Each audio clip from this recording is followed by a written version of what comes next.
And we are back to Icewindale, Rime of the Frostmaiden.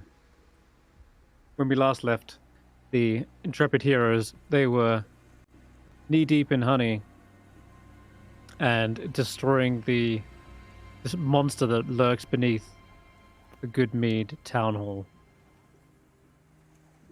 Not only did they root out the monster, but they managed to dispatch all of the yellow capes, the thugs, the supposed murderers that have been running this town, and Shanda Froth, who's basically been paying them off, pulling the strings, and bribing people to get the votes so that he could become the speaker of the town.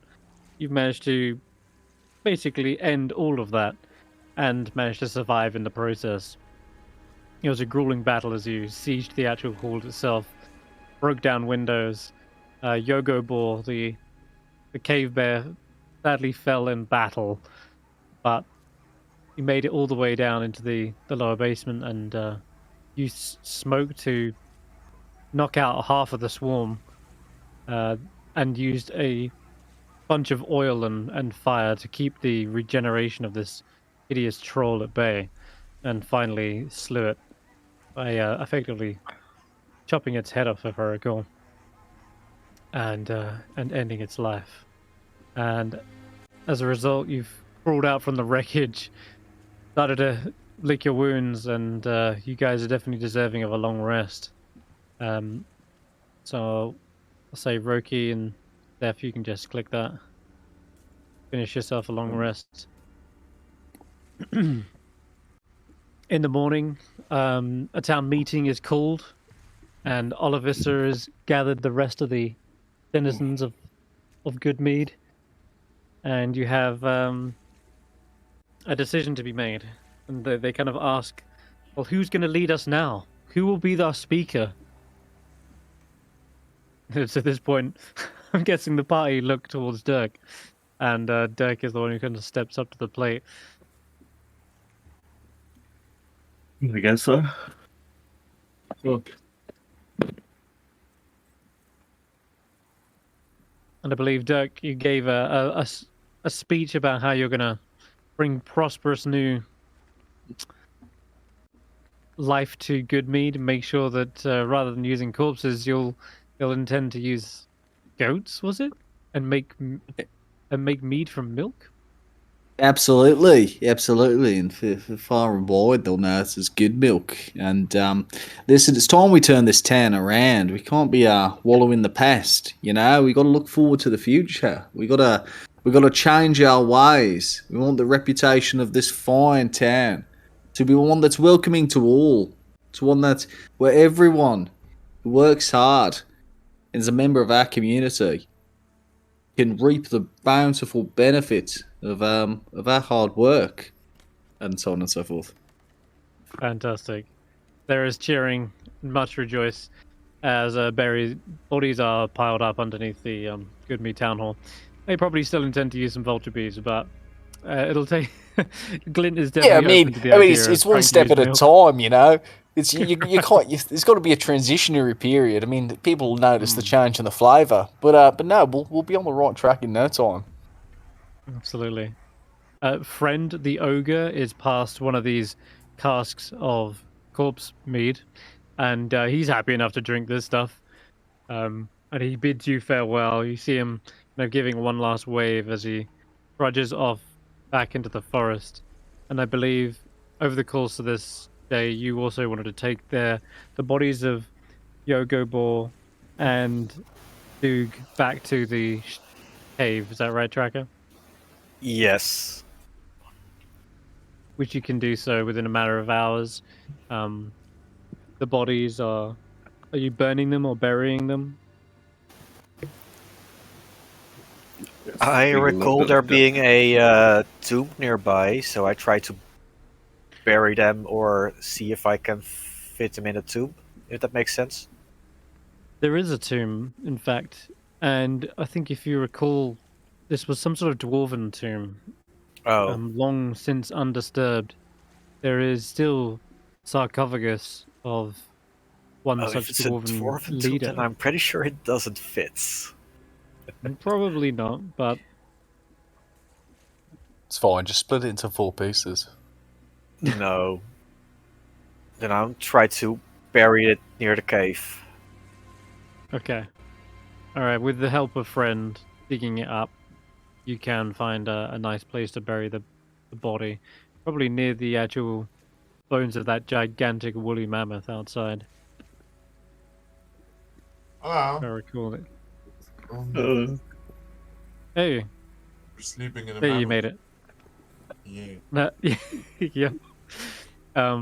Friend bids you farewell, and as you return, you see that Trex and the rest of the little kobolds have already made their new homesteads. There's a lot of empty houses now as well. Even more so now that several of the townsfolk have been killed. That's convenient. It is. So they're living a life of luxury right now, and Trex thanks you for having provided a nice shelter and warm homes. And he asks, are you planning on going back to the mine? Not that it's any of my business, but I'm just curious.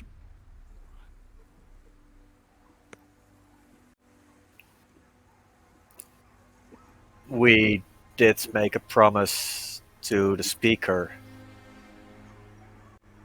I'm down for one more explanation. I will once again warn you that creature is deadly. It makes no sound as it approaches, leaves no trace, no footprints, no tracks. And the kobolds we heard it pull into the dark, well, their screams echoed thousands of feet down. sounds mysterious and dramatic. Wait, the creature takes them to the depths? We heard their screams echo when we went to find them. Hmm. There was no trace of any kind of battle or blood. It was like a stifled scream and then nothing.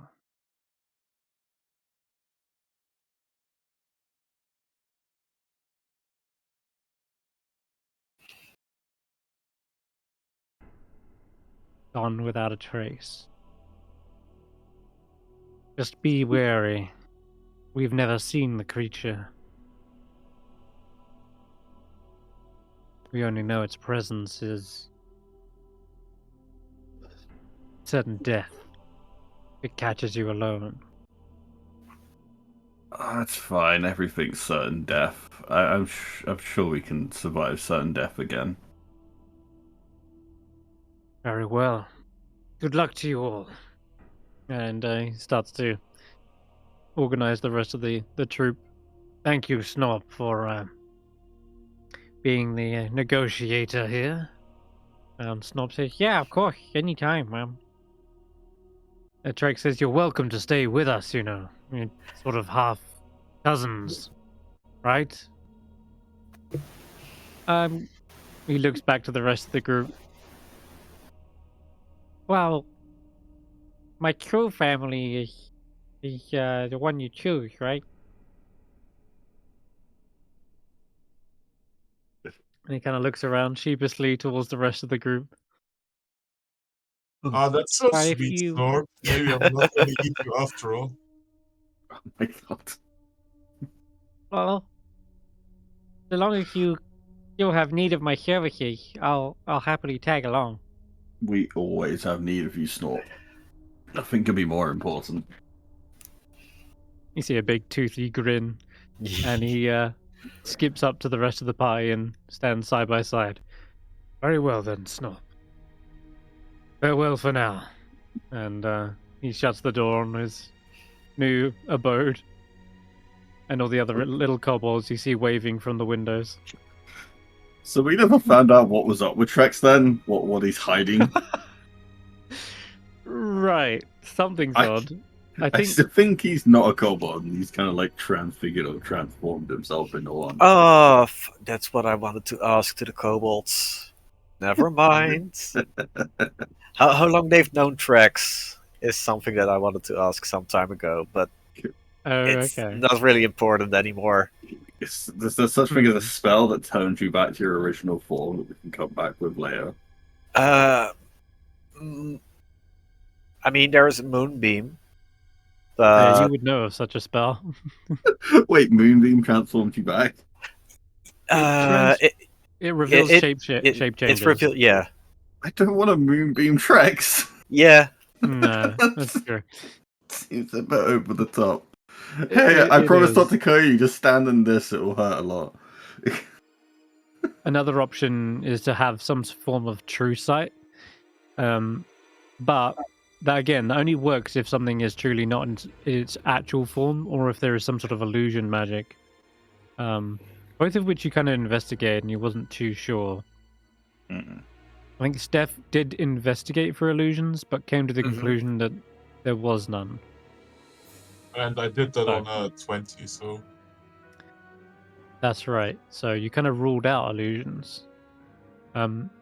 Would you guys like to head? Now this is the next day. Would you like to head to oh, I have an idea. the What next if town? what if he was reincarnated? We're gonna bring that up a lot now. That is That is why there's no way to check if he's reincarnated unless we know when Trex was being Trex. Hmm. Could I now that we've kind of finished that arc, just say to Tracker, we're like, hey, I remember this was in my bag when I was looking through stuff last night, and just hand him the map that has dwarven writing on it. Perfect. Which Yeah. I've been like, when makes sense to put this in? I'm like, now it seems to make sense. What is that? Is that supposed to be there? That's someone experimenting with their dancing lights. Oh yeah, I mean experimenting. It's their way of creating light to show where stuff is. I thought it was like a Sentinel, and we were gonna go full X-Men on this shit. This paper looks like a map of Icewindale. I can see some of the towns on the east. Except there are some markings that I don't recognize as a town. Which one? Okay, there is this mountain, Kelvin's Kern, and there is a X next to it that says secret outpost. We never looked at this map and went, hey, that has an X. Let's see, and we could have been like, let's go to the X. And it took someone who speaks Dwarven to tell us that. And I can tell you here in the mountains, it says Sunblight Fortress. Sunblight. But I have no clue what they are. Or do I know the Sunblights? You don't, but the other Yeah. party have heard of a sunblight. So we have a choice, really. We can go back to the cave that we had to fight some stuff, or we can explore this map first and go later. We never said when we'd be back, and they were It's kind of true. rude to us. Yeah, they didn't tell you there was a monster under there. Yeah. They said, "Oh, we got a kobold problem." Hey, maybe whatever is on this map will lead us to something that will help us in what we're trying to do. I'd rather come in more prepared for a cave demon monster thing than just be like, la-di-da, let's go after nearly dying again. Mm-hmm. What do you guys think? Well, yeah, go discuss. So, you wish to go to the fortress, or do you wish to go to the secret outpost? Secret outpost. If we make friends with them, maybe we'll be allowed in the fortress rather than just walking up to a fortress. Where did you even get this map? Oh, that's a fun story. So we went onto a boat, and there were invisible dwarves, and one guy looked different because we had reports of invisible dwarfs doing some shit that I don't remember too well, but we managed to stop the dangerous guy, and he had this map on him. The other ones did escape, though, or at least some of them. I think like one got away or something. We killed all the Yeah. others and the leader. And you So- wish to make friends with the people that survived. No, I don't want to make friends. I want to make them dead. I want to get in the fortress. Like, they don't need to know it was us. Unless he remembers what we look like. I don't know. Maybe there's cool shit there. But, like, it's... I'm just saying, secret cave before the fortress seems like a good idea. I don't... Unless The someone... outposts, yeah. Yeah, unless someone has a outpost. better idea than that they think the fortress would be a better idea first. Or thinks they're both a bad idea. Okay.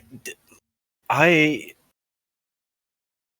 haven't seen this fortress, but if someone tells me that there is a fortress in the mountains, I'm pretty sure it is very well protected, and there is no way we would be able to enter it.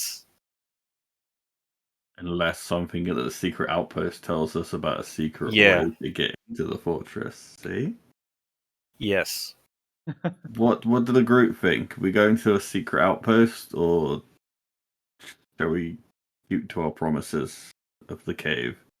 We didn't promise when, so Didn't we say we finish our stuff in good meat and then return? yes. They don't know how long Just that didn't give a takes. date. Yeah, that's all. Yeah. It's up to you guys, really. Steph, what do you think? So catch me up. In the fortress, there are the dwarfs that got away, or what? Okay, There's there. a fortress marked on the map. That's in the mountains, and there's an outpost Okay, that's in Kelvin's Cairn. okay. Why does it And say then you've got chapter the gem 2 up mines. there? Hmm? Why does it say chapter 2 on the map? Don't worry about it. Because it says, yeah, it's part. That's a well-known prison location called Revel's End. Oh, that's the one Ah. from the movie. Got it. Yeah. Yeah. I'm saying let's go to the secret outpost and see what's there, and then come back to the cave after. Because the fortress sounds like suicide. Why is the fortress suicide? Because wanna it's just well walk up- protected. You just want to walk up to a Well- dwarven fortress. I mean, there are good dwarfs in the game too, right? We It's got not- this map out Of course. from the bad dwarfs that were doing bad things. Yeah.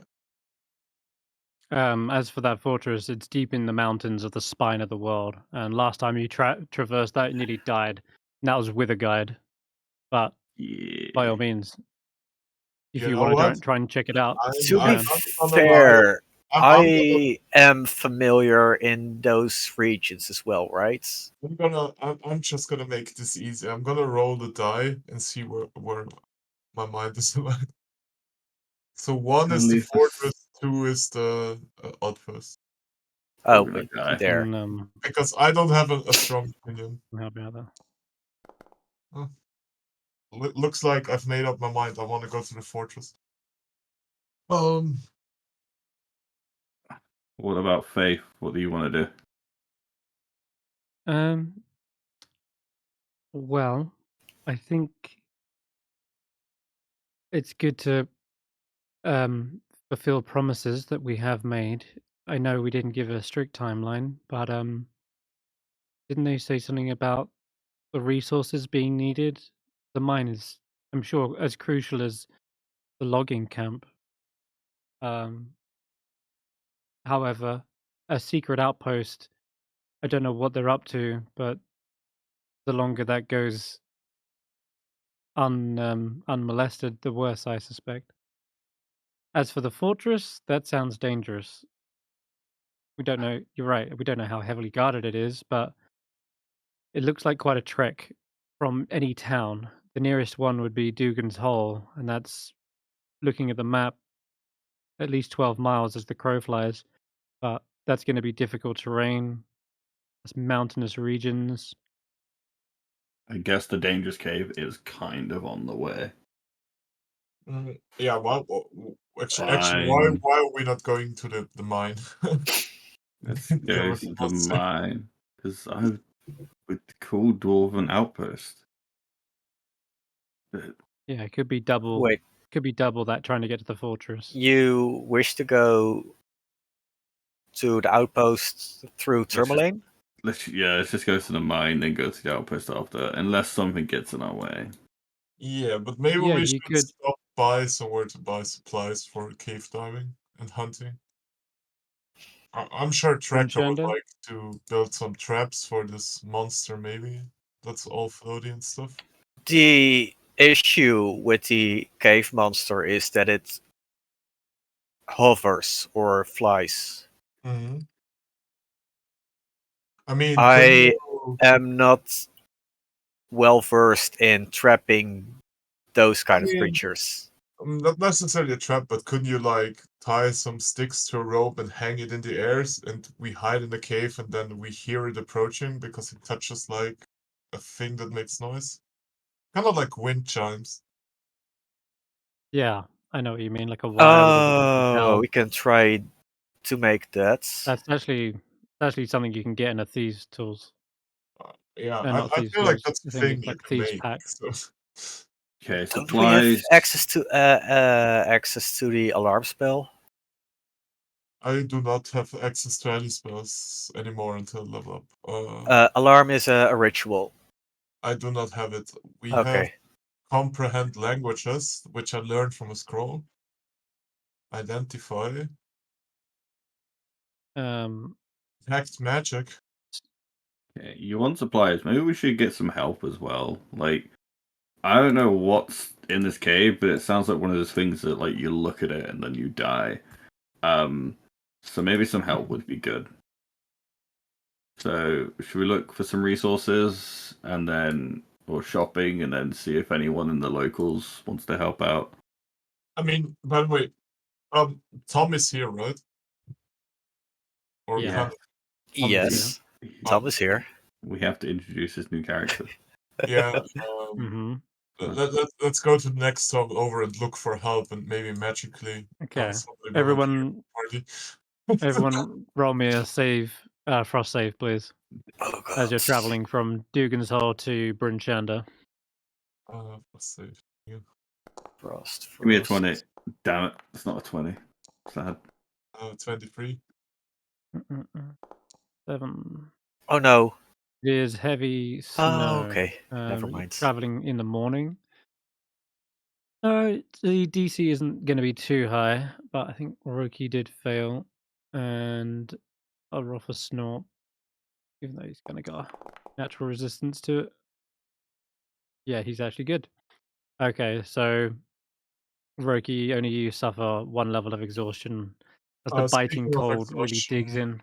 should I have Mm. lost my exhaustion on like the long rest after the fight or something? I just got back in.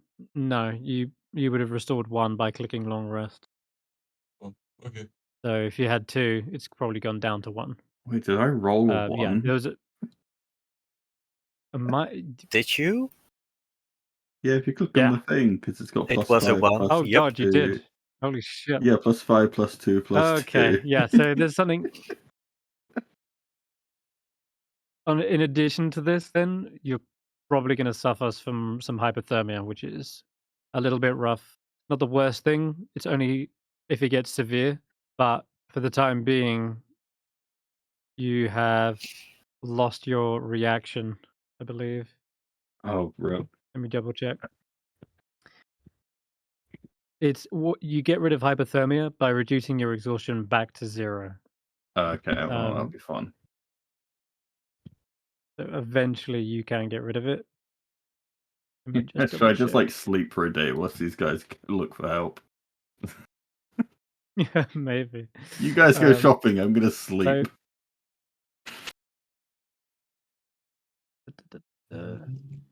Frost conditions, surviving the cold.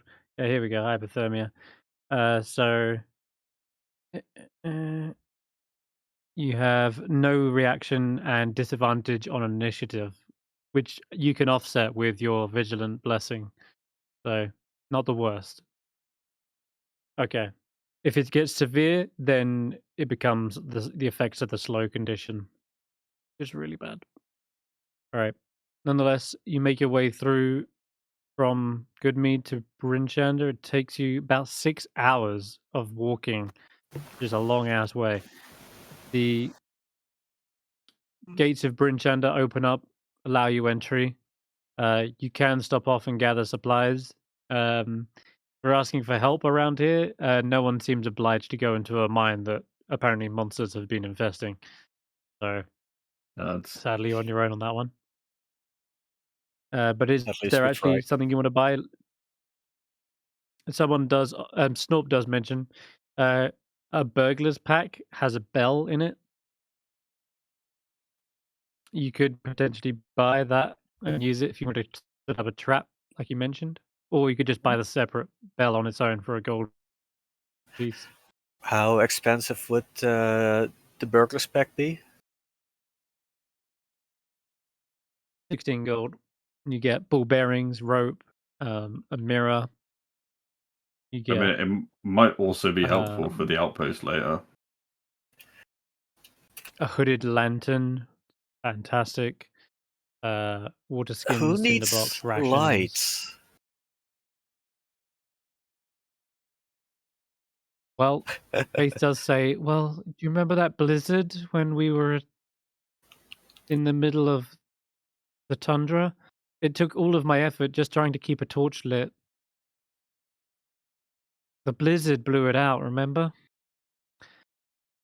Hooded lantern might protect it from the winds. Is that when you were creating a beacon of yourselves that I found you guys? Yeah, that's right. That's when we found each other. Hmm. So I mean, a hooded lantern sounds might not be a helpful. bad idea. And if you want to use, Oh, by the way, did we ever like collect all the loot well, we from could. the other day and sell it? Yep, I've added the gold to your sheets. Neat. I split it. I still have like so much shit with me. What else is in the shop we go to? Well, that was just saying if you wanted to get stuff specifically, but if you want to go to a shop in here, there's Brinchander is probably one of the biggest bustling cities, so there's a selection of different shops. One being the black iron blades for weaponry. There's also an armory. There's the House of the Morning Lord for religious side of things. There is Kadu's Wondrous Scrolls. Oh, we've been to that place. So if you want to, I think you have, yeah. There's the Northlook Tavern, and there is a market square. You're probably sat in the market square right now. And then lastly, there is also peonies, oils, and elixirs. So you can potentially get potions and ointments there. They're quite pricey. I just like still have like a dagger and a hand crossbow on me that I'd like to sell. I don't know how much gold that is. Oh, sure. I don't know where you got the hand crossbow. I think I looted it off some guy. Oh, okay. I should have deleted that then. I think the dagger was what you came with. Yeah, I'm But selling you that can too. delete that too. Oopsie daisy. How much would that have been worth? Like 3 gold or oh, I have no idea about prices. I'll bump you up to 50. Nice. Also, I And just the realized lowest. After all this time, I've never equipped the leather armor that I purchased. I just equipped it plus I just equipped it now. Oh, It was never equipped on my well, character sheet. you've been blade. I think you've been blade dancing for most fights, so that's at your AC anyway. I mean, All right. light armor still The works with blade dancing. So. oh yeah, okay, perfect then. So you also look like you're low on rations, especially Steph. You're on down to like 1 ration, which is probably gone from today. To everyone else. Why do my rations for 1 day left Oh no, you've got weigh 9. 20 pounds? Probably because you've got multiple. Yeah. Yeah, I just hovered over it. You've got 10 of them actually. So Yep. it says rations 1 day, and if you hover over it, it says you've got like 10. It should be down to 9. Okay, sweet. Actually, you should be down to 8. Roki's down to 8. Okay, so you got enough rations for a while. Even though I'm sure we probably should be lower up than that. I don't think we ever really tracked it. Most of the times you Okay, have haven't been been. sleeping in taverns and stuff, which Okay. gives food and stuff. Yeah. But it's gonna be becoming So more important when we travel to the secret outpost, Okay. because there's no inn on our way there. Yeah, we can always eat Mhm. Snorp. We will not eat No. Snorp. he's not got much meat on him, I'll be honest. We can, however, ask if Juniper wants to provide some berries for us. That's very true. Forgot you had Juniper. They can indeed produce some little helping hand. But only if they consent. Right. Juniper does grow berries over time. They don't have like an innate spell casting. Hmm. They just basically grow them over a course of days. Okay. So I will see if they have restored any. Roll a d4 for now. Yeah, they got like 2 berries. So would it be a D4 every day or every other day? We'll say every day. Cool. Okay, so Okay. then did you want to get this bell or lantern? That's up to you. Bell on its own is 1 gold, lantern on its own is 5, or you can get the whole burglar's pack for 16. I think the burglar spec would be wasteful since it involves another backpack, 5 more rations, another rope, and stuff. Sure. So I'm looking for stuff that's in there that's useful, which would be a bag of ball bearings for 1 gold, a bell it. for 1 gold, a hammer for 1 gold, and 10 pittance for. Is that 5 copper or is that 50 copper? In the burglar's pack. How did I Don't bring you- up the Oh, yeah, inventory again from the shops? What was the shortcut? control space. What was it? Looks like 5 copper pieces per pitten. So Okay, 10 of so them would 5 be like, silver for yeah, 10 5 pittance. For Faith, I will get a hooded lantern with 2 flasks of oil for 5 gold pieces and 2 silver pieces. And that should be All right. more than enough. And you would like to give that to Faith. I can carry it, but if Faith wants it, I don't mind handing it to Faith. Yeah, Faith offers to hold it for you. You usually have your hands full with an axe. Is there So any you Most way- of have the to hold time, I'm making unarmed strikes, though. Or a shield. Yeah, Yeah, that's true. You will but batter it's people with your it's more lantern. safe if Faith holds it, Right. as she is out of combat most of the time. Mm-hmm. Did you? Do you want to spend that gold then? Yes. Or- Fuck, I forgot yeah. the amount of gold that I mentioned. 6 gold, 5 silver for the lantern. You wanted ball bearings as well, right? Yes. Mm-mm-mm. Ball bearings is 1 gold, so that's 7 gold. I have something I You wanted a want to hammer. buy, actually. That's Can 1 I gold, buy? that's 8 gold. Give me a minute. Awesome.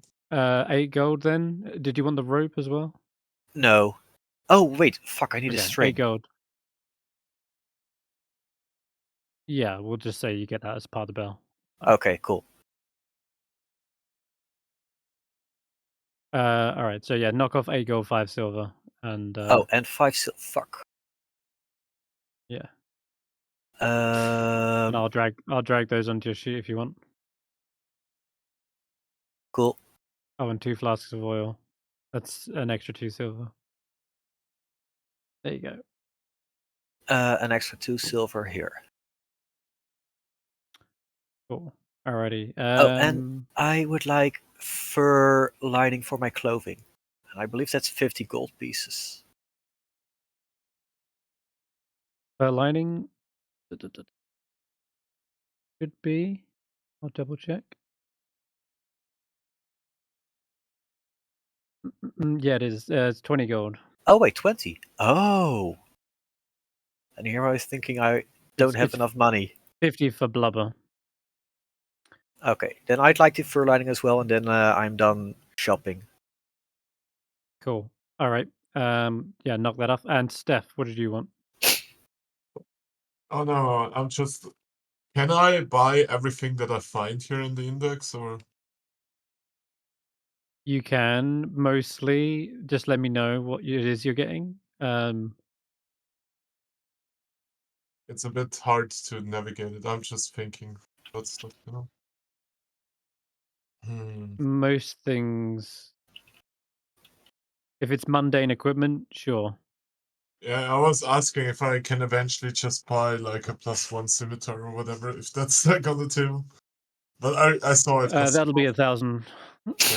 Yeah, that'll be like 1,000 gold. So that one's a bit off in the later chapters, unless you find, of course, a magic weapon on your travels. But you I'm could not- eventually potentially purchase one if there is a shop of magic goods. We'll see.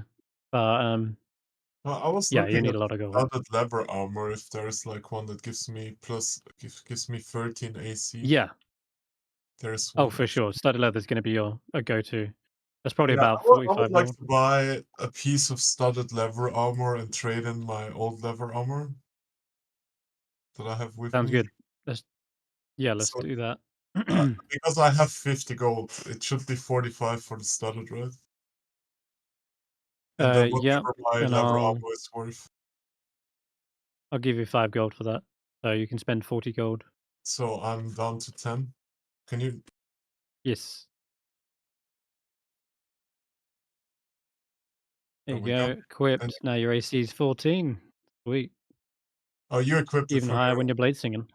Yeah, it's higher good. when I'm blitzing. Maybe because I was already like, I should have my AC should be higher. Then I realized I haven't equipped my armor. That's awkward.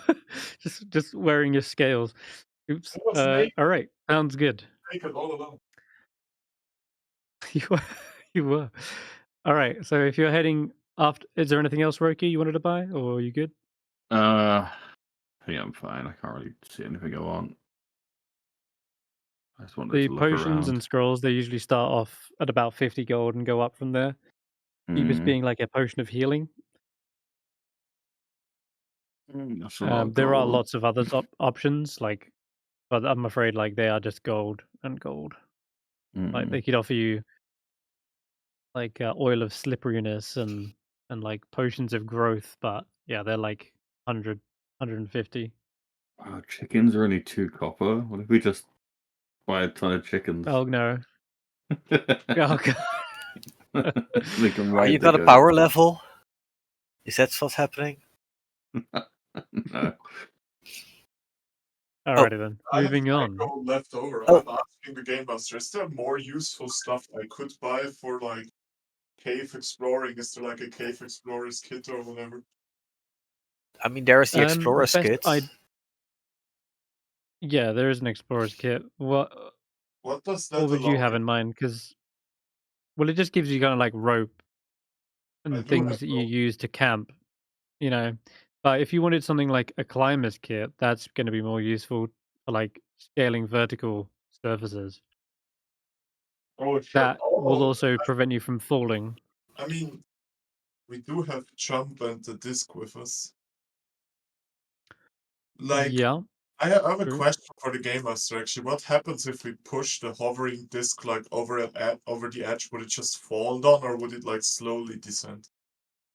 Well, it follows you, right? Yeah. So no matter where if you go down, then yeah, it's probably coming with you.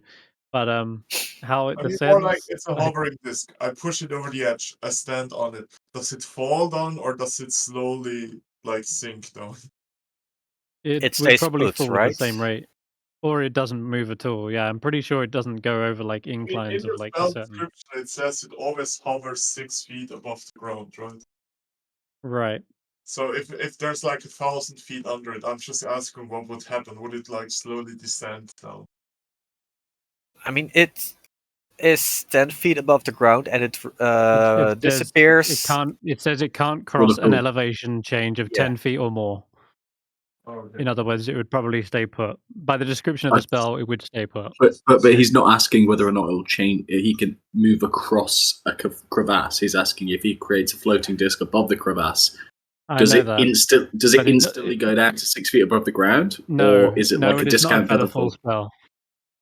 It is not a featherfall. I believe it also target. You need to cast it on a spot on the ground.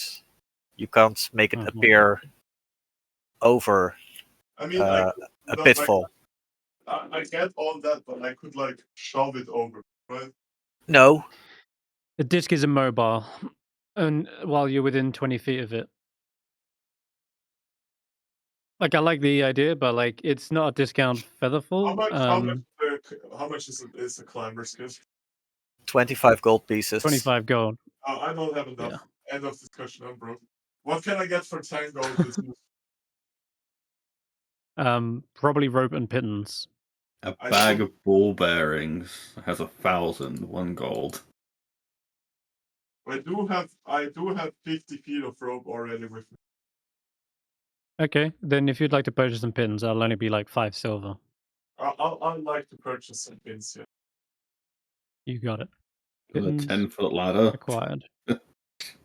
Just carry around a 10-foot ladder. That sounds great. Yeah, that would be. Why would I even get a climber's kit? There you go. You're down to 17 silver. Climber's kit allows you to create a harness, and if you were to ever fall, you cannot fall more than 25 feet from that point. So you've got the pittance basically, and you can use just an anchor. The climber's kit includes special pittance, boot tips, gloves, etc. And the rope kind of like threads through you basically, and so you cannot fall more than 25 feet. I'd also give people the ability to actually climb.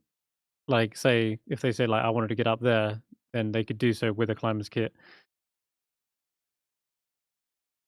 Like, for example, if you were scaling a mountain, it'd be basically almost an impossible check unless you had climber's kit. Or climbing speed. Or if there's something that is feasibly climbable, then you'd have advantage on said check with a climber's kit. We just need to start saving our money. The good Yeah, shit. well, you're about to get some on you. Yeah. It's only 20,000 gold for an airship. I'm sure we can long-term goals. I forgot that I also want 2 more javelins. Which should be 1 more gold. Yeah, sure. I will give You can do him a that. javelin. I have a couple on me. Just drag that onto his sheet. You do? Or, I do have javelins with me. Yeah, you've got a javelin, yeah. Could we fly a hot air balloon through this weather, or would we die? No, as soon as a blizzard came along, you'd be What No if we stuff. went above the clouds and then sailed across and then came down? Above the clouds would be freezing cold temperatures, the point where you'd To probably be just die fair, from even below the clouds is cold. freezing, so it can't be that much worse. Yeah. Lack of oxygen. I'm just. How long I'm can you just- hold your breath? Wait, no, it's But yeah, we could breathe above the clouds. Can It would we? be difficult, but yeah. Hmm. It's just lower Well, amount no. of oxygen. Okay. Anyways, I don't. No module description of a balloon ride company. But Okay, that's fine that we can't. I'm just saying, I've seen pictures where people have climbed mountains above the clouds. Oh yeah, for sure. But they usually have like special breathing apparatus, or at least Yeah, trained for it. I whatever. don't know. So Tourmaline, you arrive back. Although actually, I need another frost save from everyone. This is a few hours journey. Probably Not spent an 20, hour come on, give me here, a 20, so I'm give going me to a roll the 20. new weather. That's not a 20. That's a 12. Not as bad as last time. Yeah, The weather is frightful. Jesus Christ. the weather out. Oh, Lord. What? Is it a sleet storm? Oh, it's a hideous sleet storm. Fuck. This is the end of Okay, my so- story. No Oh, yeah. way. We travel in this weather. Well, it's going to be like that for a while. Oh fuck.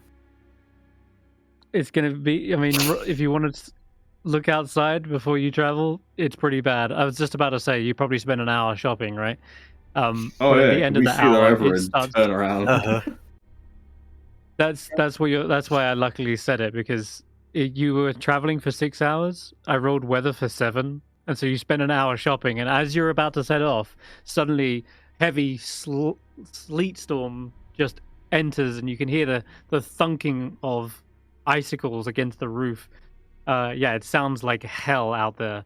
Can we just make a decision to wait it out in town? Yeah, You can. get some, It's get only some bad food if and a you're good night's getting. sleep.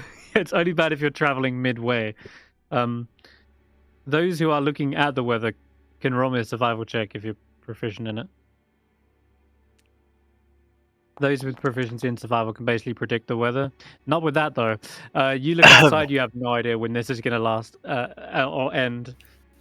So you can spend another 9 hours here, and at that point it will be night, and you're probably going to want to stay over, right? Not travel in the freezing Yeah. cold. Yeah. Let's see Alright. how the weather is tomorrow morning.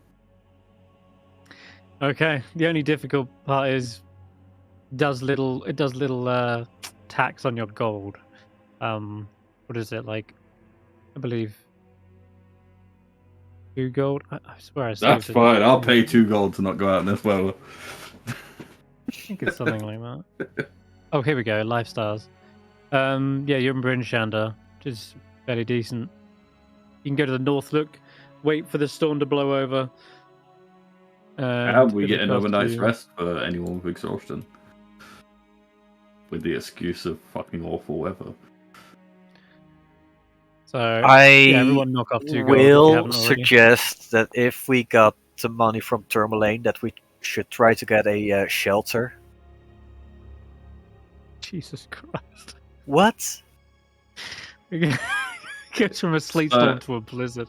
Do we just Fucking straight get hell. a night's sleep, or do we have to deal with stuff happening? Yeah, nothing really interrupts you whilst you're in Bryn Shander, one of the most secure Nice. cities. And I still have Though- exhaustion. What do we owe the town? 2 gold. You asked me, the town Yeah. owes us, but okay. Stef, did you have money for this? I should, yeah. That's not. Oh, yeah. Okay, Then then I'll just pay for myself. Cool.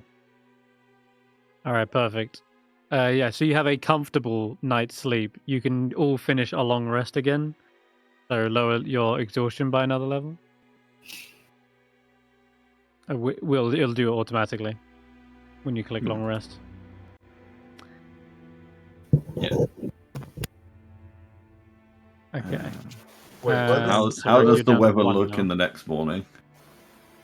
Well, it was a blizzard all the way through the night, and that was lasting about 7 hours. So finally, when you wake up,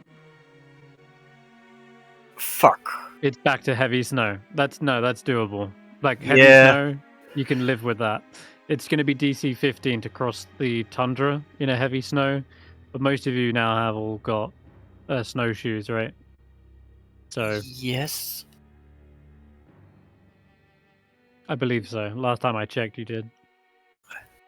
Guys, I'm gonna be a bit distracted for 5 more minutes. I have to prepare my food. Okay. But I can hear you. Mhm. I just will not be able to click stuff for a bit.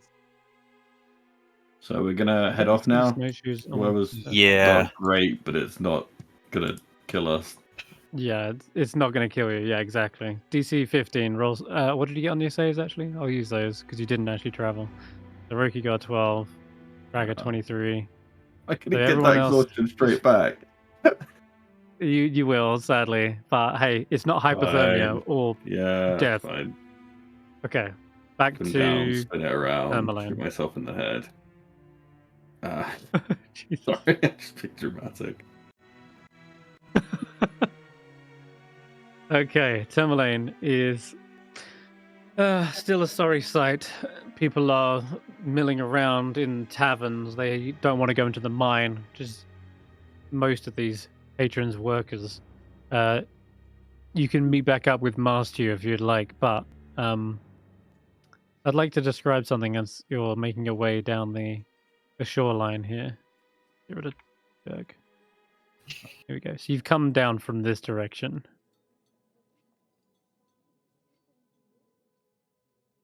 And you're heading towards the Blue Clam. That's where you hear Oros Mastu is the speaker of Tourmaline.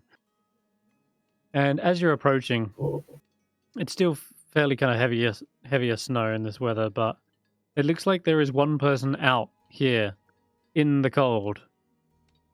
And you can see this figure is next to the pier. And they seem to be bent down. Maybe they're looking for something, but as you approach, it's evident that they're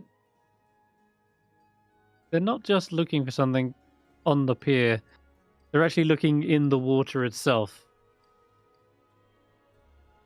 And you see a kind of greenish hue to their skin, which is not fully covered. They should be wearing some heavier winter clothes. They're like wearing some, but like you can see their hands are like clenched onto the edge of the pier, and their head is like dunked into the freezing cold water. Oh god. Is it another fucking goblin? No, they look far more muscular. They have an orc. Yes.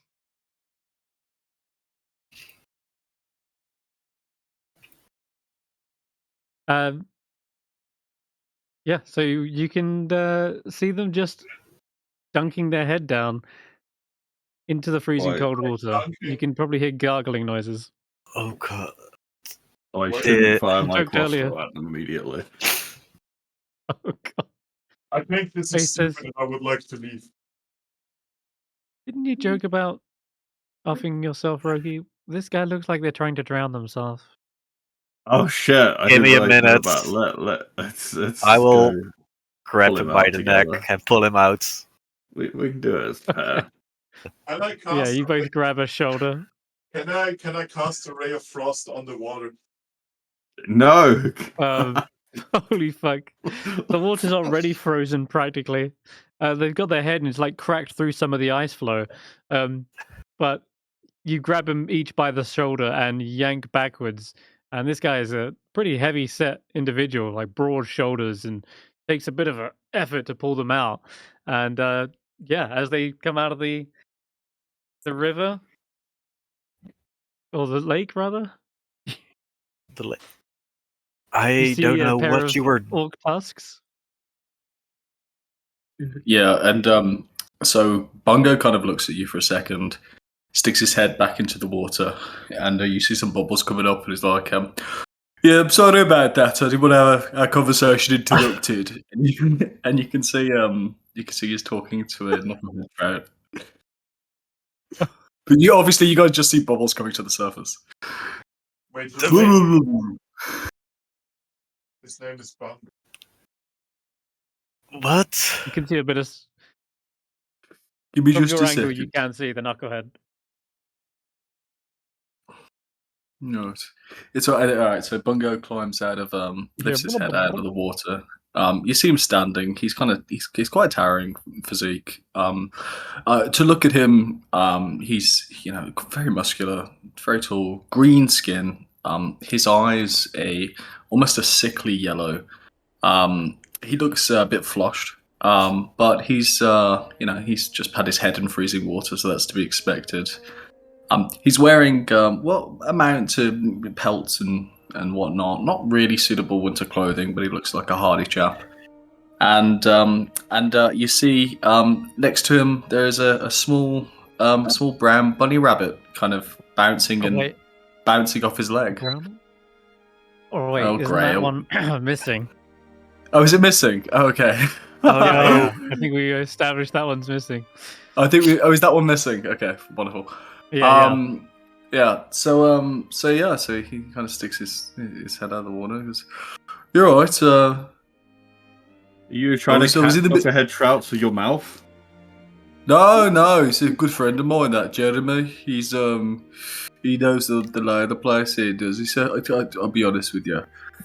I heard that one of his mates had something that'd be helpful for me, but and you see him kind of wipe his eye. He seems a bit sickly but he looks at you and goes, you do good. It's nice to meet you, by the way. What brings you out to these parts?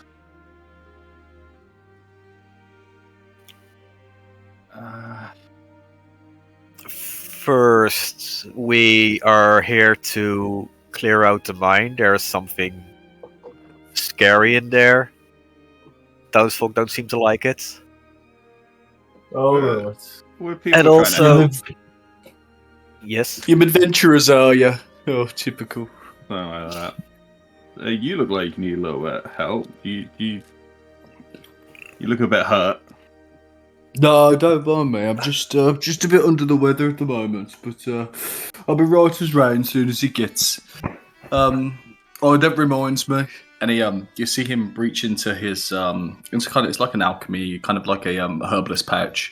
And he takes out a berry. You'd probably recognise the berry as a good berry. Alongside a bundle of other, small blueberries and small green ones, and kind of eats a handful of them. And he doesn't look so well. It doesn't take instant effect, but he seems to be fairly satisfied that he's staving keeping whatever ails him at bay. But what were you saying? Where were we? To make sure you're okay. But yeah, we're passing through on our way to, was it Termalate? yeah. Yep, you were in To deal with something dangerous in a cave. Dangerous in a cave. What was You know that anything ring about about? caves? Well, I don't mind a cave. It's a mine that goes into a cave, isn't it? Right. Or it's a mine. And that reminds you. I have message you in the chat.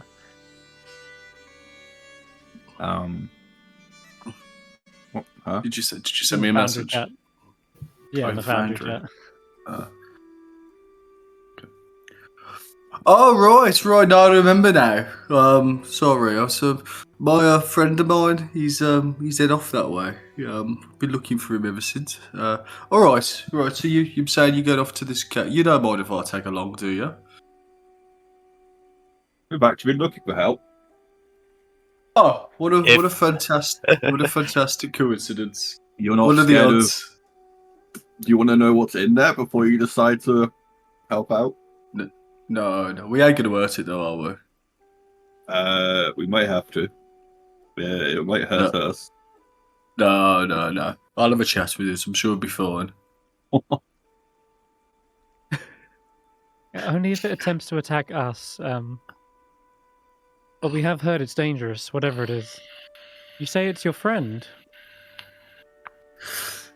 Yeah, well, no, my friend, we go back a long time actually. I got a little buddy of mine who I'm looking for. He's around here They're in the somewhere. mine. Well, he could be. We'll better He could be. help you. Oh, that's sweet of you. We'll, If we go into this cave and find out a bunny rabbit is killing people. That would be interesting. Oh my Monty Python, god. something. It's fucking Monty No. Python rabbit, isn't it? No, not ops. Yeah. Not ops. He wouldn't hurt to fly. You hear Okay. a blub blub blub from the water again, Bungo. Oh, Bungo You see sticks Jeremy his head poke his head up. All right. You hear the fish saying, Bungo, what about the lake monster? Is that fish Right. trying to talk? He is definitely trying to. But only speak with Bungo animals. understands. Wait, can only Bungo hear it, or are we all hearing it? You're hearing a blub blub blub, but Jeremy is only understood by Bungo. Okay, but we can kind of tell that it's talking to Bungo or trying to. Yes. Yeah, it gets his attention by doing a little like dive in the water and splash, and then Bungo turns to them and you can hear this exchange. Right, that reminds me. Well, obviously we got to go find him, but Do you talk to all animals or just this fish? Imagine if it was just this fish. Oh, a dream, but he can only talk to one animal. Speak might with have animal. Speak with animal. Speak with You Jeremy. might have learned its language. I don't know. Or maybe it's No, just no. creatures that are named Jeremy. So you have to name it Jeremy before you can talk to it. But yeah, oh. so Jeremy is in a kind of gargled accent saying, "What about the lake monster, Bungo?" Yes, you've told me about the lake monster. I said I'll sort the lake monster. Gotta go Lake get monster? off. Right. Hold on. We'll What? get to that. Well, there's a monster in the lake either.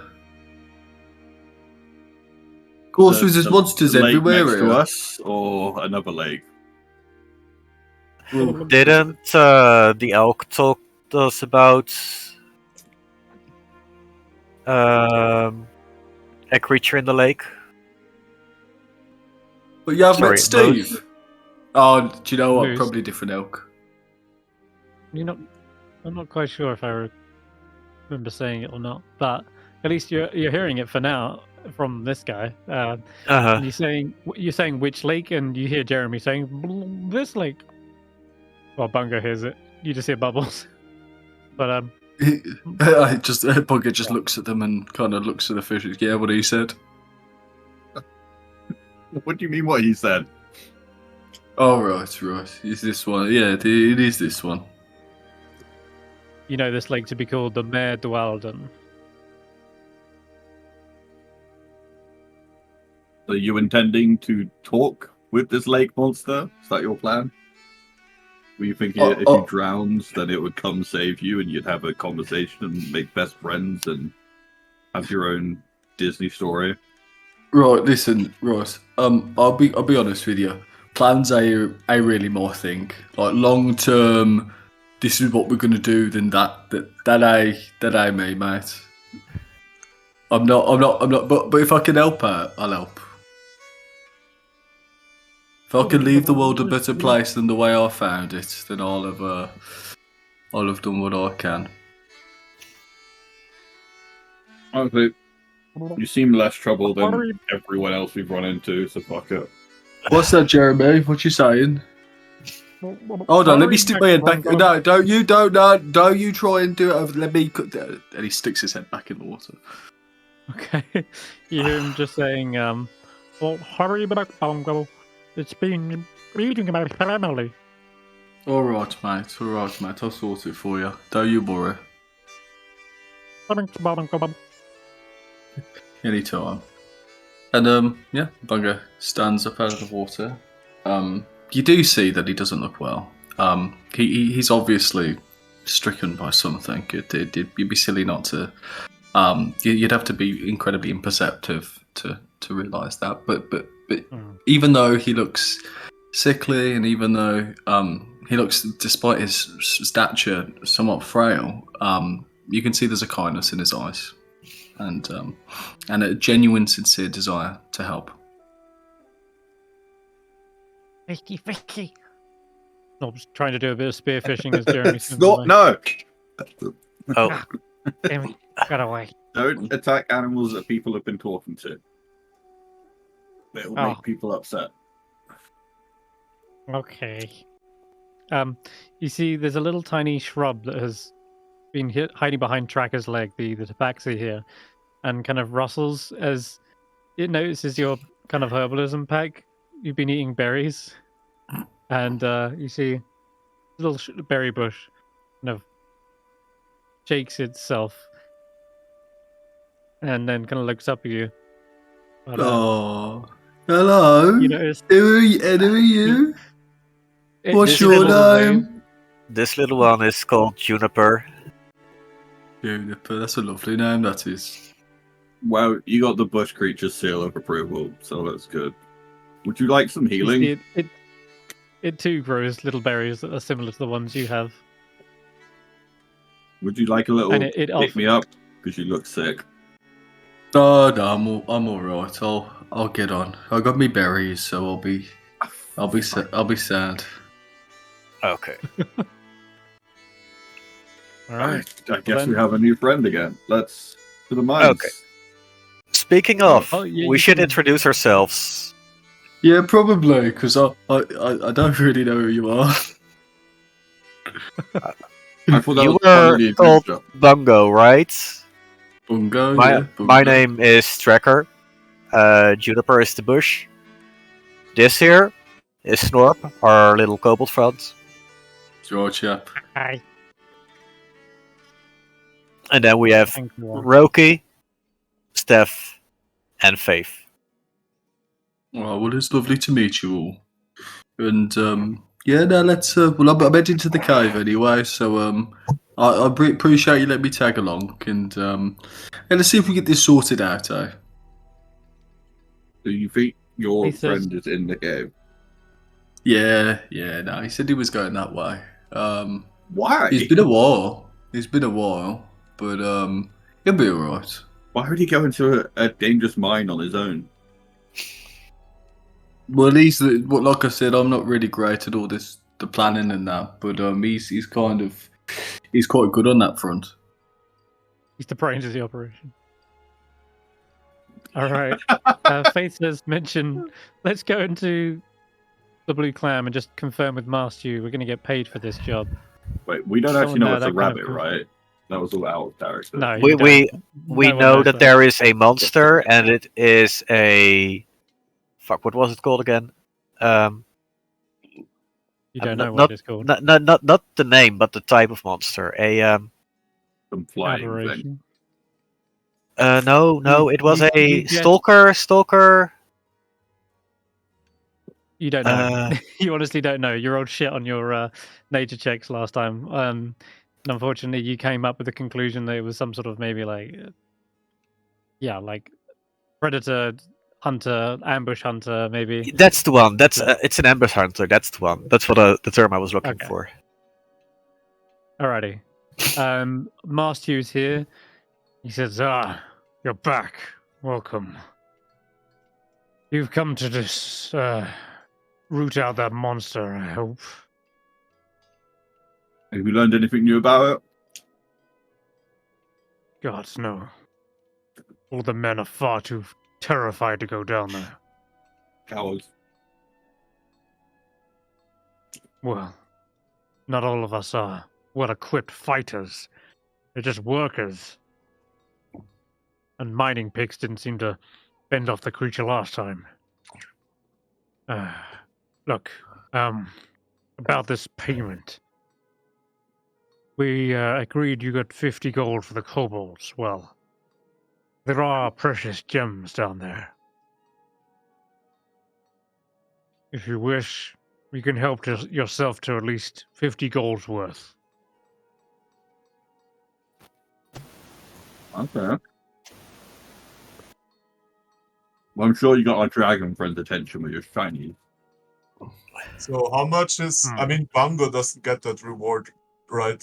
He wasn't in the party. No, I'm alright. It's Yeah.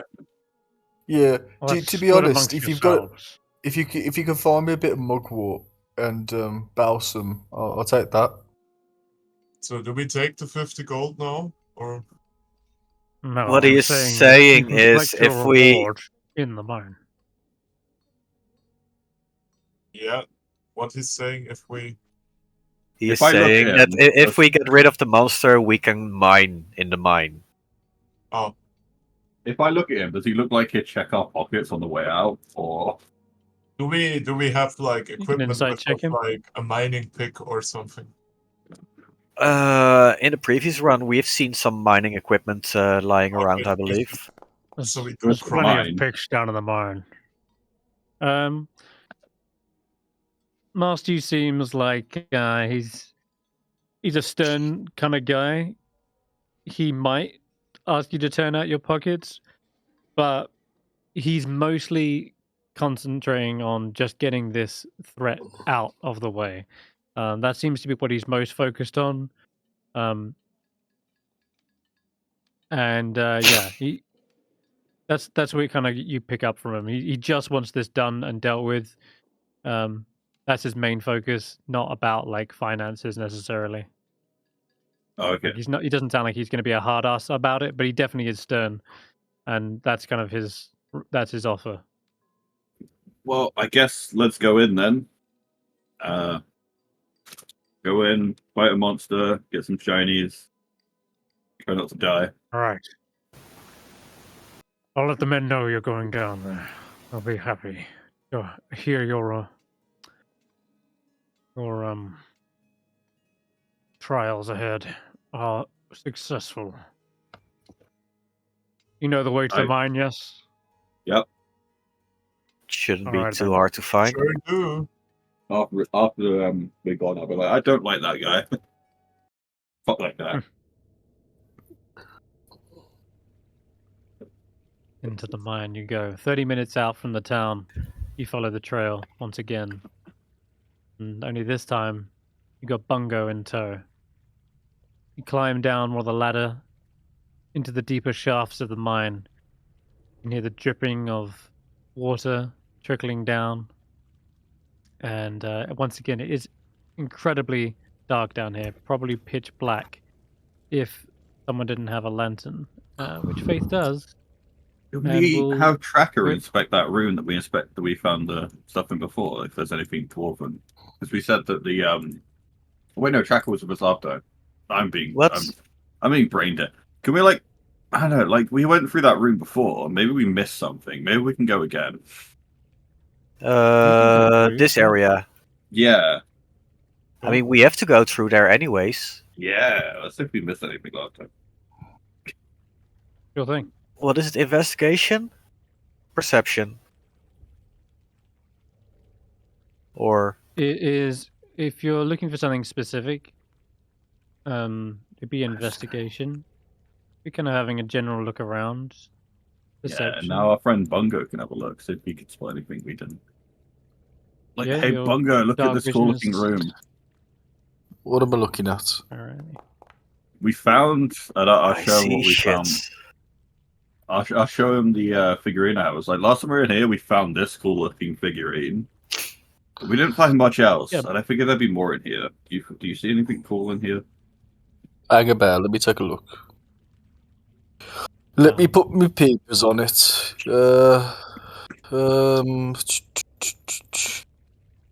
DM, what do I see on the You just find a table? bunch of you find a bunch of dull minerals and materials. There's a couple of tools that are used for appraising such things, like little hammers and chisels. And it's like a workbench with chairs and one of the lanterns is smashed, presumably on the way out, like running away. There's a crowbar, a pair of tongs, some more rope, a shovel, a pickaxe. But The figurine that is shown to you is like a cracked dog of onyx, I believe. Mm. Yep. Can I make a specific? Is there a check that's called for? Oh, for the actual figurine, or for just looking around, you can roll an Arcana check for the figurine, or an investigation check to look in this area. Investigation, not perception. You can use perception. Oops. Yeah, other than the tools I've mentioned, not much else. Crowbar could be handy though, you reckon? You can use that to pry open things with advantage using strength. Yeah, I'm a bit of a workhorse. Let's can we take the crowbar, the shovel, and what was the other thing you mentioned? The rope. Pickaxe, rope, yeah. Yeah, let's take the crowbar, the shovel, and the rope. Oh, I have 50 feet of hempen rope, so let's just take the crowbar and the shovel. Oh no, we have a shovel, don't we? We have a ruby shovel. You might. Yeah. You got the best. Stef has an exquisite shovel. Yeah. Sure, I'll just take the crowbar then. You got it. You got yourself a nice crowbar. May I take a pickaxe? You got it. Oh, I'm not really that interested in the crowbar really, because it's another thing to carry. So if Tracker, if you don't mind taking that as well. Sure. And can I take a closer look at this onyx statue? Oops. Oh yeah, Arcana. Yeah. Just looks like a cute little doggo. You're not really sure. Could be someone's like, collection of porcelain doggos, but I like animals. I'll take it. No. I'm not giving it to you. I'm showing it to you. Oh, I thought it was on the table. Sorry, mate. No, I didn't. No, I ain't trying to rob you. I thought I misunderstood. I'm sorry. I assume you can see in very dark places, right? You look like a man who can see in darkness. Oh, yeah, I should hope so. How safe is it for us to cross this bit now? Because they kind of got destroyed before. oh, that's true. It did, but you tethered a lifeline here. I remember. You can do the same again, Tracker. Okay. I will secure the lifeline. I'm not even gonna check how sturdy the footholds are. Mm-hmm. I'm gonna place some pittons in the walls so everyone can clear out. You got it. Wait, why can I not Okay. move the map? My map position is locked. Am I That dumb? position. Do you have the wrong tool No. selected on the left-hand side? No. I cannot. Oh wait, I'll reload. Yeah, I just give can it a only reload. move myself, but not on the map. You mean like you can't hold right click and move? Yeah, Okay, that's weird. I'm That reloading. shouldn't be the case. Sure. The lifeline is sturdy enough. Tracker is able to climb across, hammer in the pittons. So long as you're gripping onto that and there's no interference from angry kobolds, you can make it across this section, no problem. Do I need to remove an X amount of pittons? Yeah, probably like 3 pittons to make that. There should be one in the wall And- still, right? Sure, 2 pittons then. Hops! Are you here, Hops? Oh. Come on, mate. I didn't mean Your it. voice- Your voice echoes deep and far into the shaft that you're looking down, and it is so impossibly deep. Your 60-foot dark vision doesn't pierce the darkness. Even for Roki, you can see 300 feet. Even that does not reach the bottom. As you Don't come around jump down. the corner here, there is a bucket lift, which is a wooden pulley system. It's constructed around the large hole in the floor. The bucket's big enough to hold a humanoid. And you've been up this before, so one by one you can use it to hoist yourself between the lower levels.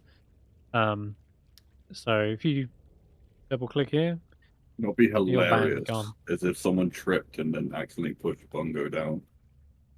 Guys, I made my new character. Whoops! Whoa.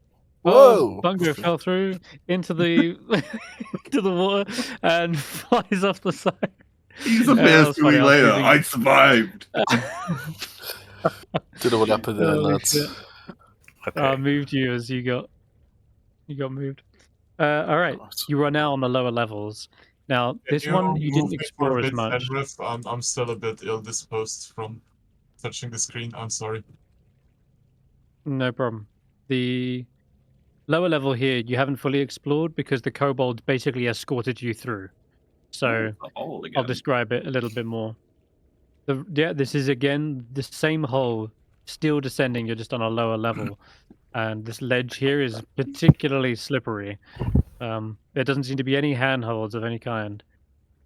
Who's the But, inspector you has can to see make sure that- the bottomless pit is still bottomless? No. It probably has a bottom. No, I just don't bottomless know where. Nah, that ain't regulation, that. pit. How Sorry, high are the Sorry, I'll ceilings let you here, by the carry way? The ceilings. They are about.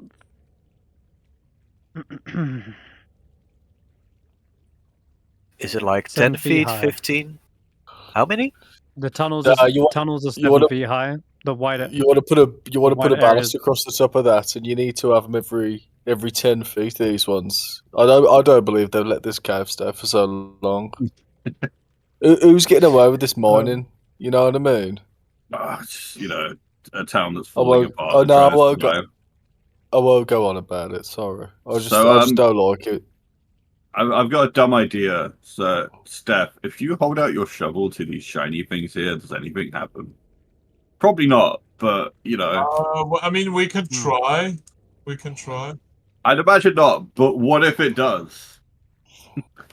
That shovel does something. I can't remember what I remember. I would found like out to before. raise my shovel against the gemstones and see if something happens. Didn't it react to the statue? That- So now we're seeing if it reacts to anything else, then we can figure it out. Great question. Which shovel? I mean, sorry, not shovel. Which statue? The dog statue? Heard that before. Now That's we're holding right. it to the That's right. gemstones in the wall. Correct. Okay, so, give me a perception check with advantage, Steph, and I'll tell you what. Uh, Wait, Discover. what? I was just fucking around. This is great. Advantage. We got.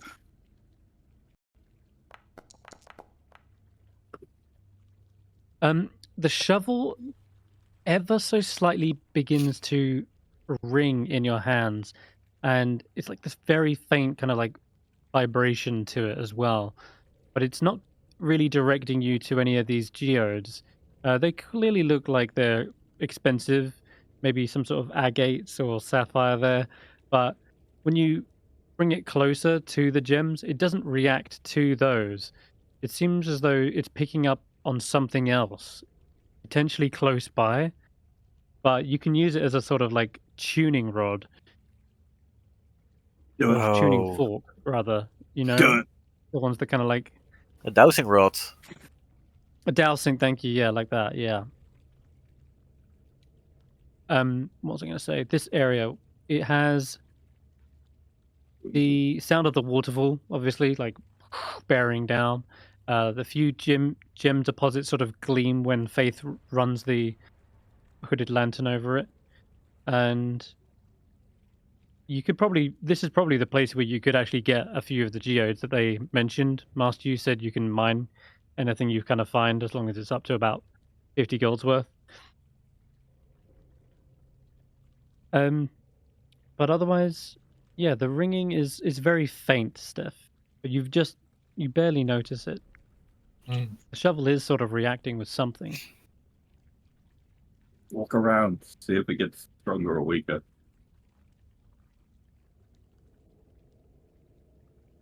Okay, Steph, you want to walk around? Can you walk me around? I said I'm a bit ill disposed here. Yeah, this cave doesn't seem to be any stronger or lesser in intensity, but I will say as as you get further away, it does start to begin just faintly changing in pitch. Well, it's leading us to the creature. But you move the shovel right up to one of these gems and it doesn't seem to change. But moving away from this does. You're not sure if it's closer or not, just sort of changes in pitch. Let's go group adventure of following the shovel. Sure. So I'll say that Stef moves around a little bit further and you come towards one of these kobold well, it used to be the the 10-towners, but the kobolds, sorry, they've turned it into a little kind of like breakfast table, you could say. On top of the table, there's like a dead rat, which is stuck with a javelin, actually, as it happens. And you can see there's like droppings here and there, broken plates. Looks like the kobolds kind of ransacked this little area, opened up the bags of food and that kind of thing. There's a bent toast rack. Crumbs of some sort of cookie. And Faith says, God, no. I hope you're not this messy when you eat. Oh, well, we don't know how to use spoons and forks. But our hands are pretty good. Just tearing open flesh and stuff. And we get so hungry that when we finally do get a meal, you know, we just sort of bite into it. I see. So keep you well fed and you'll be well mannered. Noted. Steph suddenly starts feeling a ringing get like higher pitched. And he notices it starts to not just vibrate, but like shake in his hands. And it seems to be getting more and more as he approaches this tunnel at the end, and there seems to be a set of steps descending down. Oh, let's go down. All right.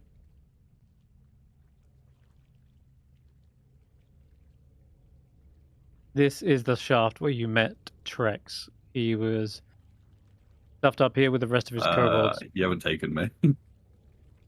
Oh, you're still pretty young. You should be able to just do that. There we go. Oh, okay. I tried to go in. Couldn't get it to work. Oh, this place. Okay. Oh, yeah, it's because it's not set to anyone. Can I see the before. purple down there? The purple down where? Over It's like here, something is okay. glowing over there. Yes, and in fact, as you see, Steph is probably the one who points it out because your shovel almost kind of lifts up in your hand and vibrates violently such that you have to kind of grip onto it with two hands. Otherwise, it's almost like shaking out of your hands. And it seems to be reacting and pointing directly across the chamber towards said purple-ish glow. Oh yeah, I Faith pointed is out. like, Guys, there's something happening. Something happening. devil? Great. I don't know a whole lot about what's happening right now. I'm sorry, guys. Today is bad time. That looks like a treasure chest. Yeah, there is a sort of a makeshift chest there. There's some bloodstones in the wall as well that Faith's light is illuminating. And Tracker, as you get very close to what Steph is pointing out, yeah, pointing the actual shovel at it as what kind of is giving off this weird purplish hue. And you're the first to sort of realize this is actually a skull set into the wall, Tracker. It's definitely bone, but something about it is off-putting. It doesn't look like a humanoid skull, and there's this odd ridge that runs down the middle between the two eyes. The Where eye the nose sockets should are be? way too large. Yeah, exactly. And the eye sockets are like far too large. And instead of like teeth, there's no lower jaw, but on the upper jaw where you'd expect to see teeth, there are these kind of 4 small holes instead.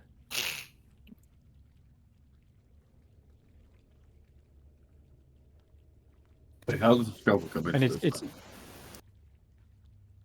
The shovel yeah, just you're not found sure. it? The shovel's definitely reacting with it for some reason. How difficult would it be to remove the skull? It's firmly embedded in there, so it's nothing like really you can grab onto. I mean, if I were to use the pickaxe, how likely am I to damage the skull? You would need to like break the rock around it, and with it being right next to the stone, like basically gutted up against it, the vibrations of the axe against the stone would rush and send through the skull. What if you In other took words, the shovel yes. off of Stef and used the shovel against it? I don't know. Touch it with the shovel. Some magic stuff. Yeah, Okay, you can try. first of all, I will ask you, hey, I can try to remove this. There's this skull, weird skull in the wall. I can try to remove it with the pickaxe we found, but it might get damaged. Or if Stef doesn't mind getting over here, he can try to do stuff with the shovel.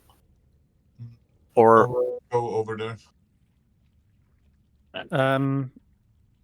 I can go over and land the shovel, but this works. Yeah, getting over there is Tricky. Yeah, a tracker has a climb speed, so he's literally able to climb across the wall. But Steph, there is like a rope with a bucket hanging from it that kind of dangles across. You could attempt to climb across I that. will trust him with my shovel worth 150 gold. Is it only 150? You got it. Yeah. But Okay. I'll get that back if you break it. Yeah, the shop guy didn't know it was You magic. Okay. You got it. So Steph hands you the shovel. You almost realize just how like much it's shaking when he hands it to you. You have to like hold on to it quite fuck. firmly. When you get to the edge here, you can actually almost hear it ringing, and it's not just ringing in aloud into this cave. It's almost as if it's like ringing within your mind, like echoing off of the walls of your own skull. And if you bring that shovel right next to it, you can see it begins to blur with how much it is shaking. What does that mean? It means this is what it's reacting to. Also, should we just touch it? Should I need to roll for any saves or something? This doesn't sound healthy. Not yet, no. Do you want any protection before you touch it? Do you want a shield of magic before you touch it? I feel like yes. If you have something protection from evil. Oh, not at the moment. I would have to rest. And just give you a straight shield of faith. There is something you could do, Bungo, if you wanted to give some sort of protection. I'm not even sure where everyone is, so give me a moment. Oh, where? Okay. Oh no! Did we leave Bungo behind? Is Bungo okay? Oh fuck! I see. We made a mistake.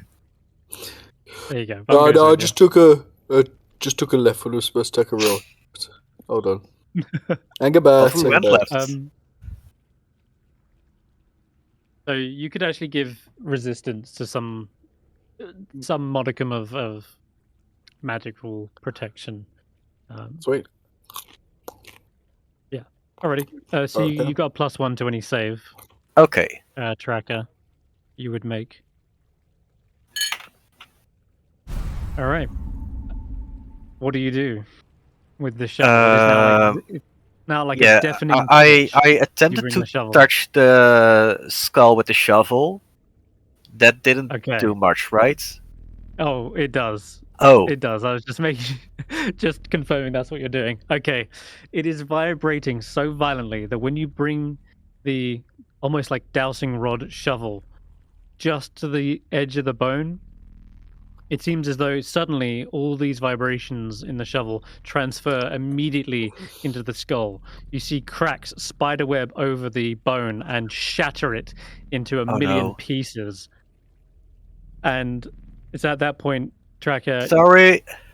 the ringing in your head switches into a pulsing, reverberating noise that only you can hear in your mind. And every single pulse, it feels like your mind is being thrown outwards from the cave, like up into the air, outwards across the tundra, pushed into the mountains and beyond. It's like your mind is reeling and uncoiling from this world momentarily. And everyone else sees this kind of orange glow.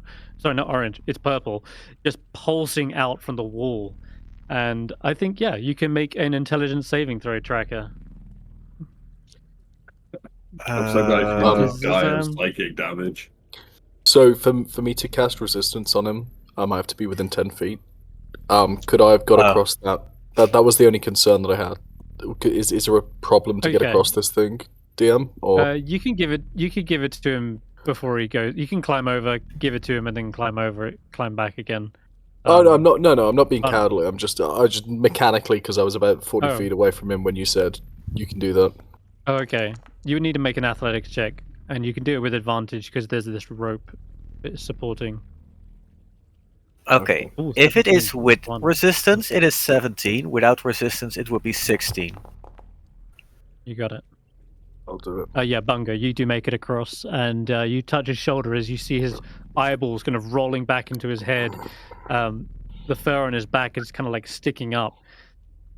And Tracker, your mind, as you try to pull it back into reality and ground yourself back into this cave, you feel like your mind falls like a heavy stone, and boom, you kind of stagger backwards for a moment. And if it were not for Bungo standing there, you possibly would have got to the edge of the wood platform. Bungo, like, kitty supports cat, your weight for a kitty cat, moment. calm down. What's up, Tracker? What happened? Is This he still out of it? rock is giving me such a headache. Yeah, I don't mess with strange glowing rocks that I never heard of, to be honest. You need to snap back to reality. Oh, there's gravity. Factory on. Sorry. Tracker and everyone else sees there is where the recess was, where the bone skull was stuffed, is now in pieces, but resting in amongst the shards is a purplish geode of some sort. It looks crystalline, and you can see it pulsing this glow, and something about it, Tracker, is still pulsing in your head at the same kind of speed this glow is pulsing. Are we supposed to see the name? Yeah, you know it's definitely psychic, and you know it's a crystal. Okay. So one could call it a psy crystal.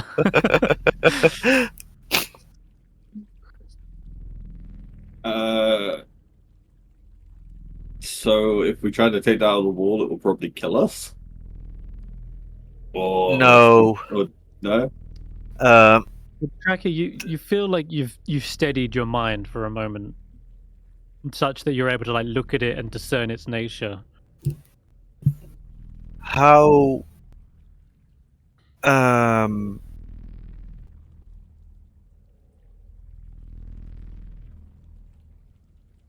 What's the word?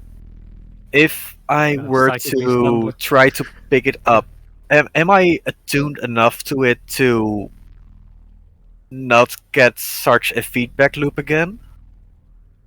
or whatever it was. You I'm you not feel like saying if now- I'm attuned. I'm asking would touching it hurt again.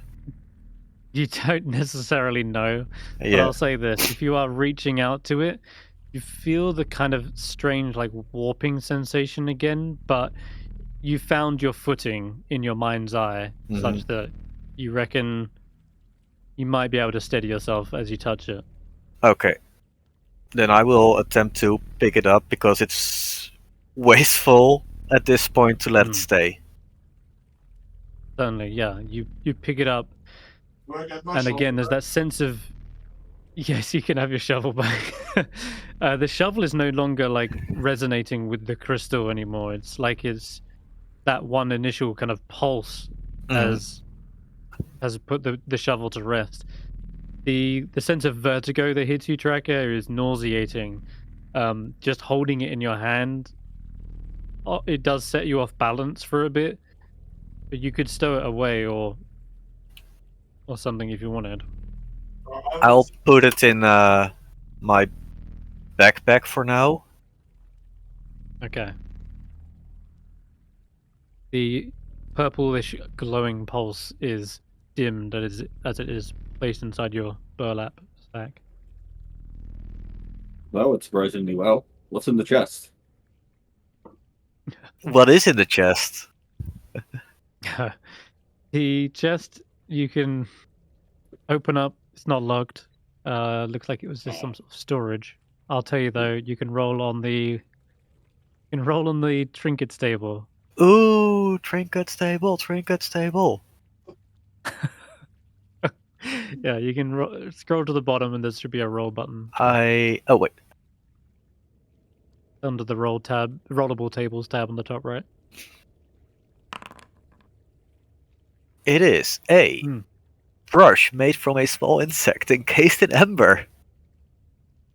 Yes, it's like a small little a brooch is like a badge or an amulet. It's like stuck on the outside of your clothing. I was that And yeah, in it's a a small little mine. insect. That's so Well, weird. they can always they do naturally occur. Like Oh, so amber was does stealing form. someone's personal belongings then. The miner put in the chest. Could well be. Okay. It's at that so it's at that point. Everyone hears from up above. There is a skittering of stone sound. Like you even see a little pebble fall off of the edge from a platform higher up in the shaft, and it falls, and you don't hear it land at the bottom, but you definitely hear it kind of like skitter off of the wall, like and fall. So we need to go floor up again. Okay. Bungo, are you gonna be okay getting back to the other side? What's in that little bit next to you? Sorry. I'll have a look. Hold on. I'll have a look. I'll have a quick look. I'll poke my head in, see what I can see. Amelia screams of pain. What do I see, Chris? So you see sparkling geodes greet you as you enter this cavern. The gems are partially exposed in places, sticking out from the walls like glassy shards. The floor rises near the eastern wall, and it leaves a natural ridge with stone ramps leading upwards on either end. And once again, you can probably see this is a great place to sort of mine special geodes, collect your payment kind of thing. Yeah, it's just a bunch of need to rocks, pick up. mate. Okay, sounds good. To be specific, shiny rocks. Yeah, they are shiny. They are very shiny. Which way are we going now then? I don't Do know. we I go thought you back guys wanted to get. I thought up? you lot wanted to get some of them. We can get it. We can get them later. Oh, what's favorite? Where's Looks like the you were looking for kobolds all someone packed up here. There Oh, fuck all. there's some more geodes. Oh, Oh god, yeah. All right, Bungo Okay, makes you across made it safety, easily. No problem. Yeah. Hand over hand, make it over the rope. And as you're doing that, you hear another rock fall from above. This one kind of bumps you on the head, Bungo.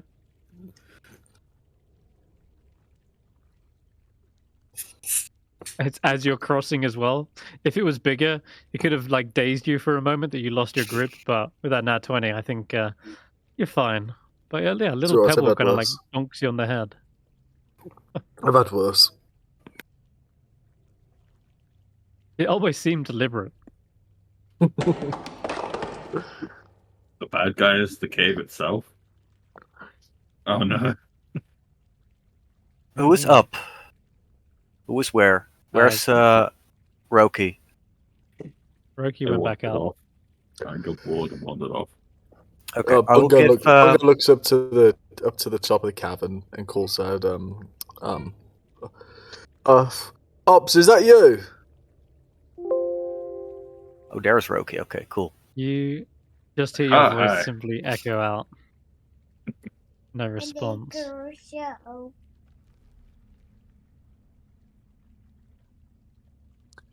Oh yeah. Anyway, I will give Stef his shovel back. Yeah. Mm-hmm. You got it. I So don't that want to means- be 150 gold in debt with him. We No, are certainly not. selling that shovel, right? You got your shovel You wanna back. sell You it? got your shovel back. I mean, we the shovel did its purpose, so I'm gonna sell it back to that guy. That's fair. It's your shovel. You can find a buyer. Go for it. Where's Roki right now? Near the dinner table. Okay, I went and hid in the corner with Cracker Bomb. got it. And Not as Steph sneaky and as I Bungo, thought. where are you guys? They are on the. No, I'm asking them. Oh, Wait, you're asking me? where are you? Yeah, whereabouts are you in the I- cave? Where are you? I'm still a bit ill disposed. I'm so sorry about it, guys. I have to do something for work Okay. on the side, so You can tell me if you like to be with the pie or I'd like to be following with the Bungo. party. Or... Yeah, I'd like to be with the party. Yeah. Please control me, sir. All right, you're following the others for now. So Roki, as you came up here first, before everyone else, because Tracker and Bungo had to make their way across again, you definitely hear something. There's something moving around in that cave where you were looking down the shaft before. And you can hear it kind of like skittering about. Again, a couple of rocks getting dislodged here and there is the only sound of its betrays its presence.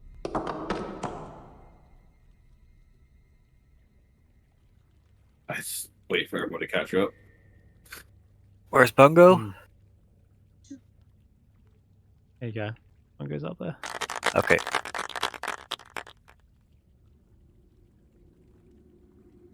Bungo is with the party now. Hey, we're all alive still. Hmm. Where that way. are we supposed to go now?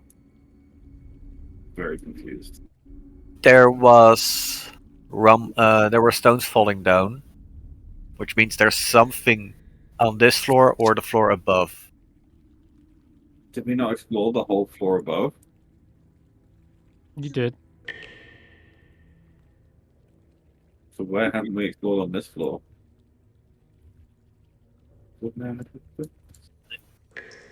It might have been in the room with the abyss on the ceiling there.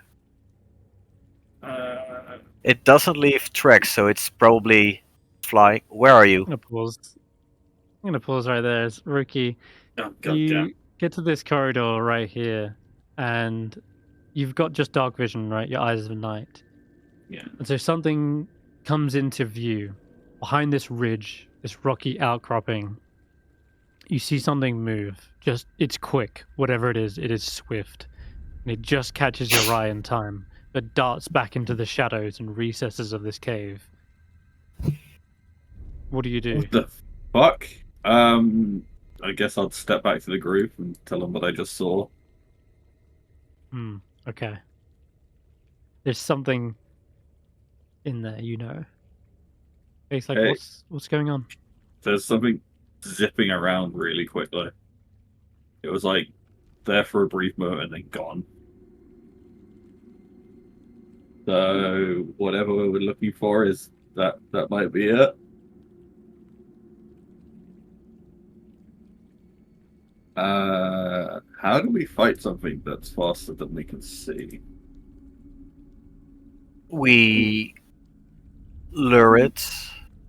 We stab it really hard. You know what, Steph? Go ahead, go stab it. Good plan. Okay. Can I ritual summon my familiar, please? Chibbles? You got it. Gibbles is out. Okay, can I please scout ahead with Chibbles? Sure. Gibbles enters into the cave. Carefully. How long? Cautiously. I would like to instruct Chibbles to, like, can somebody... Tracker, you have good eyes, right? Sort of. Wait, before I send him out, let's figure this out. I would like to tie a rope about around Chibbles. Sure. I do have that, right? Yeah. Yeah. Tracker, can you take this rope? You want me to hold the rope? I want Tracker to hold it. I definitely want the Barbarian to hold the rope. I can hold the rope. We got it. He's holding the rope. Then I instruct my familiar to walk out into the cave. And He make walks forward into this open area. and make a lot of random noises. Cat noises can be done. He's a There's monkey, so monkey noises. Oh, it's a monkey. All right, sure. You hear kind of a commotion from the other side, and immediately, as he lets out these kind of these alerts, you hear something kind of be startled. Once again, another kind of scampering sound, as if rocks underneath feet are being like swooshed away, and you see something leap from the shadows off of this ledge, and it leaps down into the shaft, several feet down, and lands into that. It lands on the rickety planks just below, and you see it's so agile that it's actually able to like leap from one wall and basically save its fall and leap down to the next. And whatever it was fairly small, fuzzy, and had large ears. Okay. And Bungo, you see this. You definitely see what's potentially your friend leap down and into the lower level. And it seems Alright, startled that's and good it's then. on the run. That ain't a good sign. What? Your friend's not a good sign? No, it's good to see him. He's just if he's running from something, then we probably shouldn't all. You Hops, what's got you so scared, buddy? What's worrying you? It says as it echoes all throughout the cavern. Wait, what animal is Yeah, you hear supposed this. to be? It's a rabbit. The thing that we just saw was a rabbit. What's this token of a cat? Oh, that's Chibbles. Oh, that's It's supposed to be Chibbles. Sorry, but- I swear Chibbles looked different before. Sorry. I Carry on. born He Chibbles does. was a monkey. Looks like this. Yeah, that's right. He is, but he was a cat at one point. All right, chill. Okay, He sorry. was Last just time we a saw monkey. Chibbles was a cat. Yeah, I just got really yeah. confused. Carry on. Chibbles is the monkey, and you know, Bungo, that was definitely what basically just disturbed it. Like that's what spooked Oh, alright, fantastic. Hops. The monkey just went in there and made like loud monkey noises to disturb something, and Hops is like leaped away and down to a lower level, and you saw where it landed. Basically, you know the level where you were in that bucket lift. You're pretty sure you just Okay. saw it hop down to there. Well, Bunga's not going to go around trying to chase Hops. He'll know that if Hops is up to something, he's got a good reason to be here. So Okay. So should we crack on? Should we find out what we're supposed to be up to? Yeah, where what's left to look? I'm not sure. I'll tell you now, you've looked everywhere except for the shaft, which descends thousands of feet. Yeah. Oh, Right, so I guess we get in there then, anyway. I mean, can we set a trap with my familiar as bait or something? Is that like this creature hunts inside here, right? We can. Okay, we have 3 floors where the creature where we can find the creature or see the creature. On this floor, there is only one area where the creature can escape from, or 2. What if he throw Chibbles down the hole? He has wings. He can tell us where it is. That's a No, great idea. Sure. He does not have unlimited range, unfortunately. He can't like 100 glide feet. down. If Chibbles Well, he gets too far away, he can't Yeah, he can't tell where what he sees. then he can't come back up. My bad. Well, you got 100 feet of Chibbles vision, and if you Okay, tie 2 well- ropes together, then you've got 100 foot of rope. I'm up for that. If anyone doesn't have a better idea. Okay. When did I get a potion of And- vitality? What about the rest of us? Yeah, while Chibbles is exploring, how about I set up the bell at the floor below? Or should I set it up here? Below, that sounds fine. Here I come up. Like if it's in the hole, Alright, it has to go through there. If it's already above us, then we're probably dead anyway. Faith says, shall I turn off the light? Don't we need the light to tie the rope? I don't need lights. The rest of us. You tie the rope, no problem. Oh, You create after a we tie 50 the foot- rope, she can turn it off, yeah. You've got now a 100-foot tether connecting Chibbles to Tracker. Oh wait, I need to hold the rope for Chibbles. I can't go. Okay. I can hold the rope once it's been made. Okay, fair. I have a firm grip. Can Steph stop following me? Yeah, thank you. There you go. Does anyone want to join me below?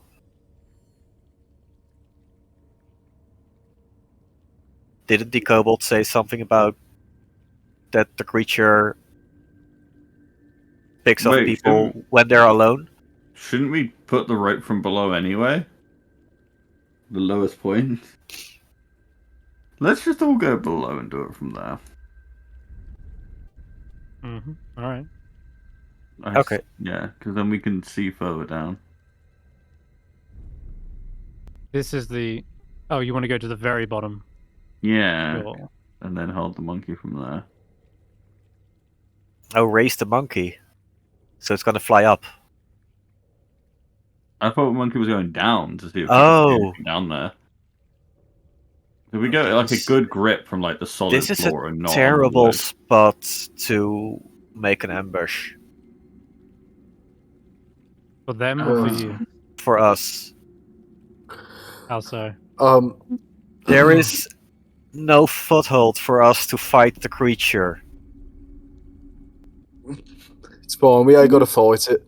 So so Bungo takes his 50 feet of hemp rope. Does anyone else have any rope? By the way, can he see we that already anyone tied. else has I any thought rope? we already Yes. tied some up. I have 50. Yeah, did you... Yeah, I You've have done- 50 feet two as of you well. have put So 100 together. let's Yeah, put an Bungo's extra got his own rope. 150 on it. Well, no, I'll tie 150, mine onto but- the end of that as well. So we've got 150. Okay, you got 150, but Chibbles can only see... Well, Steph can only see through Chibbles' eyes out to 100. So you can send him down further than that, but you're you'll be going in blind. He'll have to return back and tell you what he sees. Of which is not a lot, because it doesn't look like this monkey has very good dark vision, sadly. But you're sending him down as bait. Chibbles looks up at you, Stef, and sort of shakingly Chibbles, holds we've onto been you for through a this moment. before. You can't really die.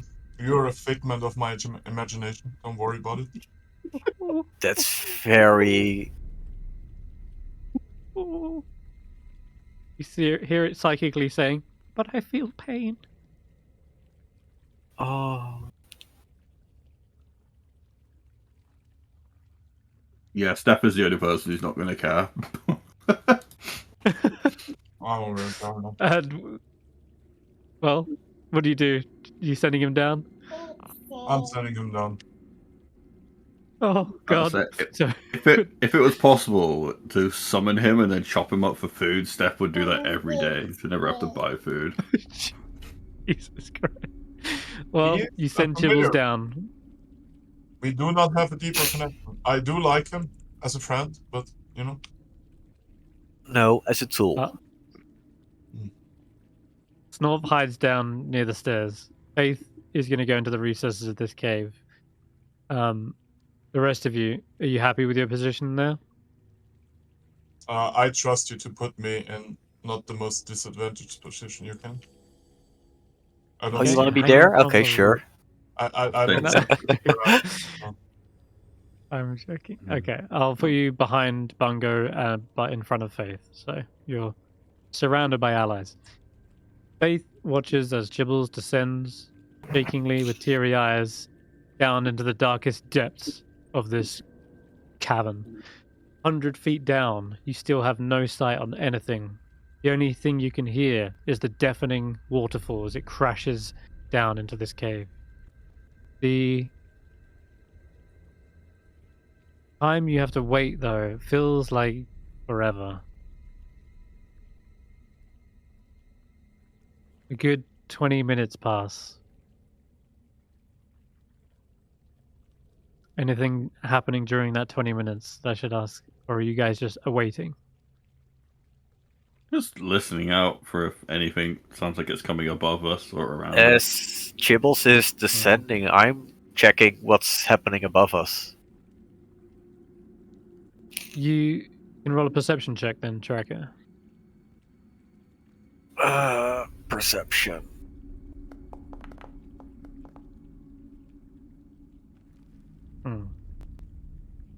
Okay. You don't hear anything from above. Fucking rabbits. But nor do you hear anything from below. Another 10, 20, 30 minutes elapse. And if everyone's remaining pretty quiet, then I would like you to all make stealth checks. Stuff. Wait, I have Chibbles. I don't have control over my own character currently. Just press C. Yeah, it opens Chibbles. The fuck? Okay. That's what I did. Right, well then, open up the actor. Sorry. Drag a box over Steph, which is over here. Wait, who's dragging a box over Steph? If you Steph. drag a box here, you will select Steph. I don't see your cursor moving.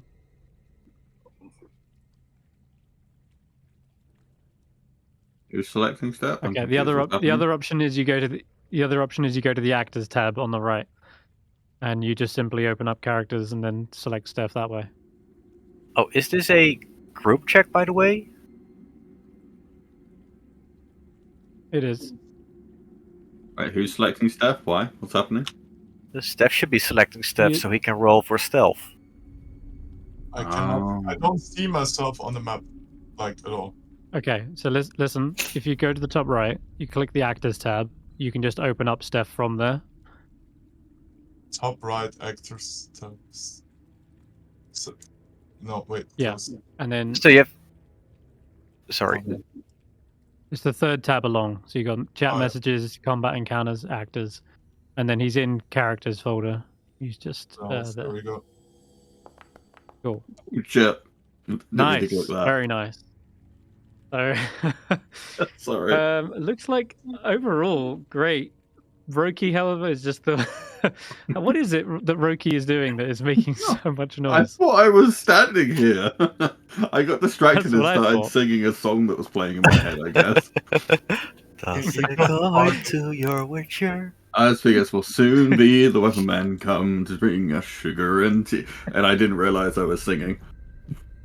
And then Snort probably pokes you in the back. Like, shush, Roki. Roki, be quiet, Roki. What?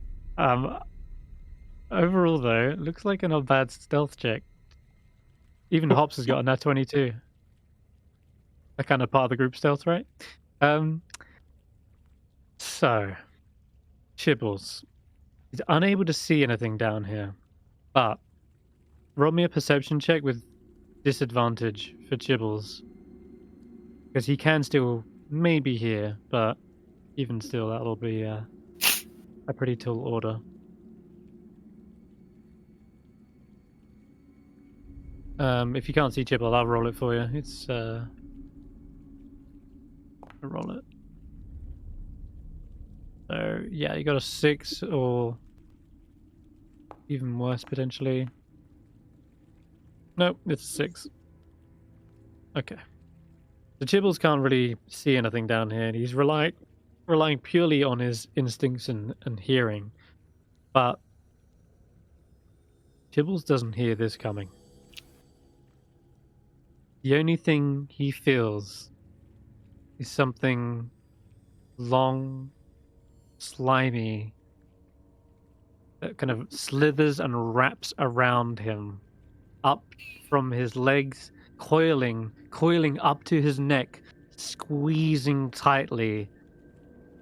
And, well, I'm gonna roll with Can advantage. Stef unsummon him when this happens, or too late? That'll, I mean, I technically that'll certainly could, hit. but I feel like, You're not going to. Oh no. Gibble certainly gets hit by these tentacles, and you hear a small, like,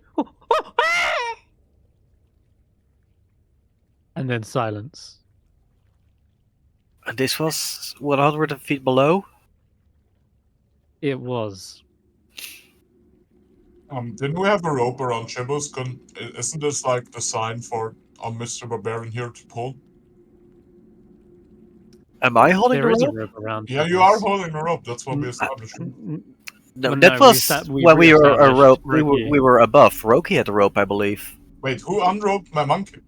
I wanted No. to use like, No, the fishing. Listen. The rope is still around the monkey, Okay. but we re-established that Roki is now holding said rope. Oh, okay, Roki. They have Roki, quote, you a better firm call grip. for help. It's fishing time, boys. Pull it up? Okay. I mean, you can call for it. Or- We can all pull on the rope, right? How about I don't want to pull we it roll up. initiative? Yeah, I don't want to pull up a thing that will eat me. Go ahead, everyone. Roll initiative, because I mean, pull familiar, but we don't. You may not- we don't have to pull the familiar up. No. oh, we're- absolutely, you don't have to. You may not want to pull it up, But it might pull but you. it's about to pull you down. If it tries to pull me, I'm going to try and let go of the rope. I ain't. Of I ain't course. fighting it. Well, By the way, Roki, I am kind of give like me stood on a rock here. I'm not stood on the wooden bit. That was my intention to be like on the edge of the rock bit. Give me a strength. Give me an athletics check, Roki. It's going to be a flat roll. Ooh. Okay, that's good. I better make this contested though. You weren't no. lying. You said you had a firm grip. We just need Bungo to roll on the initiative, and then we're good to go. But whilst that's happening, let me roll strength check for this. I rolled It's wow. We meet 16 to 16, which means that the status quo remains. he doesn't pull you, or it doesn't pull you, and you don't pull it. But you definitely feel a tug on the rope. It is not a full force, because if it had been, you'd have probably staggered forward. It feels more like a curious kind of, what is this like thing, and can I pull it down with me? And so you feel a tug on the rope, and you've got a firm enough grip that you kind of like steady your arms, and they kind of go taut. But yeah, something is grabbed onto the rope, and it is trying to pull you. And I'm going to go to Faith on the turn order, who sees this happening. It's just like, what should we do?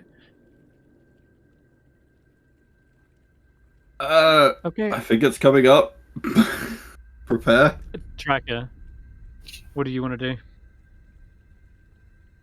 Can I climb over the rope and hold the rope that Roki's holding as a double anchor? Yes. Yep, you move over. Roki is holding the rope steady, but you can grab onto it now. And do you want to pull, or do you want to just steady it? I wanna steady it.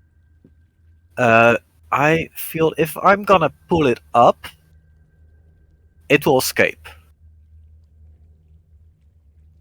So I Okay, wanna so you're just steady holding it. it. I wanna bait it into trying to pull us down again. And when it pulls, I Interesting. wanna Roki? pull it up. Got Are it. we pulling it up then? Okay. I mean, it's up to you. ideally, I'd want to like where we've got this walkway. I'd want to like somehow fashion the rope to that to try and like tie it to it, so I don't have to grip it. There is a long cylindrical wooden structure here. It's basically like the pulley system, which you could tie the rope up and around. Yeah. Yeah, that. let's do that. Now that we found something. Okay. Got it. You tie it up, wrap it. Can you give me a just a dex check to tie the rope? It's the best nearest thing to like use rope, and you're basically setting the DC. And I'll say if Tracker helps you out here, you can have advantage if Okay, then we do that. Tracker wants to. Oh, okay. So I just roll Yeah, again. because you said you were like steadying the rope, basically helping with it. So okay, Oh, okay, so it's At least the DC first roll's 12. Got it. Snorp is staying back, ready, waiting. Bungo doing anything? Bungo wasn't really Yeah, sure what's action going talk. on. Yep. Prepare action diplomacy. Okay. No, Towards me, have you? Is there any room on the rope to grab and help out with, or? The rope is now tethered to this kind of wooden structure, but you can hold on to the rope in addition to that if you want. Yeah, sure. Kind of brace it. All right. So there's 3 of you now on the rope. Okay. And Steph, did you want to do anything? Your familiar died at 100 feet down. I Oh, will. fireball. Can I hold a ray of frost as reaction? Yep, you can. Then I would like to do that. Okay. Let's determine this thing's behavior. oh no.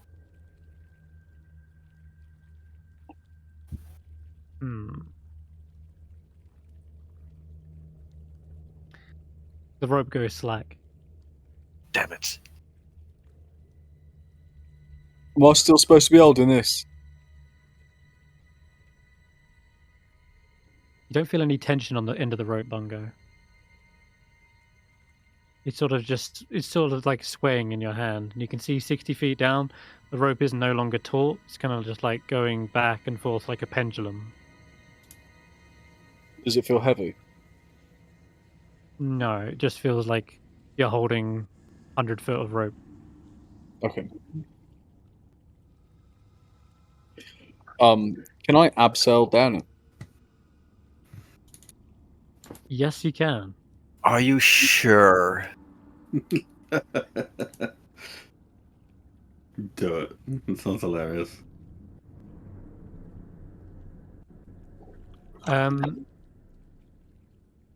Nothing stopping you. You can grab on the rope and begin to lower yourself. How far do you want to go? Just until something happens, then I guess. All right, you got it. In that case, we'll come out of initiative in just a moment as Bungo takes the turns to descend, which is probably about 100 feet, 50, half movement. So yeah, it takes you about let's just say like a few seconds to get down there. You're dangling near the end of the rope, just about 10 feet from the bottom. You don't see anything hanging from the end. No familiar. Because... Oh,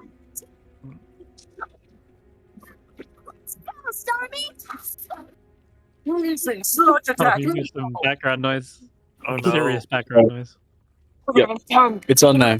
Go on. At least fixed it. No. Go on. It's There done. you go. Oh, Yep. sorry, we got some background noise then. That was... Oh yeah, sorry about that. Tom, you're at the... That's alright. So you wait and wait again. Probably long enough that your grip is starting to tire around, but I'll tell you what, give me an athletics check. Do I reach the bottom of the rope? Yes. And I don't see the floor. Like there's still more. No. Okay. No, nowhere near. Yeah. It is what you guess to be probably thousands of feet deep. Because when a rock fell off from earlier, when Hops got startled, you didn't hear the rock hit the bottom.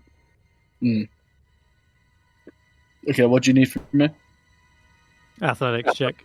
You're holding onto this for quite some time.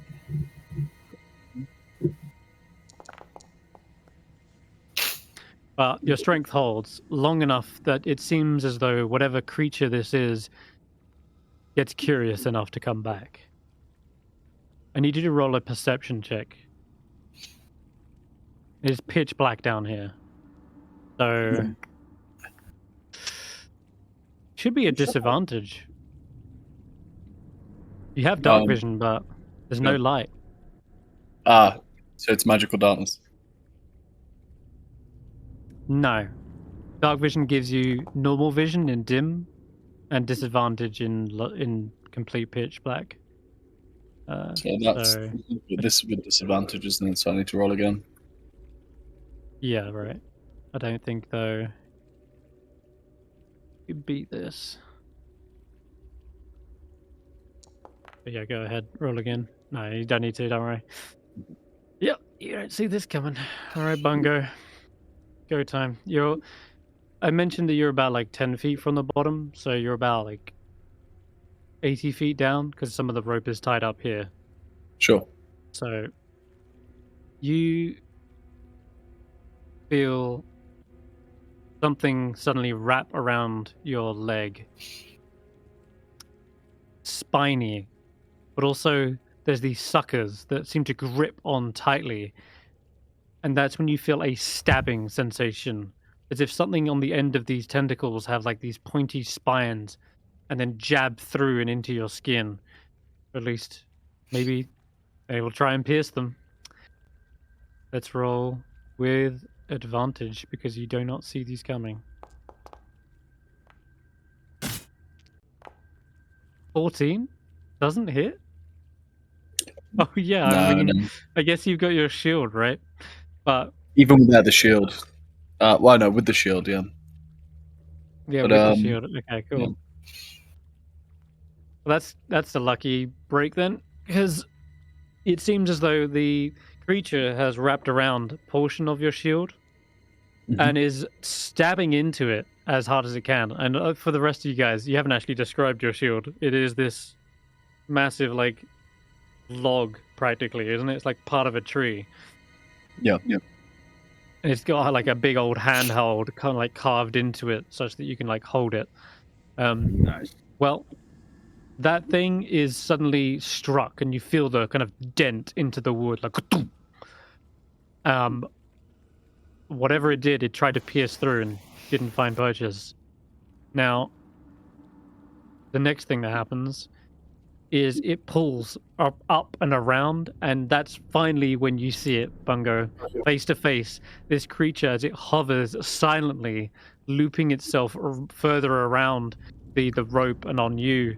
You see this creature is just like this kind of bulbous, fleshy mound, and this massive, deadly, sharp beak opens up in front of your face, and it goes to snap at your throat. This is going to be made flat. That's going to hit. And you take 7 points of piercing damage as this thing digs into your jugular and blood just spurts down and into this massive cavern. The rest of you can hear something grabbing onto Bungo and fighting them. Roki, you're the only one that sees this because you've got 300 feet of dark vision, right? Oh shit. Yep, in that case then, it's time to reveal the horrifying monster that begins to close in all around poor Bungo, and it's wrapping itself Brain around. with a beak and tentacles. Yeah. It is something. I'll say that word, guys. That's a brain with a beak and tentacles. Fuck. Okay. Question. Yep. I was gonna ask if I feel stuff happening to the rope or to Bungo, can I pull him up, or On can your I turn, start? Yes. Yeah. Which is right after Faith. So we're jumping back into initiative. Faith is over here. She sees nothing. She's 60 feet down. Can't help you. He waits. Cracker, it's your turn. I would like to rage and try to hold the rope as fast as is possible. Mm-hmm. Go ahead. Rage. Does the rope pulling have thing you- that we attach it to let us pull him up faster?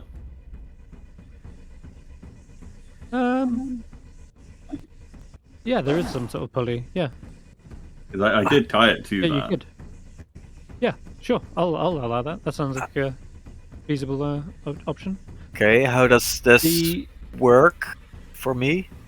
do you want to pull Bungo up? Yeah. Yeah. Roll on athletics with advantage because you're raging, Yes. and I'm gonna say that rather than just the normal speed, you can double it. 15 though. That's terrible. That's still pretty good. Well, yeah, it is, but not for a. It is for a barbarian. I mean, for our level, it is decent, but this is terrible. I mean, yeah, I for was sure. already holding my Ray of Frost. Could I not have reacted to any of this? Can you see him? Still far away. You cannot see. He's out of range. Or is he below could us? Or- fire. Yeah, he's 80 feet down right now. 15 is fine. You actually begin to bring up Bungo, and if the tentacle had have hit, this would have been a contested check. But only the beak snapped into his neck, and as you're pulled up, Bungo, the beak kind of rips away from your neck, like twanging your tendons like a bowstring, and you are pulled up some 40 feet. Everyone can see Bungo. He is bloodied, and well, not actually bloodied as badly as you think, but there is definitely blood pouring from his neck, and he's looking down. You can see he's just been pulled away from something, but he's in visible range now. And if one more turn of pulling him up, and he'll be back to the top. Well, then I will That's hold your go my track? Ray of Frost for a That will be my turn. Yeah. And we just, as soon as this thing comes in vision, I'll blast it, right? Sure, we're going turn by turn. So yes, Roki. So I can keep pulling Bungo up more, I guess. How much has he moved up? Sorry. 40 feet, so another 40 and you'll be up. Okay, so I can pull him up the rest of it. Go ahead, roll a strength check as well. Oh, fuck.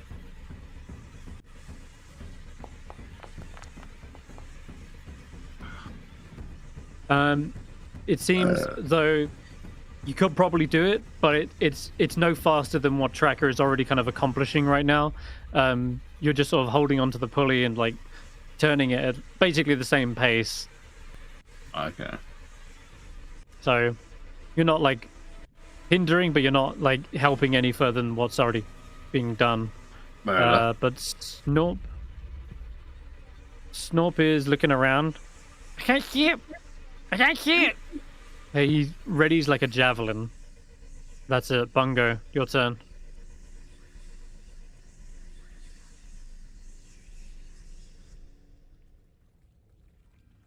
Bungo? Help? Oh, I was muted. Sorry about that. Sorry? So how far away is the creature? 40 feet from you. Okay, perfect. So I'm going to cast Entangle on the creature to get it stuck Just where it is. To do what? To entangle it. Alright. Now, the hope is that like grasping weeds and vines sprout from around the cave and kind of try and wrap around its tendrils and get it all knotted up. Absolutely. Let it go. Yeah, go ahead. Roll the... Pick the spell. Place the template. Fuck him up. That's the plan. The template. Well, sorry, I think I placed two. But you kind of get the idea. Yeah, if you could do that, if you could manage the template, yeah, if you could just put the template of the, it's the square one. So, yeah. Alrighty. And it's a strength save?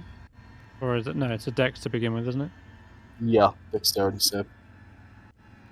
Okay. Alrighty. So yeah, these vines sprout from the wall, wrapping around this creature.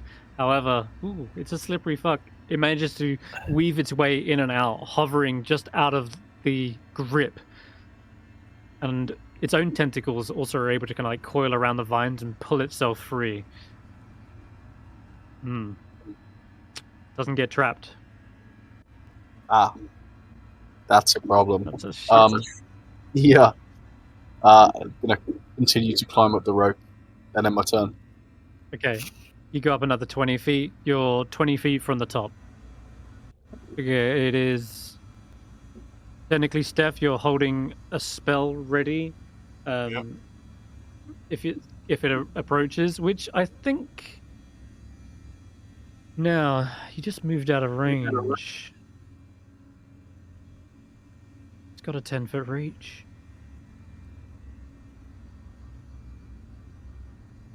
Oh wait, what's your movement, Bungo? It's only like 30, isn't it? So you can only go 15. Yeah. That's just about enough, actually. Okay, We did pull him up 40 feet already, so he moved 55 feet away from him. That's true. Okay then. And it Well, was forced in that case, movement. then. Ooh. Can I? Sorry, could I? Before I end my turn, can I use my bonus action to rage? Excuse me, what? You mean just get angry? Yeah. I'm just gonna get angry. Cool, that's fine. Just, Yes, you angry can. that I couldn't concentrate on this entanglement. Yeah, the entangle spell drops immediately, right? Yeah. Cool. Okay then. Yes, you can. I was gonna try and keep that under wraps, but all right. No, it's alright. What does Bungo's rage look like exactly? He's just like quite annoyed. He's not even aggressive. He's just like he's more annoyed with himself than anything else. Alrighty. Okay, this creature begins to ascend upwards. Bungo's rage is he's just like He's climbing the rope, but he's just complaining the entire time. Every time I cast a spell, nothing happens, and I prepared it this time. I said the words right. It's bloody useless. Jesus. Yeah. As Bungo's complaining, this creature comes into view, Stef, and you're able to hit it with your frost. I'll do that right now. It'd be really funny if you miss. Yep, it does. Sorry. Faith doesn't have an action prepared, but she's now going to move in. It should have been a disadvantage, but Faith is going to do the one thing that you guys have failed to do, and that is get a light and shine it down there so that you can actually see it properly. Now that it's within bright light, your attacks are like flat. This creature, however, has to dash to get anywhere, and it's when it is shone with the light, it seems like this creature doesn't have eyes. It doesn't have these normal senses. Like you said, the best description of it is possibly like a brain. It's this bulbous, floating thing with a wide, sharp beak. Its 10 long tentacles are made of hundreds of ring-shaped muscles, sheathed in tough, fibrous hide, and the barbs seem to line each tip of the tentacle, and they're trying their best to like reach out and inject into Bungo. And yeah, as it's being lit up, it suddenly kind of like retracts its barbs into its tentacles and like swivels around, almost as if to try and begin to dive back down into the shaft itself, all the while making no noise, no sounds of flapping wings or anything. It's just levitating of its own accord. Cracker, you're up.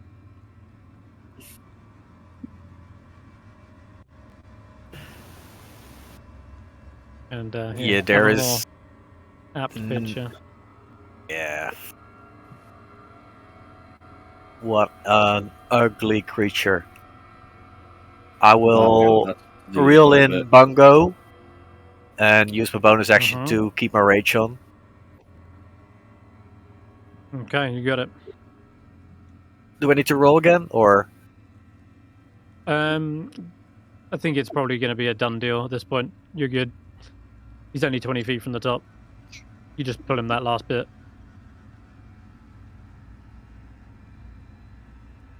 And that will be my What turn. else do you want to do? Yeah, okay. I use my bonus action to keep my rage on, yeah. Got it. Roki, you're up. I'm gonna just bless my friends here. And then stand strong and prepared at my turn.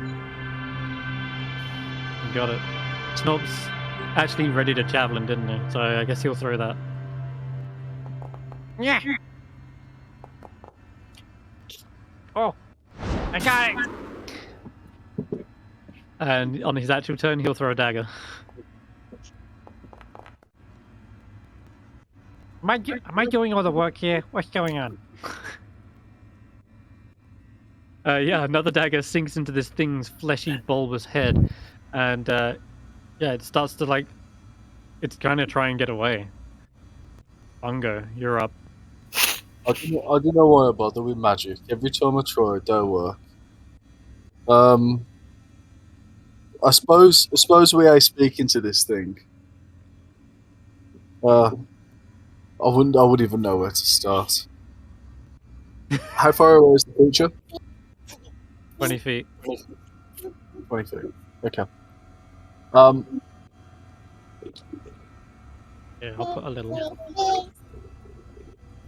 Let's look at what I can do. Let's. Do any large rocks around? Yeah, you've got like big geodes.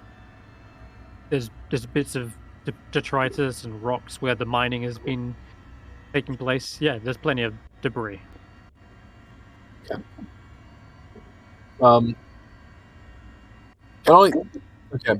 Can I pick up Snore and throw him at the creature? Yes, you could. Is that what you're going to do? Why? Does it look like if Snorp... Well, Snorp's doing all the work, isn't it?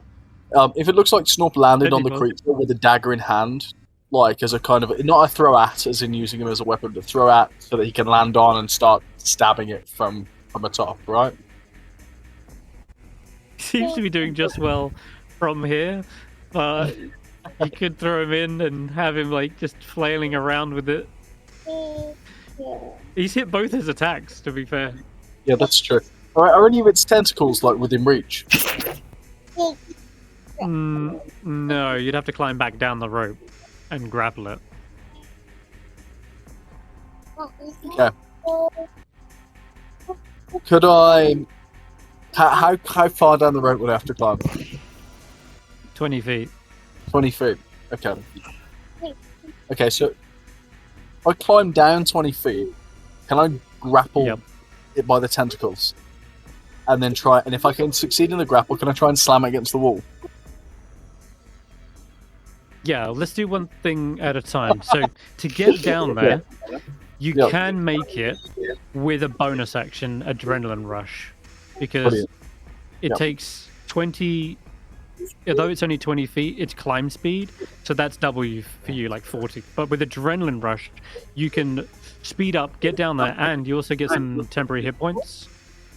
So you gain, what is it? Let's just check. Proficiency? Yeah, so you gain 2 hit points as temporary hit points. Alright, so yeah, that surge of orcish blood rushes through you. You see your opportunity. You climb back down as fast as you can, maybe sliding down, getting a bit of rope burn as you go. But you ignore the pain and reach out to grab it. Give me an athletics check, and we'll see what you get. If you've got advantage because you're raging. I just have a really quick technical question. You know, reckless endurance. Yes. Yeah. Right. Okay, that's. Is that rules as written? It is. Even with massive damage. It is. Isn't it? Okay. I like to. I like to attempt to use my adrenaline rush to just jump off the cavern with an attempt of landing on top of this creature and sending us both plummeting as far as it goes. Holy shit.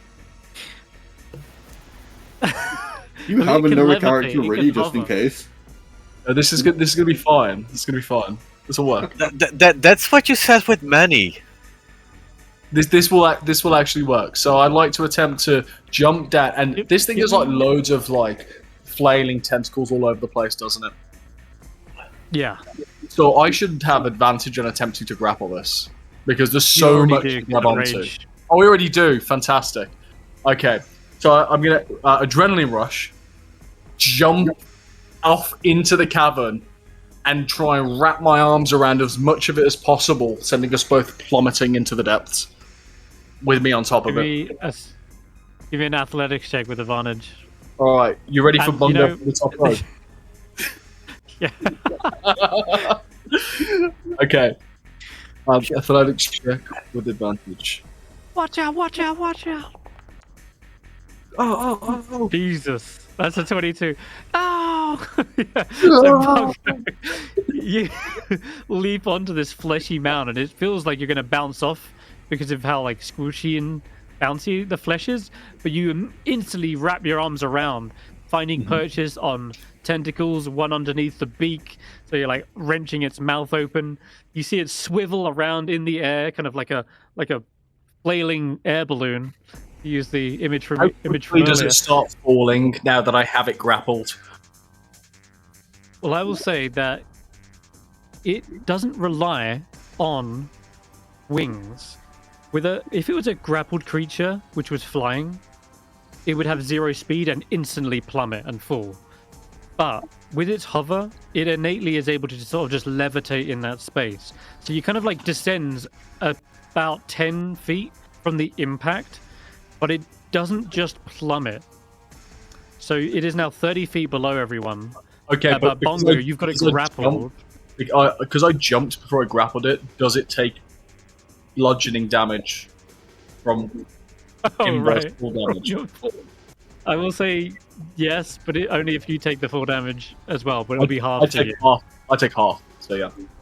Yes. Alrighty, you got it. It'll take 2d6 then. Do you want to roll it? Yeah, sure. It was quite the feat. I'll let you have the inverse full damage. Oh, fucking Max! Jesus Christ! Yeah, you hear the kind of wrenching of flesh as its beak is being like pulled up and out of its socket, and there's this big dent, like a squished, like bruise in the top of its head where you like elbow dropped it. Now, with it grappled, you've got one arm. Well, you got it grappled with both, but for the sake of this, if you wanted to actually like stop moving, you would need to hold on to something else in this cavern, like for example the rope, to prevent it from moving, right? Because it can't be grappled with you just on it.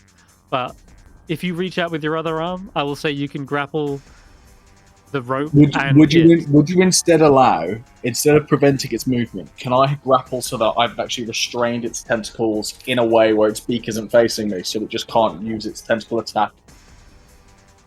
And it can use its beak attack, but it can't use it on me because I'm like literally on top of it.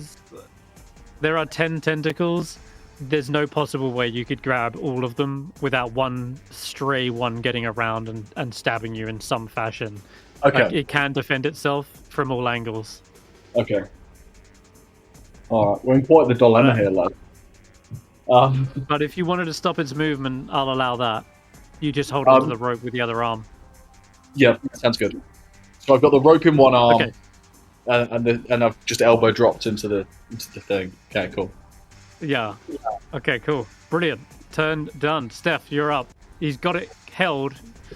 It's not going anywhere. You got blessed. Can we walk there, or what's happening? Why are they fighting in the air? Walk there. Can you walk over the open chasm? Yeah, no. Well, I'm like, just as a precaution, I'll activate Blade Song because I think we're just gonna do this. Ground. Okay. You gonna jump onto it as well? more the merrier. Jesus. All right, magic missiles incoming. Ooh, that wounds it. Bits of brain and... Yeah, that will be my turn. Nice. Bits of brain matter goes split, splat, splop against the walls as each impact hits it. And for the first time, you actually hear its strange alien-like cry, like screeching out, like that of a kind of reverberating pterodactyl. Like, this creature is wounded. It's turned now as well. Grell, it definitely wants you off of it, Bungo. It has to make its tentacle attack. Okay. One quivering tentacle wraps around, trying to find purchase in your leg. Holy shit, I crit.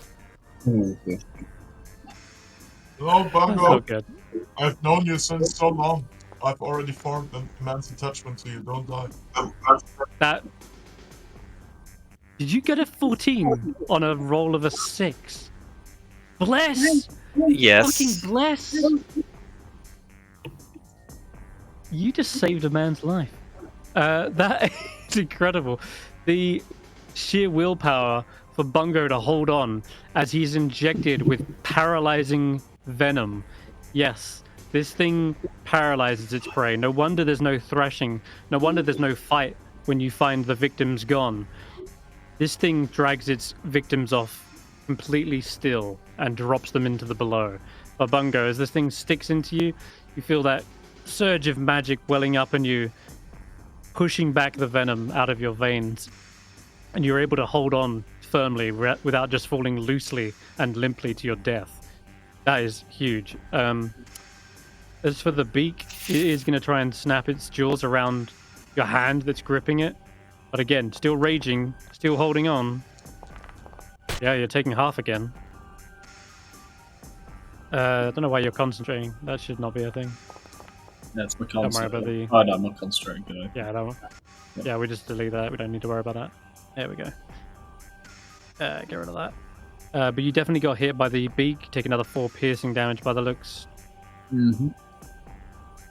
Are you keeping track of this, Omar? I'm looking at your rage, and it is working. Okay. Just curious as to why it reduced it. Oh, I know why. Okay. You take an extra 2. There you go. Let me just check how much damage you took from the actual sting as well. Yeah, because that's going to be quite a lot. 15. How the fuck did it reduce it that hard?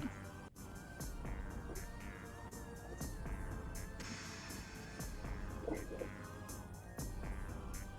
said you took 15, but you went from 15 to 15 somehow. That's what I'm curious about. Very strange. I think you should be on 1. Oh dear. Because you took 15, that's half, down to 7, right? And then... I don't know, the automation's fucked up somehow. Weird. Yeah, But it I'm should pretty sure be you were on- 7 and you were on then 15. minus 4. So you isn't he at 3 now? Yeah, you started on 15, you took 7, and then you took 4. So yeah, you're right, you're on 3. Okay, cool. That was bizarre. Alright. Still holding on, but incredibly badly wounded. You can't take another one of these. Faith is up. The best she can offer you in these trying times is a healing... Wait, nope, she hasn't got a healing word. That's rough. There is not much she can do from here. I'm not gonna lie. She just keeps the light shining on the battlefield here, so that you guys can keep a clean hit. It's gonna be Tracker's go. Fuck. Fuck. What the hell are you doing, you idiot? Just throw a javelin.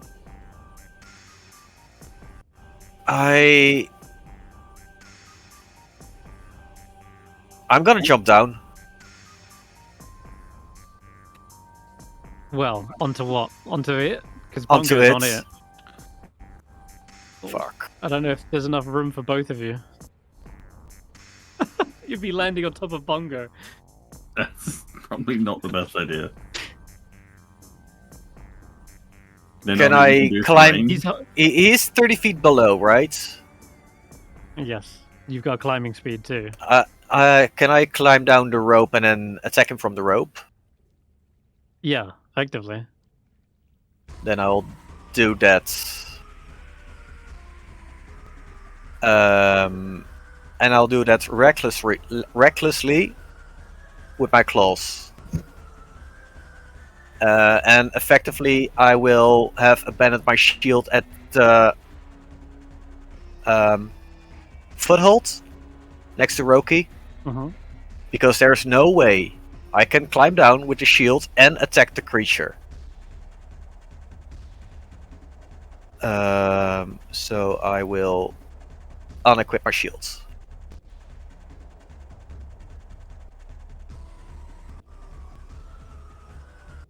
Did I Alrighty. target the creature? Yes, I did.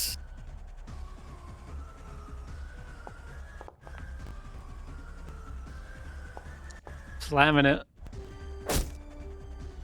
Ooh, fuck it up. That was a hit. Okay. Sink your axe, your claws deep into my its claws. flesh. And just start tearing into it. Yeah, there's blood like pouring all over you. You're not sure if it's Bungo's or the Grell, but it's getting messy down here. Is that your go? Can I use my bonus action to shove it up as part of my claw attack? You can try. Yeah, it'll not move very far. Actually, if you do that, you'll actually pull it out of Bungo's reach. Ah, and it will fuck. no longer be grappled. To be fair, I'd rather have Bungo being alive than having him grappled, if that makes sense. If you No, move this Bungo's grappling thing, it. Bungo might fall Oh no, off. Bungo's... Actually, He's you're on right, top of Bungo's it. restrained as well. Jesus.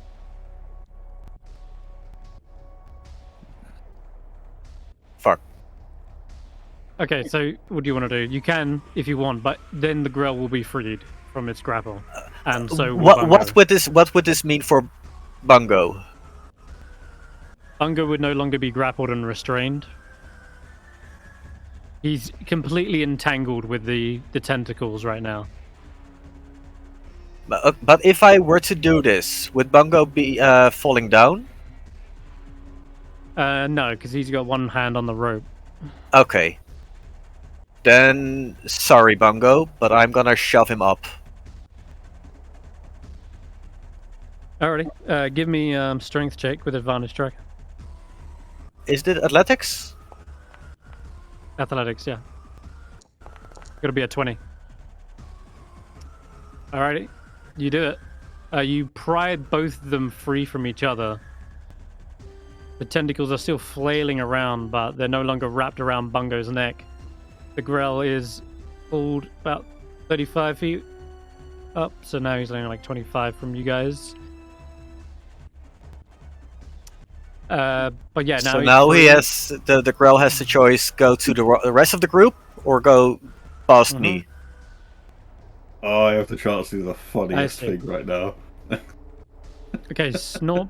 Got any more daggers? Wait, no, it's my I'm gonna turn. buy some daggers.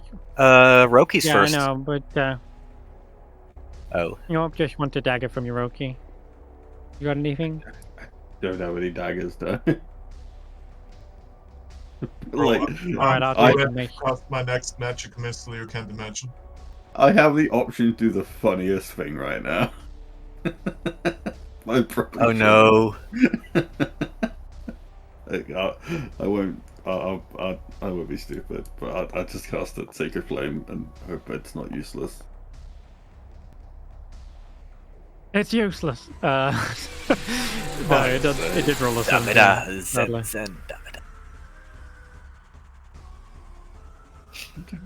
Not like, well, I'll just throw this mace in. I didn't want it anyway. He's just gonna use a improvised weapon at this point. No. His mace falls down into the cavernous below. Someone, like an Etikab, is getting hit in the head in the Underdark right now. Alright, Roki, that's anything else in your turn? That's it. I assume not. Already being us to do. Yep. Because I can prepare to Alright. pull up the rope, but Oh. Got it. Bungo.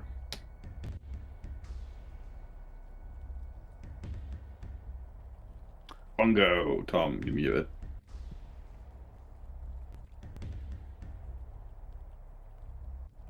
Can't puncture this guy, I'm afraid. Yeah, I was hoping it might do something. Nah. Tom, you're muted.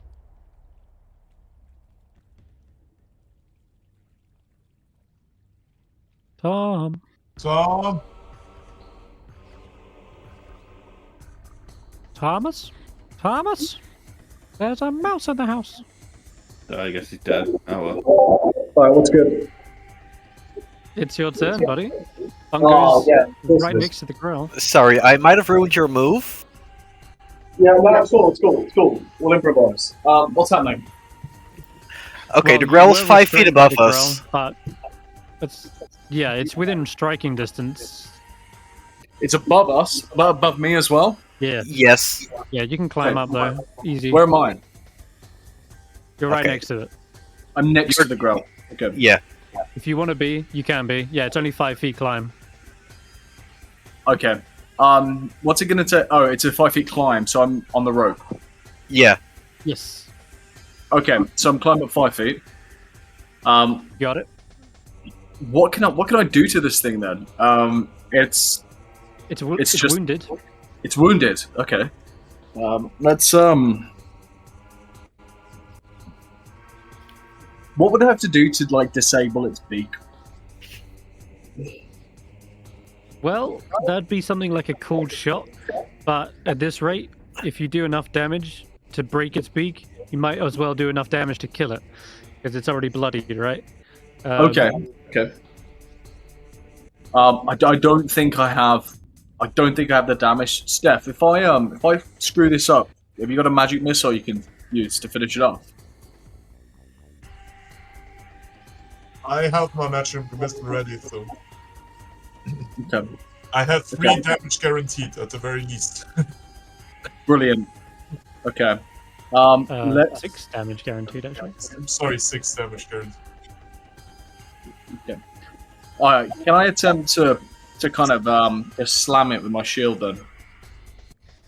Yep, you can. Although I will say, Yes, it's a two-handed, two-handed yes. weapon. Once you, How far am I from the top on this? 25 feet.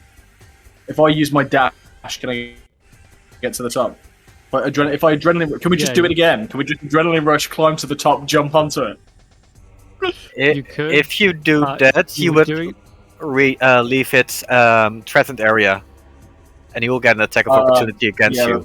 that's fair. That's fair. There's not really. I'm dumbing Debbie down here, but there's not really much that I can do. I have snowshoes. Sorry, that wasn't. You have That's the not crowbar. what I. Yeah, I have the crowbar. I think I left. Well, you it. have a. Oh, okay. Spells that I know might do damage. I'm raging, aren't I? So I can't get Yeah. spells. Yeah. Yeah. Yeah. No, this is a challenge. Hit him on the nose. Yeah, I'm gonna bonk it on the snoot. You got it. I'm gonna Make a strength check a strength check. Okay. with advantage Fabulous. for that rage damage. Yeah, I know. That's a crit. Holy shit. Well, what is your strength? It is. Can I use that? Can I use that to just rip its beak off? Can I have that? Cold shot. Well, it's either going to get away or not get away. So effectively, yes, you could. I'll say that you just rip the top half of its beak off, and there's this slithering tongue inside that just like wibbles around. But my god, let's work out the damage here because you've got a strength rage of to a rage bonus. How does this work again? It's +2, cool. So you got 1 from your strength. We'll double that. So that's 2, 4 damage. Yeah. Let's go. Nice. Okay. It is Steph's go. Well, guys, Oh. I'm gonna do something really surprising here. Where's my magic missile? Cast, yes.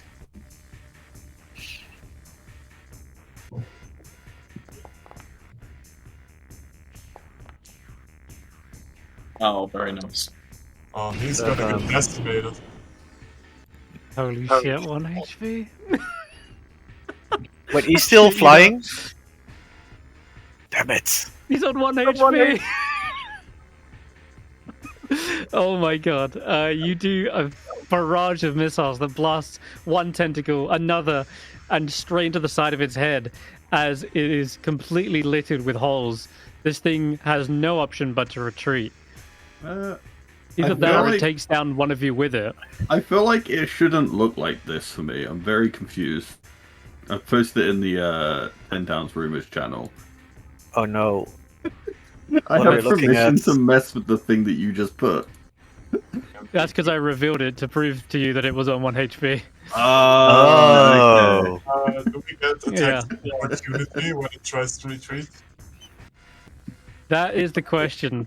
Whether it descends, if it is dead itself, to rights and just tries to kill one of you out of spite, or whether it just tries to retreat and save its own life. But it's not good. Got good options either way. Well, I could try and disengage. Now just leave 30 feet of movement. I'll tell you 30 what, feet of let's movement just ain't coin toss enough. it. Alrighty, look, on a 1, he's gonna turn and fight you. On a 2, he's going to disengage and run and pray that you miss. And on a 3, he's running full speed. Let's let the dice decide his fate. You get an attack of opportunity, Tracker. With advantage. Just like how you planned. Come on. Oh, Yeah. try Yeah, again we with got it. with reckless.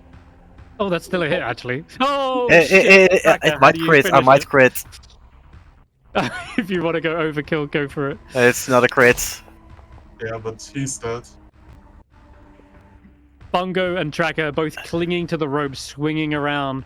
You see it, the Grell spin round with holes, so many holes in it, and a tiny dagger from Snorp spins and tries to descend down, pulling its tentacles into a small, slender, streamlined fashion, like a jellyfish going through the air. How do you finish this, Tracker, as it swooshes past you? I try to hit the beak and try to grab it so it doesn't fall, and we have a actual proof that we fought it. Can I Nice. grab it? I've still got the beak here, so Yeah. It's true. You got half of the beak. You grab the other half, and you wrench it.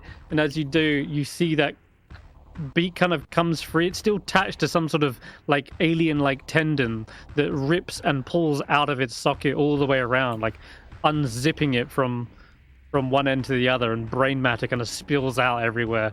The tentacles shudder for a moment before going limp in your grip, and both of you dangle there, swinging like a pendulum on the end of this 50-foot rope. Survived, bloodied and beaten. That'll end combat. That was could have gone horribly wrong, but some stunts, some hell of a cool stunt from Bungo, Oh, fucking which I hell. really want to. I think for the two that jumped down there like absolute crazed maniacs, I want to give you both an inspiration. I had such an urge to jump down as Ballsy. well, but I was like, maybe that's too much stupid. The only reason I was comfortable with doing this is because of my climbing speeds. Right. And I But think the only this- reason Bungo yeah. was comfortable because he hoped that somewhere in the back of his head he knew he would survive, if just from his orcish heritage. But Would yeah, it- would Yeah, it- sure, would it- sure. He might have survived, but I'm. Would it Where the make fuck sense is the for- exit from the Underdark? Yeah, then we start the escape from the abyss. Would it campaign. make sense for Tracker to get hold of Bungo and then the rest of us pull them up? Because Bungo Yeah. doesn't Yeah. look like in condition to pull himself up. I'll be For sure, yeah. You pull. Oh, you wrench the rope, pulley him up, and everyone collapses onto the wooden slats, safe and sound, with this dead creature in tow. Let's give you some Effects. healing so you feel a bit less dead. Oh, it stinks. Oh, it must be dead kobolds inside. Sorry, no offense, Snorp. Should we take that thing with us as a trophy? Drag it outside you and be got- like, look, That's it's dead. the plan, right? I want to wrap that thing up and then pull it along outside of a rope and just be like, job done. After we get some Yeah, it jewels. leaves like smears across the floor as you're dragging it. But yeah, got this So, mushed up brain matter. do we get the option to try to grab like 50 gold worth of jewels or to try to grab more than we're supposed to? How does mining work again? You just tell me that you're mining, and I will say 1 hour later you have produced a certain amount Yeah. of jewels. Cool. I mean, I'm going to go for the correct amount because as much as I hate that guy, I feel like I would get the correct amount. But I just, I I'm have open to the no option to the eye good. for stones, so I would just grab an X amount of. I'm going to base off the Stones? ruby that we got before that was worth 50 gold. I'm just going to mine a ruby that size. Yeah, there's some bloodstones around here that are probably worth about the same amount. And sure, if working together you mine and pick away, there is enough to fill your pockets with 50 gold's worth of gems. Each? And this is split. No, he said specifically between you. To be fair, when we initially made the deal, he said that he gave us 50 golds, and now we have to work double our worth. Did we establish if we're gonna have a savings account with Faith? Did we already? We didn't yet, but it is something we should try to do. Faith hasn't taken any of the cut, and she's always paid for her own, feed. And did we loot the chest here already? Yeah, Faith's got a rich daddy, but like Snort, maybe we can just like take 10 each and give 10 to Snort. Sure. Snorp's happy so long as he's with you guys and gets enough food to stave off hunger. Okay, cool. I don't think Snorp has. Whatever you. Okay. But if you would like to create a fund for Snorp, he can start affording traps and better weapons. Yeah. I mean, that's you threw it away. Did we loot the chests that are inside of here? Yes, there was an amber brush in there. Yeah, it's a piece of jewelry. The amber might even be worth something, but yeah. Fair. Stef wants to spend 4 hours looking for every piece of loot that can be around. Of course. I'll tell you what then. Did you roll an investigation check to look around yet? I will do that right now if you want me to.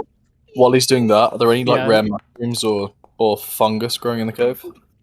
Yeah. As a matter of fact, in the previous round, we did find some fungi in there. Mm-hmm. Alright, so one thing first, Steph. You can roll on the trinket table as well if you'd like. What is trinket table? What do I roll?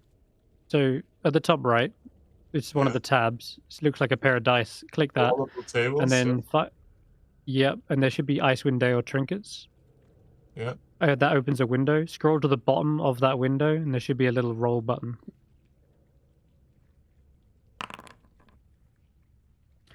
Hey, there you go. So it looks like some of the miners on their break may have carved an old owl figurine. This is maybe even similar to the one Roki has, but does my shovel react to it? Does my shovel react to it? No, it isn't, I'm afraid. Sadly, this time... Or insight or something? You can give it an Arcana check. Arcana, there we go.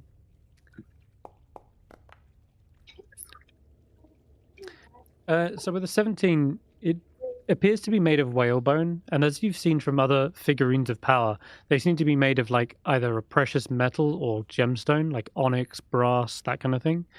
And so whalebone doesn't seem to constitute a magic-eyed figurine.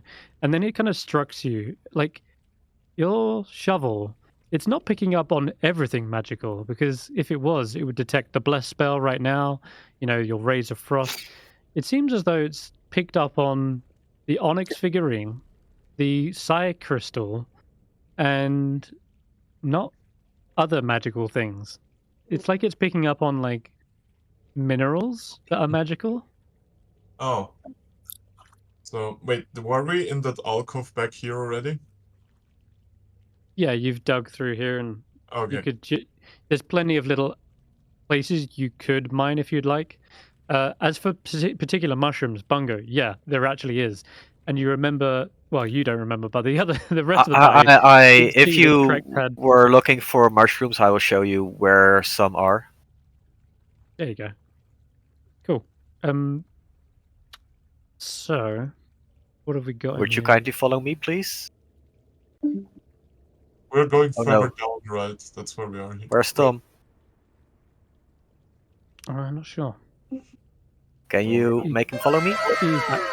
Wow! Yeah, he's back. Trex, you follow. Sorry, Bungo even, not Trex. You find where Trex is in good meat. He is, yeah. Or sorry, good milk. You look around.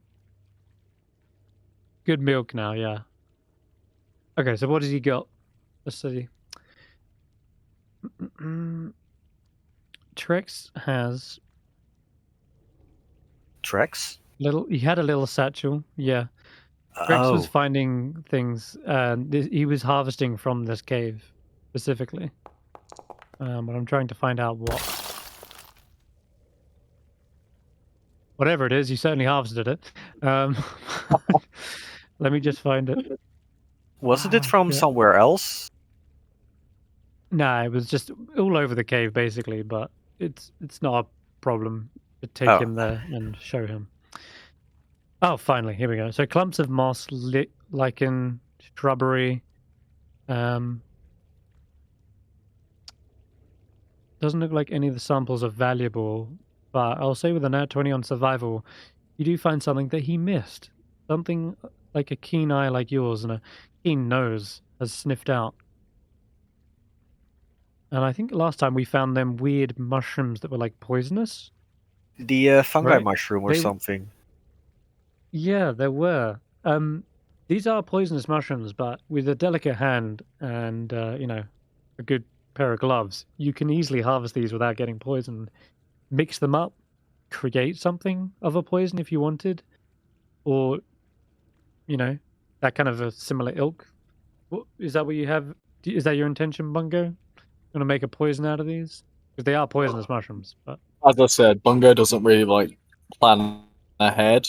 But I'm sure they'll come in handy for some reason.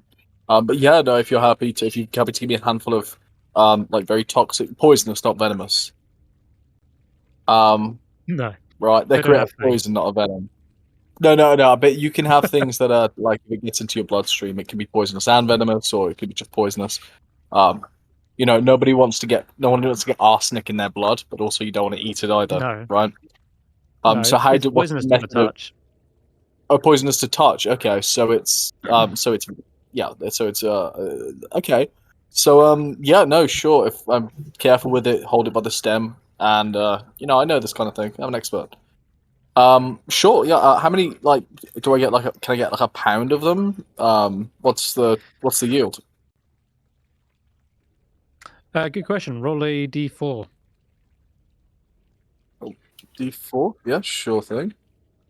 Hold on. Ignore this roll. I'm just doing it to clear the screen. All right. Roll a D4. 2. You're 2 plus 1. So yeah, you find 3 doses of this poison. Cool. Well, you reckon you could get 3 of them from this yield. Brilliant. And yeah, we'll figure out what poison that is. But for now, I'm just going to add onto your sheet poisonous mushrooms and from gem mine. We'll figure out what you actually acquire from that later. May I add the Psy Crystal to my inventory? I'll do that for you. Okay. I've got a. Are we just leaving the cave? Are you gonna teleport me out of here with Game Master powers? There you go. Ooh. Back to Tourmaline, if you with like. the monster corpse behind us. I think you got it. Trailing Well, dragon. we drag it out, right? Yeah, tie it up and drag it out. Staining the snow as you go. Yeah, I arrive want to back show at it to town. the guy and call him a Didn't bitch. we? We were also looking for the rabbits. Oh shit! Yeah, hops. Bungo. Yeah, hops. Where on earth is hops? You have to really roll higher to find hops because I rolled a nat 20 on his stealth check. So. But that was before the fight. It's been an That hour. was true. Well, if anyone wants to roll perception, Not survival? Oh yeah, fuck it. he's hiding, so a perception check. Okay. You might want to take off everyone's bless if they're rolling, because I think that. Or is it already taken off? It won't roll. 'Cause I see an icon on people. Okay, yeah, I'll It doesn't add I'll do that. bless on skill checks, so that's something. Yeah, don't worry about it. For now though, no one knows where hops is. You gotta be a DC 25 to find hops. Oh fuck. Yeah, no way guidance would help. I'll say this much. With a 17 tracker, you find plenty of teeny tiny crevices and holes that are big enough Oh. for rats to scurry through, and it's very evident that if they're not out in the open or in one of these little crates, they must have crawled through these little, a crawl space, and is hiding somewhere in the walls or a cave too tiny for you guys to access. Yeah. The only people who could probably fit in there is like a familiar or or someone wild shaped. So right now there is no way we can find the rabbit if it doesn't want to be found. Right, exactly. You reckon it must be in there. You don't know where, but it's you've searched high and low in this cave and you haven't found them since. And you don't see any tracks in the snow outside of the cave either. So Bungo, Hops is still in there, hiding in one of the tiniest crawl spaces known to men.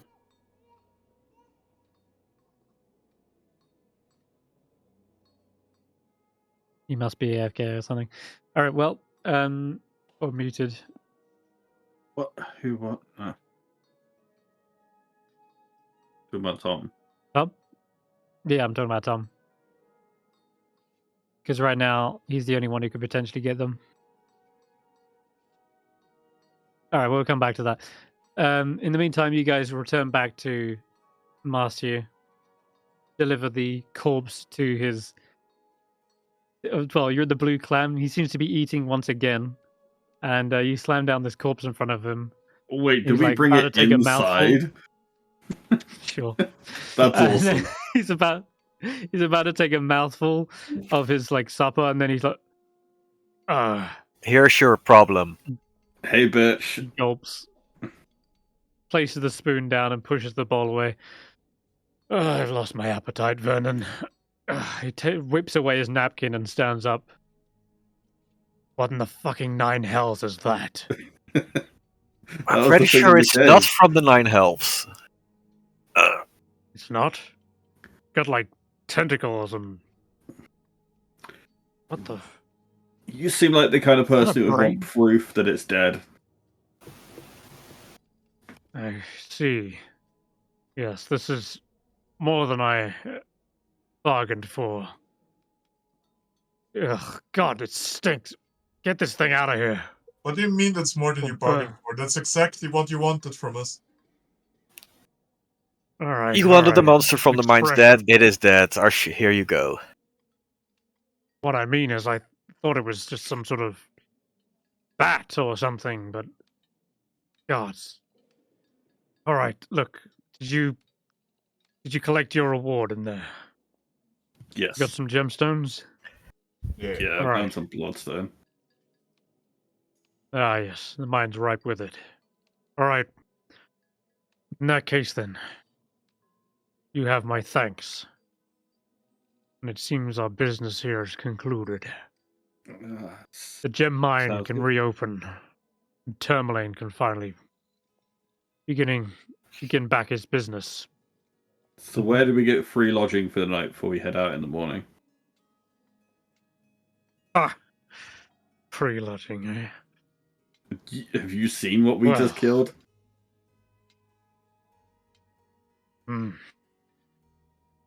Roll a persuasion check, Roki.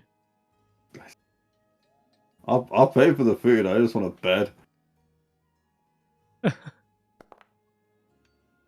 Fuck off. I don't mind the mines.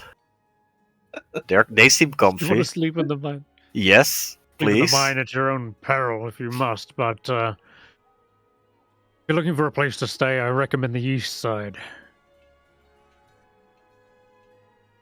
It's an inn where most visitors in town stay, but you'll find it quite quaint and cozy. So not free. then. You want to speak? It's not free, no, but Marta That's why I don't Pesquero- like you. And then I leave and let everyone else talk to him. Oh. Mid sentence, I walk out. He says, "Pah! This isn't about liking each other. It's about survival." Anyway, the rest of you, mind dragging this thing out and burying it in the snow or something? You don't like it? Sure. Actually, we sacrifice warmth to Oru. Put it on the pyre. Let's light it up. He follows you outside, and you see a You. couple of people stacking wood. Is that how the heat sacrifice? Doesn't the heat guys, sacrifice involves not making any fire in town? So, before we go on, how much gold does each of us make from all of this? Didn't we say 10 per person and then 10 for Snorp so we can get traps and weapons at some point? Then I'll set that to it. Can you add the trinket to my inventory, Senrith? Yeah, sure.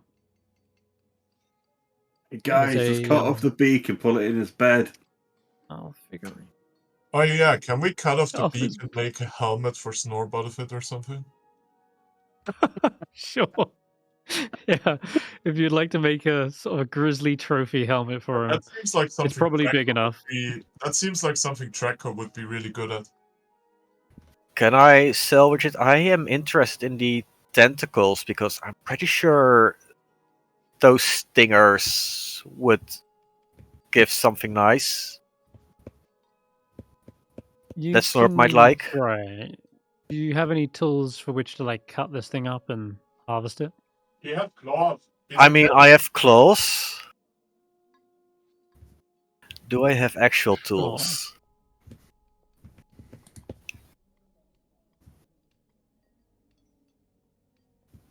I don't have actual tools for this, except for my claws. Mm-hmm.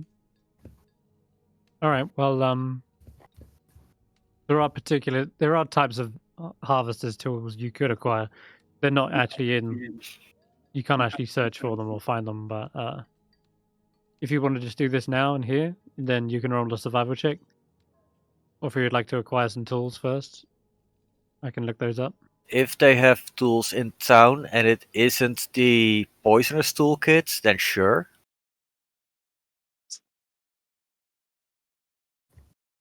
Because I know that poisonous toolkit is out of what's the word? Reach. It's too expensive. It's too expensive for me. Yeah. Okay. Let me have a little look. Because I do have the Monster Harvester's Handbook, like a whole load of different stuff. In the original rules, you need to make a nature check for harvesting poisons or something. That's true, yeah. We can use survival though. I found it in Monsters Harvester's Handbook.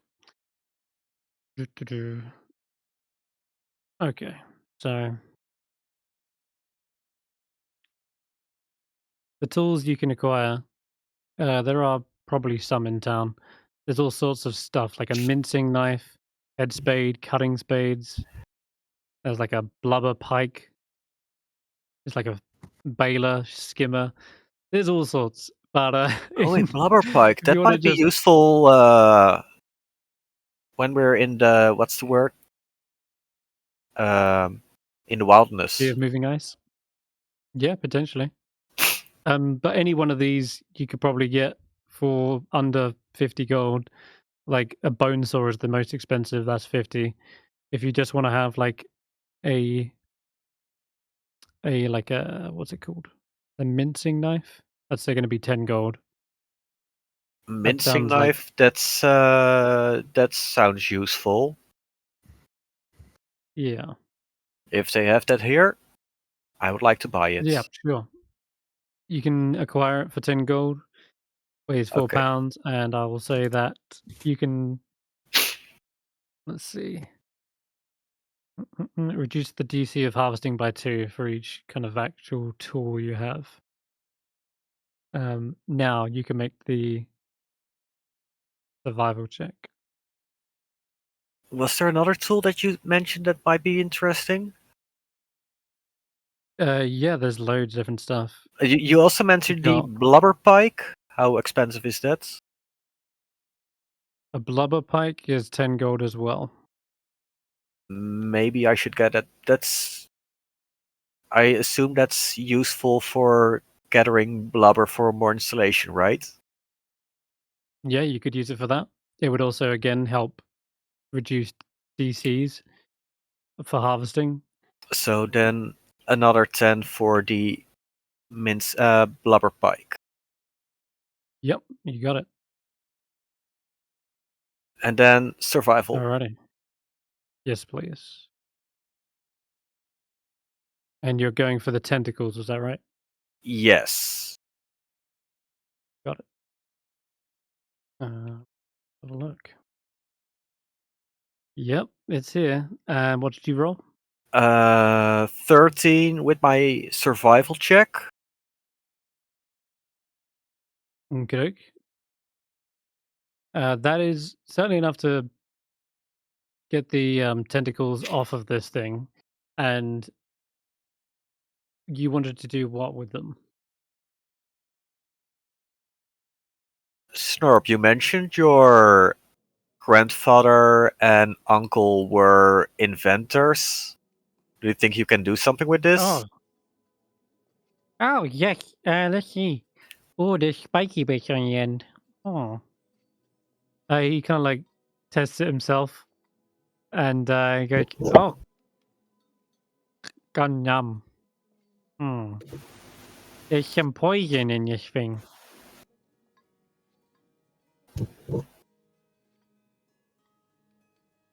I can maybe use it. He starts to grab like a little stick, and he wraps the tentacle around it, and then with a bit of string, he kind of like ties the tentacle spike to the end, and then now he's got like a grell tentacle stuck on the end of a spike. So yeah, you will see how that works.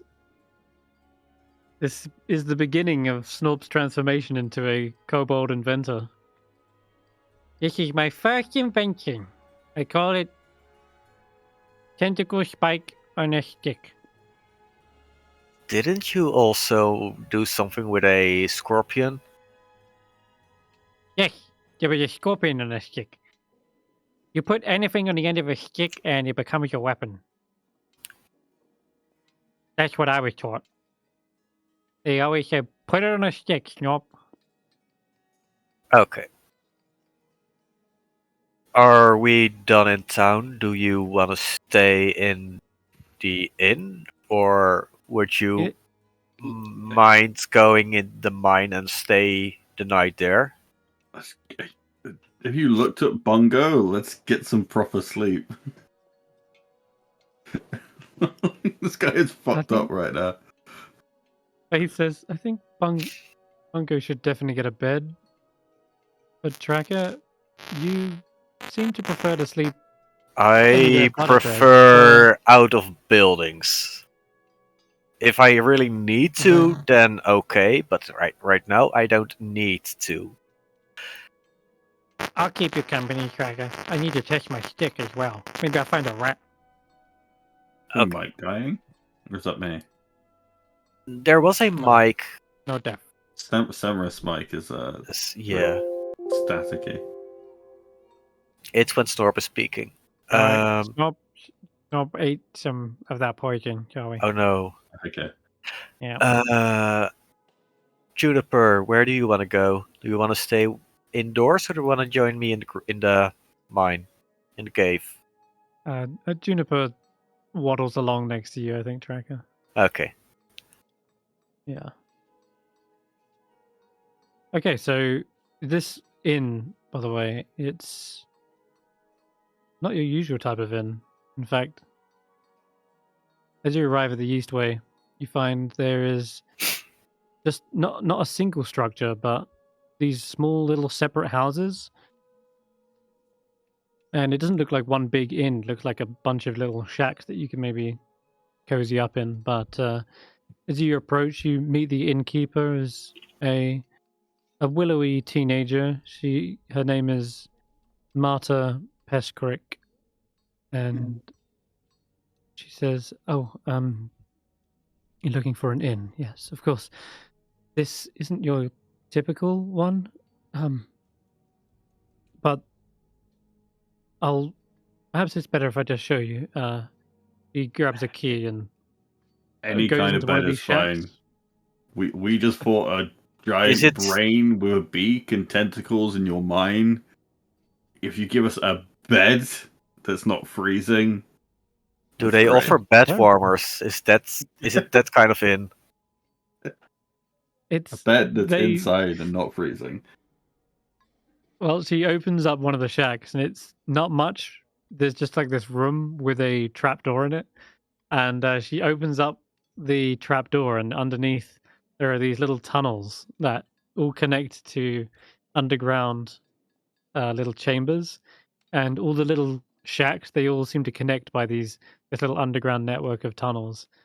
And she says, my father Clyde made this. He's a retired fisherman now. But yeah, it was his idea to make this sort of strange. Well, it looks In- like he put love care and elbow grease into it. Yes. He did. He did. He's not very well right now. He's bedridden, so you'll excuse me if I don't give you a full tour, but the beds are here, they're warm, and I've got to get back to my chores. What's he sick of?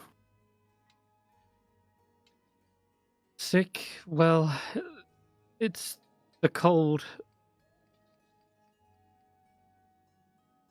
Asking the probably DM, if I wearing offered on- her my Chewinga blessing potion, or not Chewinga, Oh yeah. my. Holy shit. Yeah? would that cure the guy, It or is that something I should really keep around? What? I'll tell you what. You go up to, if you wish to. She says, "You're a healer? Yeah. I'll take you to him. Please, follow me." And she kind of gets down onto her hands and knees and crawls through one of the smaller tunnels into this tiny little chamber beneath the ground. And you see, you look at the guy. He is definitely dying of exhaustion and exposure to the elements, and the poor guy is clearly like on his last legs here from the cold and the starvation. Would this bring him not back had- to normal health? It or- would. Yeah, Okay. it would completely heal him. I'll say to her, I feel like I've done a lot of bad things lately, and I've let things just get worse. So, while I'm passing through, take this, and I'll offer the Chewinga blessing. Well, it is something you bestow upon someone, so it'd be like with a touch, you could heal this man. Okay, I'll do that then. Yeah, all right. You see his skin become kind of flush with blood and life again. His eyes shoot open as he gasps. He kind of like throws back the sheets for a moment, like looking up at you, like, what have you done? My body, it feels so much alive. Oh my god, I can breathe again. He like springs up out of bed, all like Charlie and the Chocolate Factory style, and starts like dancing around the room. Like, oh, I'm healed. I'm healed. Thank you. Gods be praised. What You're was welcome. that? Something I picked up from a friendly creature in the forest. You're magnificent. I want to kiss you. Maybe not a kiss, but you can shake my hand. My name's Roki. Of course, yes. I'm Clyde, and well, Roki, you performed a miracle. Marta, I'm better. And she embraces him with a hug. And whilst you do that, you see she's like almost weeping tears of joy, and she says, "I can't thank you enough. Oh, please, just don't even worry about the payment. Just enjoy your stay here. You've done more for us than you can imagine."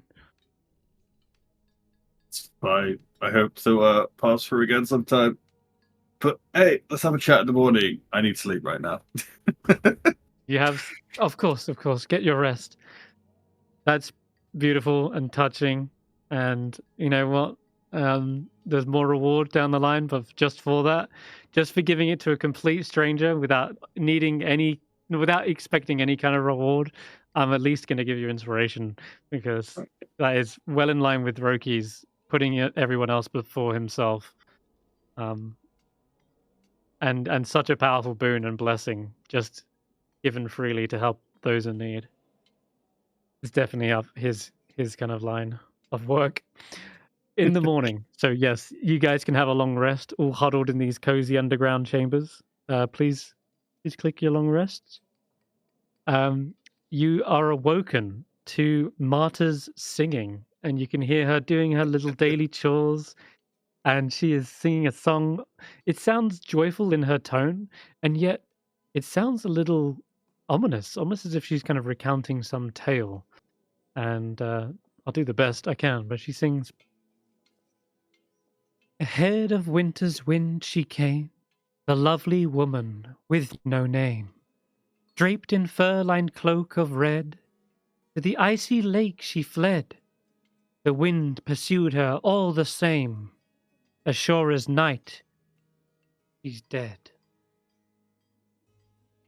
And she just sings this kind of back and forth as she's going around, sweeping the floors and preparing you guys a meal for breakfast.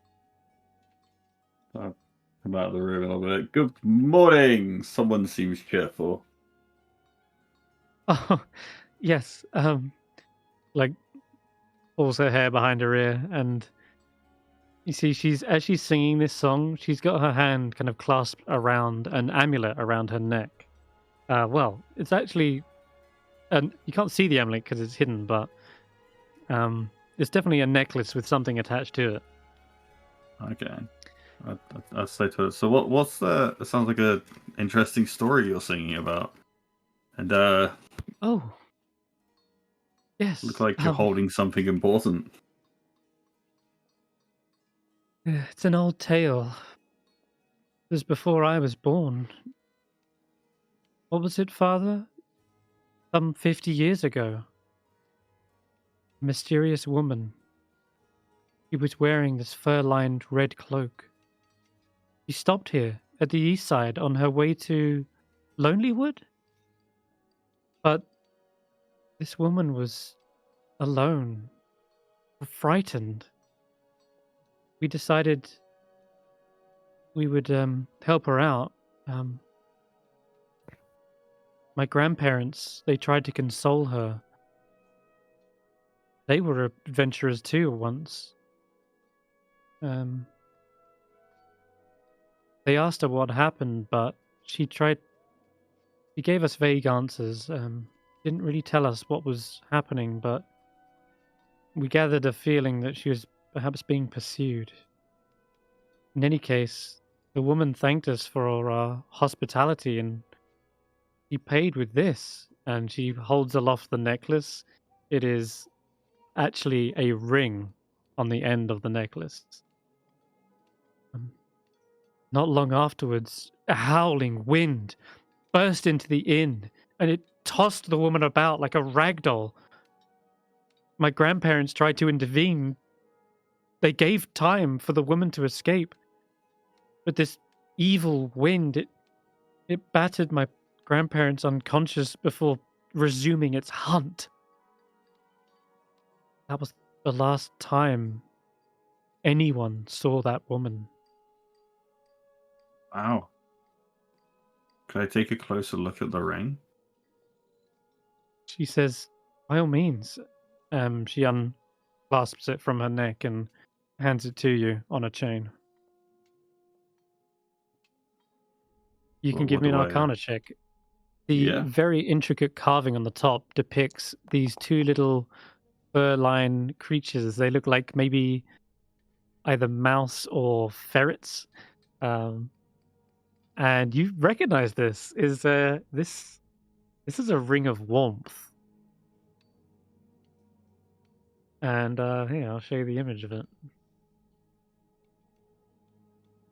It's got a little snug inner lining of fur as well. Beautiful design. Wow. What it does is it protects you from the cold, as you would imagine. And more so than that, it can like fend off harmful like cold like spells as well, like It gives you resistance to cold damage. Wow, and you wear this every day? This is a ring of warmth. This protects you. Can we cut off her finger? No, you're not He here. doesn't even wear it on a finger. She says, well, I usually stay inside. I'm just tending to the inn, but she says, you know what? You guys out there, you said you just killed the monster in the mine? You're heroes of this town. You deserve this more than anyone.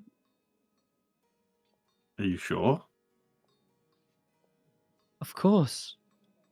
If it means you're going out there and doing more good, helping other people like my father, then yes, I would be happy to have it be in your hands. Oh, we Well, don't cut Thank off. you very much. No, Steph. I'll humbly accept. Very kind of you. Oh, thank you. You're changing this world here. You're changing lives. And I just hope I can make your stay just a little more comfortable. That should keep you warm from breakfast till dawn. Yeah, absolutely. Well, I'll let you get back to what you were doing, and I'll see what my group wants to get off and do today.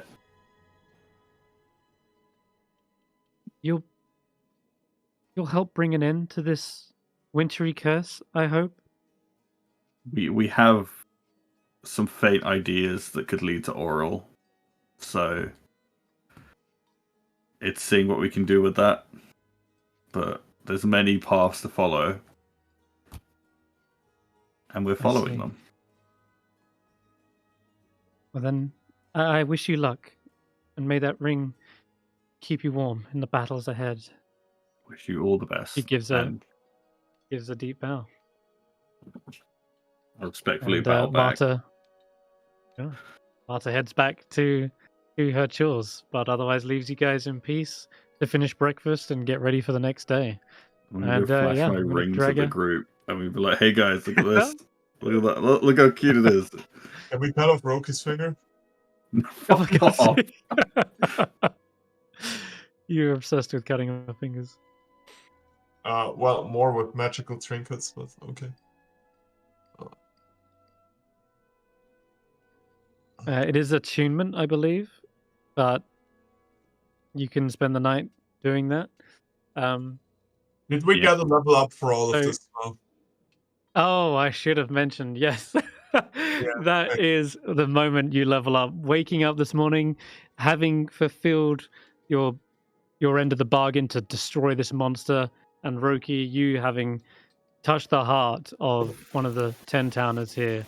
You guys feel more determined than ever to end this wintry curse, and you all I level up. Congratulations. almost thought you were gonna say having upheld your promise to destroy the town. I did No. click the level. I did click the level up button, and I just took the average, right? That's fine. Yeah, no problem. I will need your guiding hands with the spell selection for leveling up because there was no pop-up for that. Well, you get to pick 2 new spells from Wizard. Mm-hmm.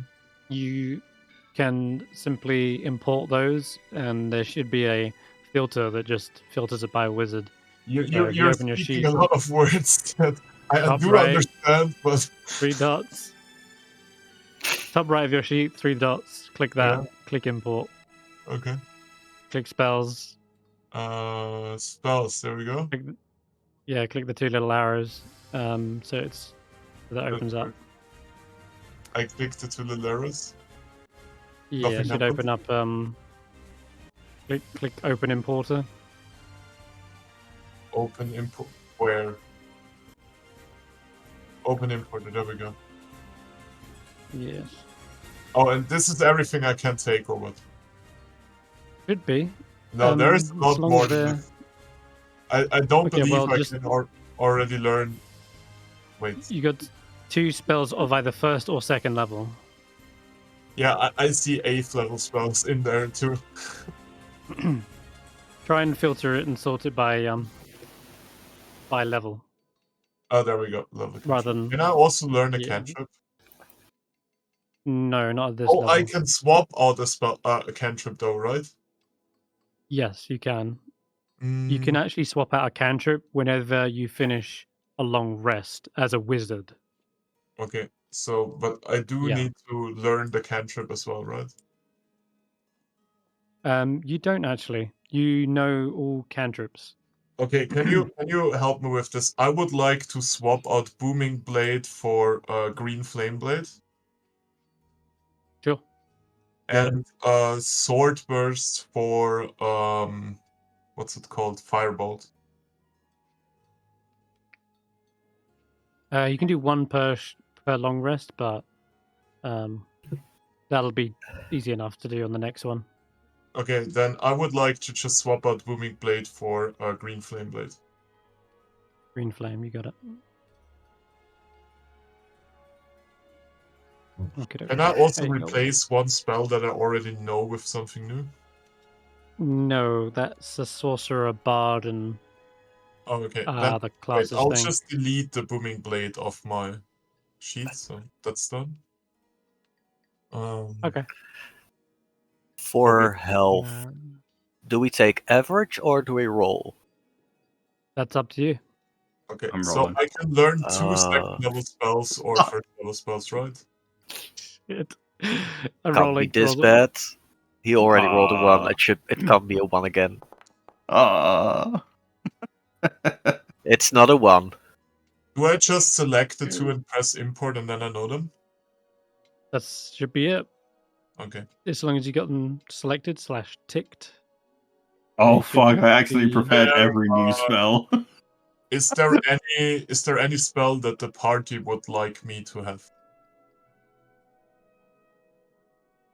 I don't know. I can learn invisibility now, for example, or levitate. My thing says currently I had all 12. Wait, can I somehow learn what the spell does? Because there, Chim's glowing coin. Oh lord.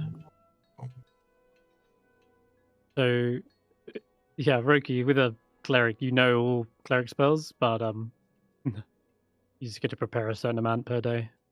Yeah. It's your cleric level plus your wisdom modifier, which is a lot. That's true.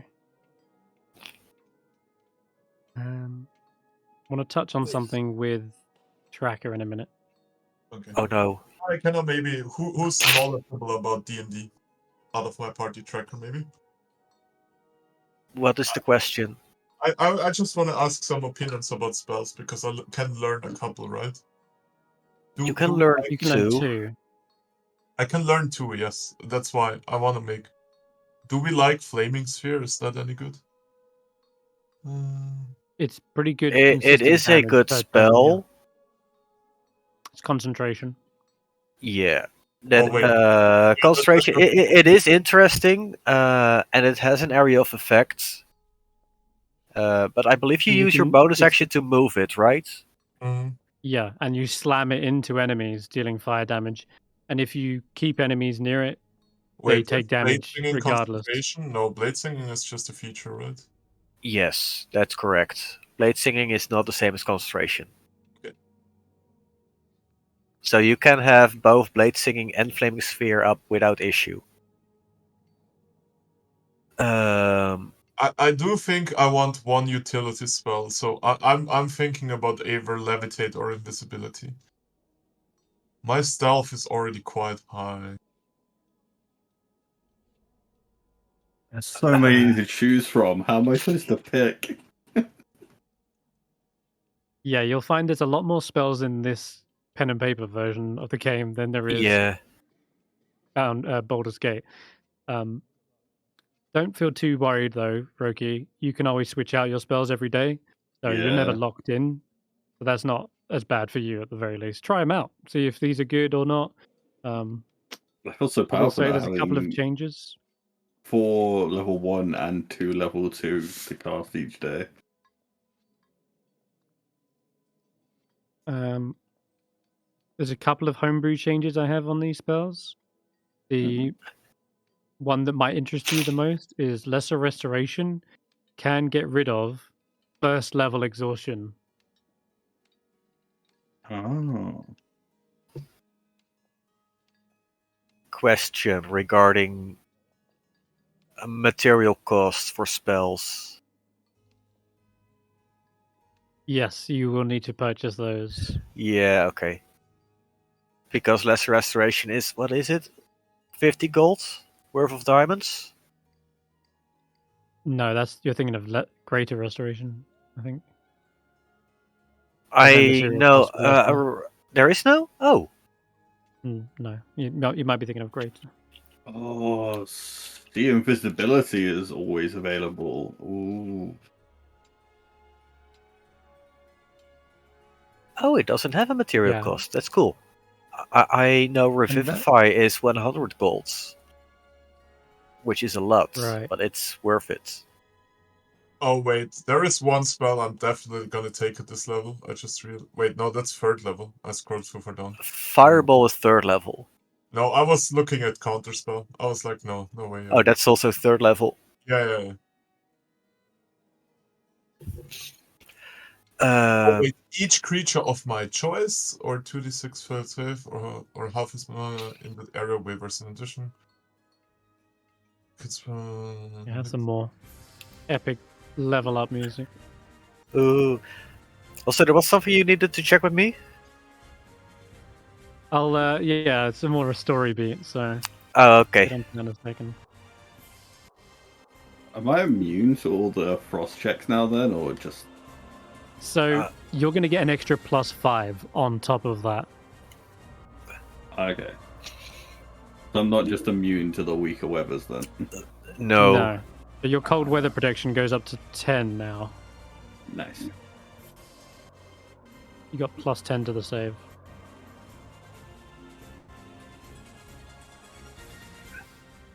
Ooh, I like this one actually. This one seems really cool.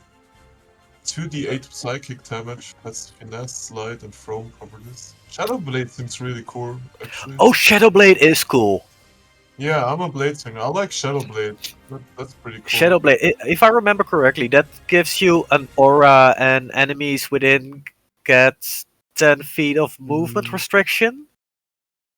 No, you're speaking of No, spiritual. but if I'm doing the attack in dim light or darkness, I have advantage on the attacks, and somehow we've always been kind of fighting in caves.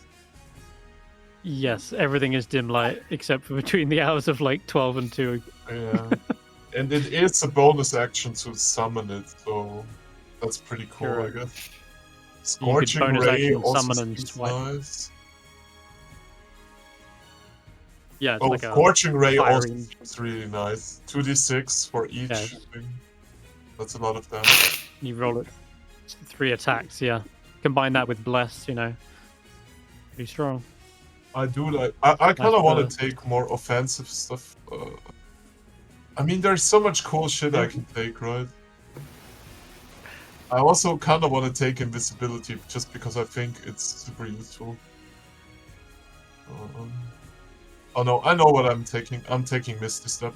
That's up there for me. And then That works. Misty Step is a bonus action. Yep. It helps you get closer to the enemies or get away from them. If you use Misty Step when you are within 5 feet of an enemy, they don't get an attack of opportunity against you. Unless they have Mage Slayer. And I'm pretty sure really they don't have that. I really like the spell Dragon's Breath, but it's kind of redundant because I'm a Dragonborn. I could only really give it to you guys.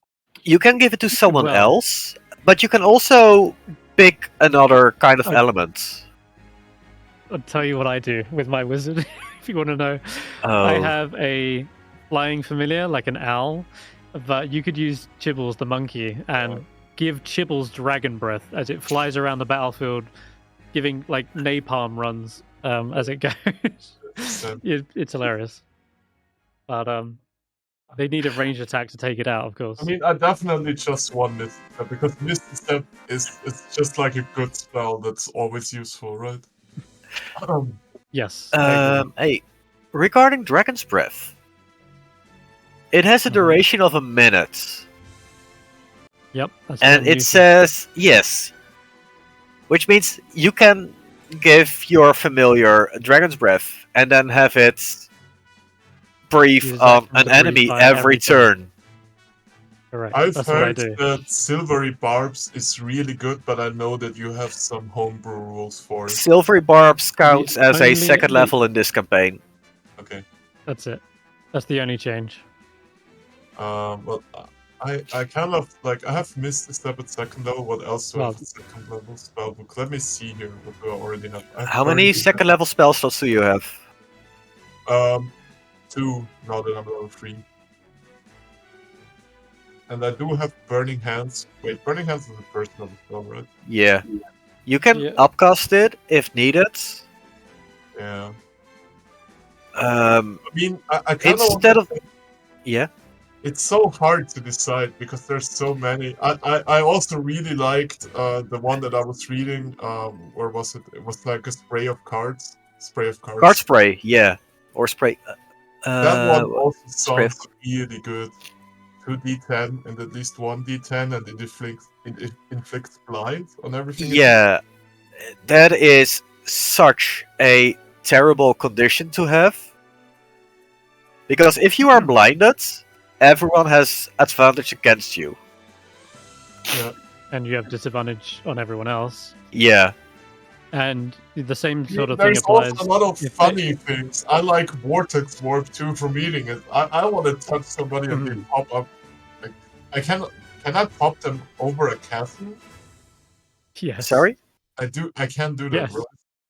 Yeah. Yes. Vortex Warp.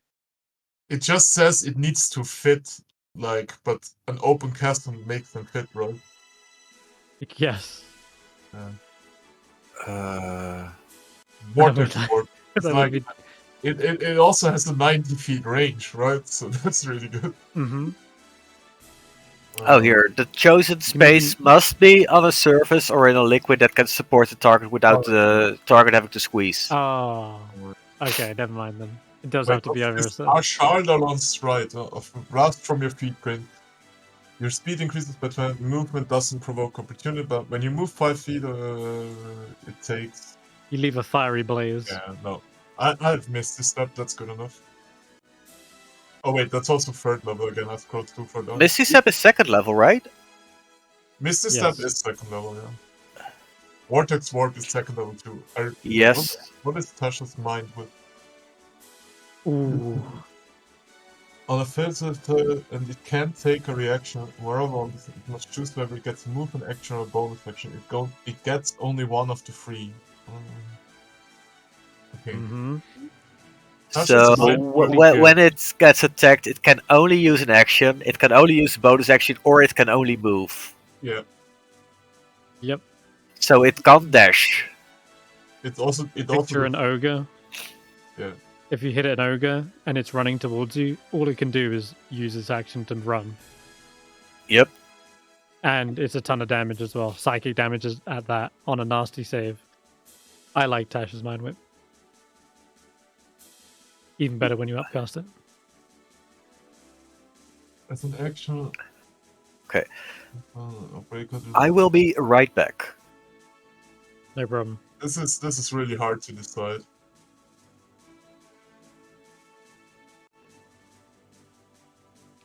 Well, as a wizard, you can always add to your repertoire if you gather some scrolls, copy them in. I know, So- but I have no idea of knowing, right? I mean, I know from playing Baldur's Gate that Cloud of Daggers is really. Yeah, that's because the AI are stupid as hell and they keep running in and out of it.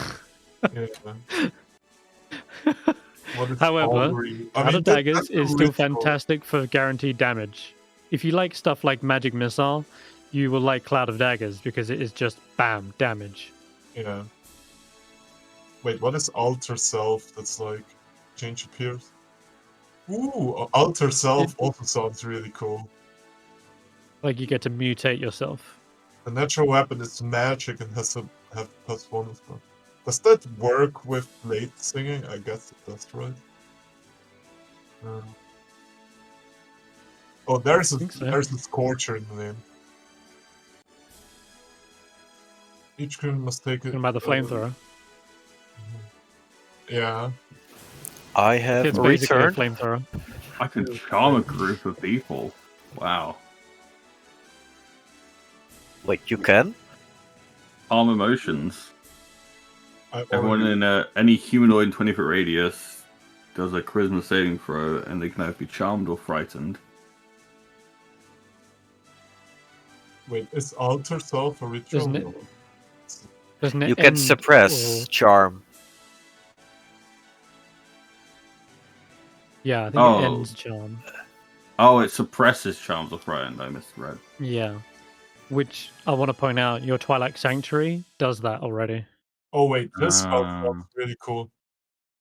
This I could blind someone. Yeah, you can. Oh no, it sounds way cooler than what it actually does. I was looking at Catapult. I mean, calm emotions Catapult. Okay, might so work me if. Sorry. you don't need it. You've got Twilight Sanctuary, trust. But Catapult, it keeps going, by the way. So if there's a line of enemies and the first enemy succeeds, it keeps going, and the next enemy in line rolls a save, and so on and so forth. Also, you don't actually have to see the target of which you're catapulting. So if you're like in a T-junction in a dungeon, you can catapult something down, like in a horizontal line, without even need to see them. Also, shenanigans, if you catapult like a flask of alchemy oil or, alchemist fire, acid, you can catapult that particular object into them. Or say a poisonous mushroom, you can catapult that as well. So it does have shenanigans. It is more fun than it reads if you get creative. No, it sounded really fun. I do already know comprehend languages. I transcribed it. Find familiar. I already know that. Wait, what is Jim's magic missile? Is that better than my magic missile? No, it's the same. It's a variation. Okay. It's a variation. I think. Oh, that's is a roll it? to hit. Yep. Borrowed knowledge? That looks awesome. During knowledge displays the past, choose one skill you lack proficiency. The spell's duration, you have proficiency in the chosen skill. Yeah. He's basically beseech the undead to tell you its secrets. Yeah. He's getting dark. I guess I'll just take a second level spell. Another one. Continual Flame. What does that do?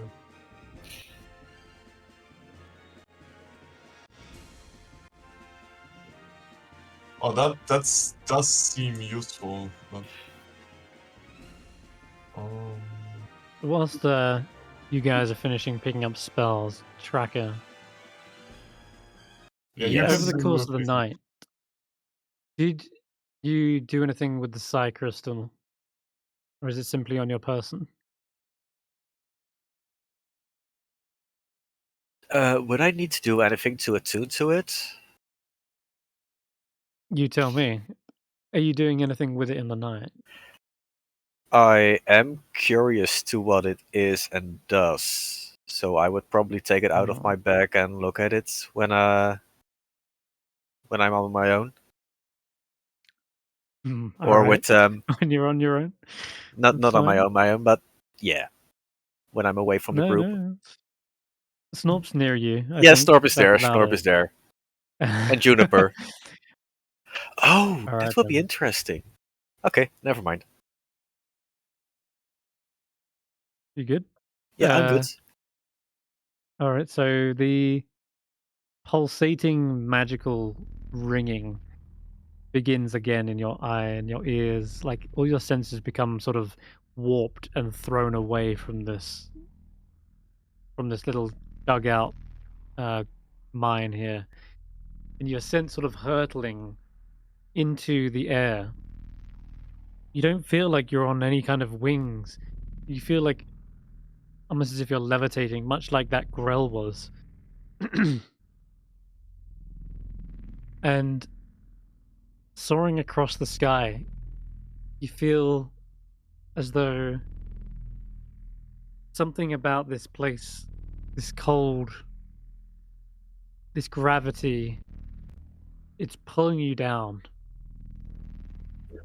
And you see from like a first person point of view, your vision begins to sort of spiral and twist, and it begins to descend far across the tundra. You begin to glide down further and further towards the mountains of the spine of the world. You see the treetops come into view. You narrowly avoid one jutting out mountainside before skidding and halting into the snow with a massive plume. Practically a crater of snow gets plowed out and begins to fall around you.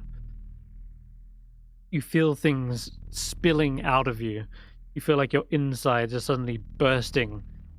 Things crawling out of the rib cage. You feel your mind beginning to flicker, becoming fainter and fainter. And as your kind of vision begins to blink out, you suddenly wake back up. By this time, you're back in the cave in a cold sweat, and your headache is pounding.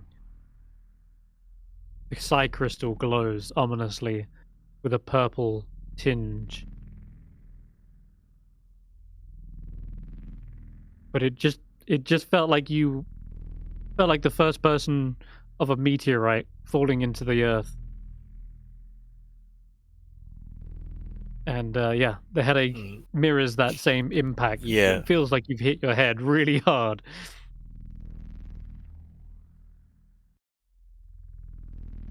What is this rock? You say in your head, and Snorp goes, "What? What's that? Who's there? Hello? Huh? What? It's okay, Snorp. There's no one here. What the? I hear voices." Snorp spins around and looks at you. Wait, is that you? It sounded like your voice. What did you Your hear? lips didn't move. Ah! Stop doing that! He suddenly hits his own head. Yeah. Can you talk normally? That's really weird. Am I not talking normally? Your lips aren't moving, and you sound like you're right in my head. Like this close. What? You realize as you exclaim that this is the first time your mouth is open to say what. And looking down at the psi crystal, you sense its power has suddenly reached into your mind and projected your thoughts out to Snorp, who is hearing your very thoughts. I'm sorry, Snorp. This is weird. I don't know what's happening.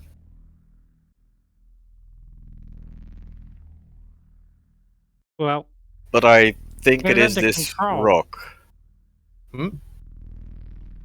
Get it under control, Tracker. That was the strangest thing you've ever done.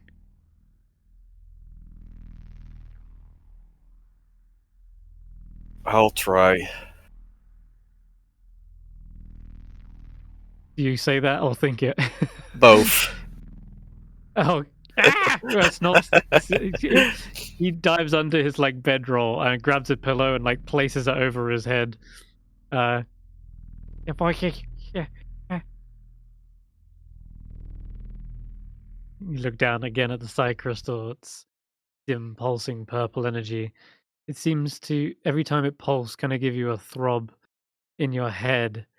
And I need you to roll a D100. Just one question. I imported 2 spells, but I also have mirror image on my sheet now. Do I learn that automatically as a blade singer, or did that get imported wrongly? Yeah, that's odd. I don't think you should have that. You picked Misty Step and Scorching Yeah. Ray. I went for the boring spell. Okay, that we just- does some damage. We'll just. Yeah. You might have Okay. misclicked it. It's fine. We'll just delete mirror.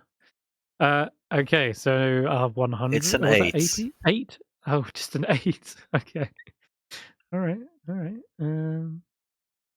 Interesting. This headache pulsing with each blow starts to form into your mind, solidifies, it like finds itself like a small compartment at the back of your brain and digs itself in.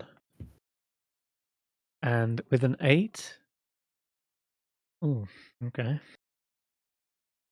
You feel like the only thing that's going to save you from this pounding headache is if you have a nice, strong drink to get rid of it. Fuck. A nightcap, if you will. I don't have anything on me. And I'm not gonna go into town right now. Hmm. That's so. Do I have anything? Then that Nope. I like that it's Stef Shovel that found it. Yeah. Get the psychic rock. Get fucked. Oh, I'm gonna get rid of it. I'm gonna dump it on you guys. Oh, Steph will take it. dump it on them. Jesus. Yeah, I probably. will.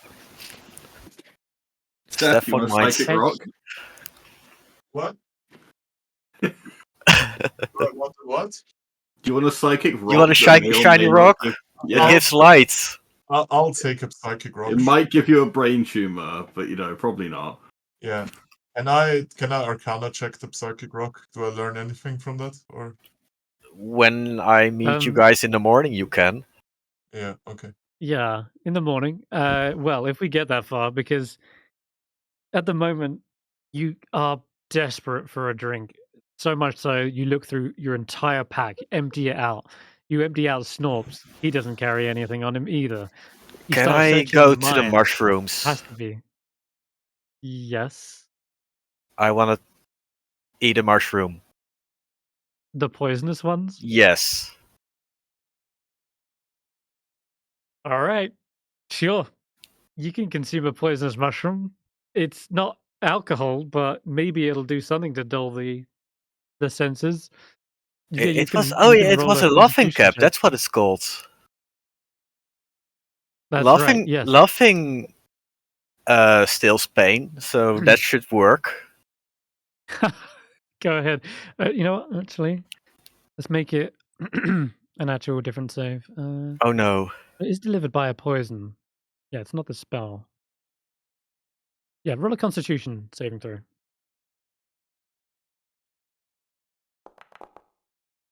Fuck. Oh, perfect. You wanted to fail that. Yeah, fair, Yeah. fair.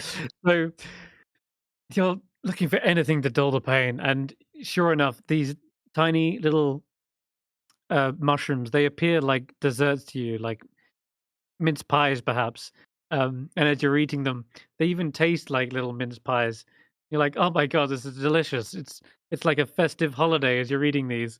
Oh and no. you realize just how ridiculous that is to you. Like eating mince pies that you found just littered in here, beautifully decorated with sprinklings of sugar. And it cracks you up more and more the more you think about it. You look on the wall, you see a snail, but to your mind's eye, it's this beautiful cinnamon swirl, and you bite into it. Crunchy. Must be some sort of icing on top. And all the while, Snorp just hears this cackling laughter that echoes into the mine. The miners who are trying to return to their job in the morning probably freak out as they just hear this cackling madman inside. Good lord. Oh, I God. don't even know if you get a long rest from this because it sounds awful. It gets to the point where you end up kind of like coming out of the mine, wandering around, laughing your mad self to death practically.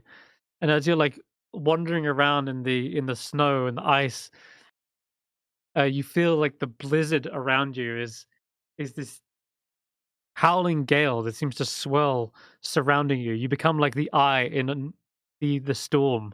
As the wind whips you, it's like you feel as though you can command it to do as you will. You are the master of elements. You have power beyond anyone's recognition, and you just begin cackling to yourself in a mad sense that the wind, this weather, this is all just child's play. And To be by the end of fair, I this actually weird... can control some of the storm now. Well, that's what we're getting to. Because as you wake up in the morning, the miners have like prodded you awake, and Snorp is also like, Cracker, are you okay?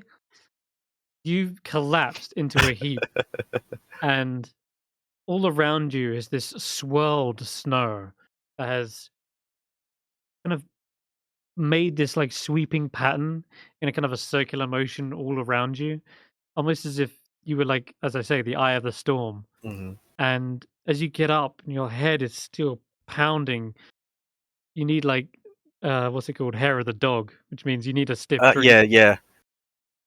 I need an anti-hangover. Yeah, well, or just to keep drinking so that it goes away. The swirling pattern on the floor beneath you, it's not just a circle, but at the outer edges you see that there are points, snowflake-like markings in a six-pointed star.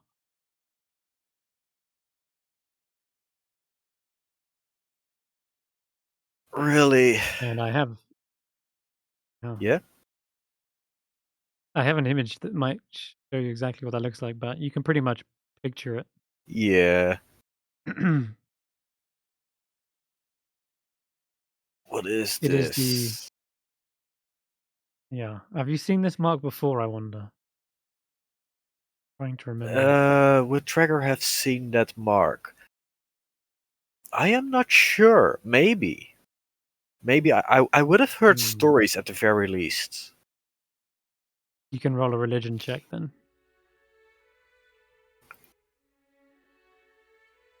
Where is religion? There is religion. Oh, that's a good one. I can roll religion checks. 15. You can. Something in the back of your mind has always told you this might happen. This day might come. It seems as though this pounding psionic awakening within you has reached far into the back of your brain and dislodged a thought, dislodged an omen. This symbol is the scion of Auril, the Frostmaiden herself. And the powers that surrounded you, they seem to have reached you. Or rather, you may have reached in within yourself in a moment of Madness. Unconsciousness. Yeah, a lapse in your own sanity has released this inner power that you've been keeping at bay because you didn't want to acknowledge it. You didn't want to accept that the magic that brought you back into this world, that reformed your very body, was that of Auril herself, channeled through the Frost Druid.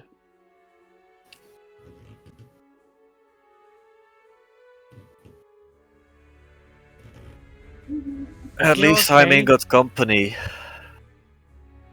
No, I am not. We need to get you back to the other. Yes, we should.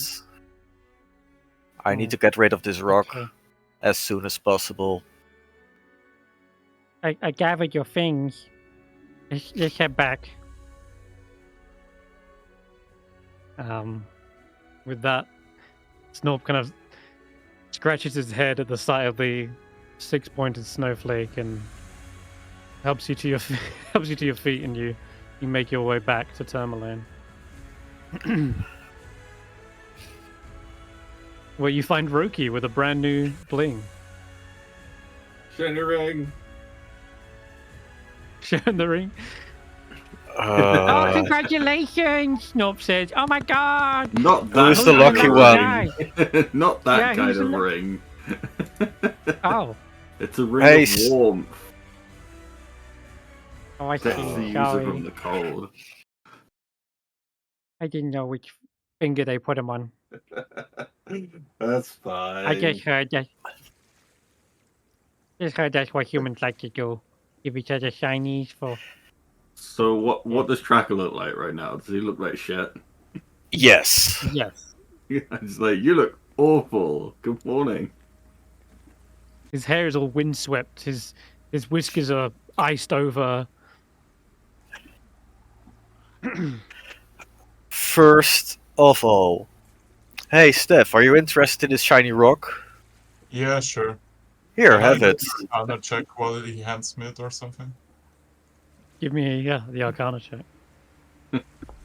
What, did sleeping in a mine go poorly or something? It's not the mine, it's the rock. What do I learn from the rock on the 22? Media As soon as you- insanity. Are you thinking anything as you hand him this rock tracker? I'm thinking of the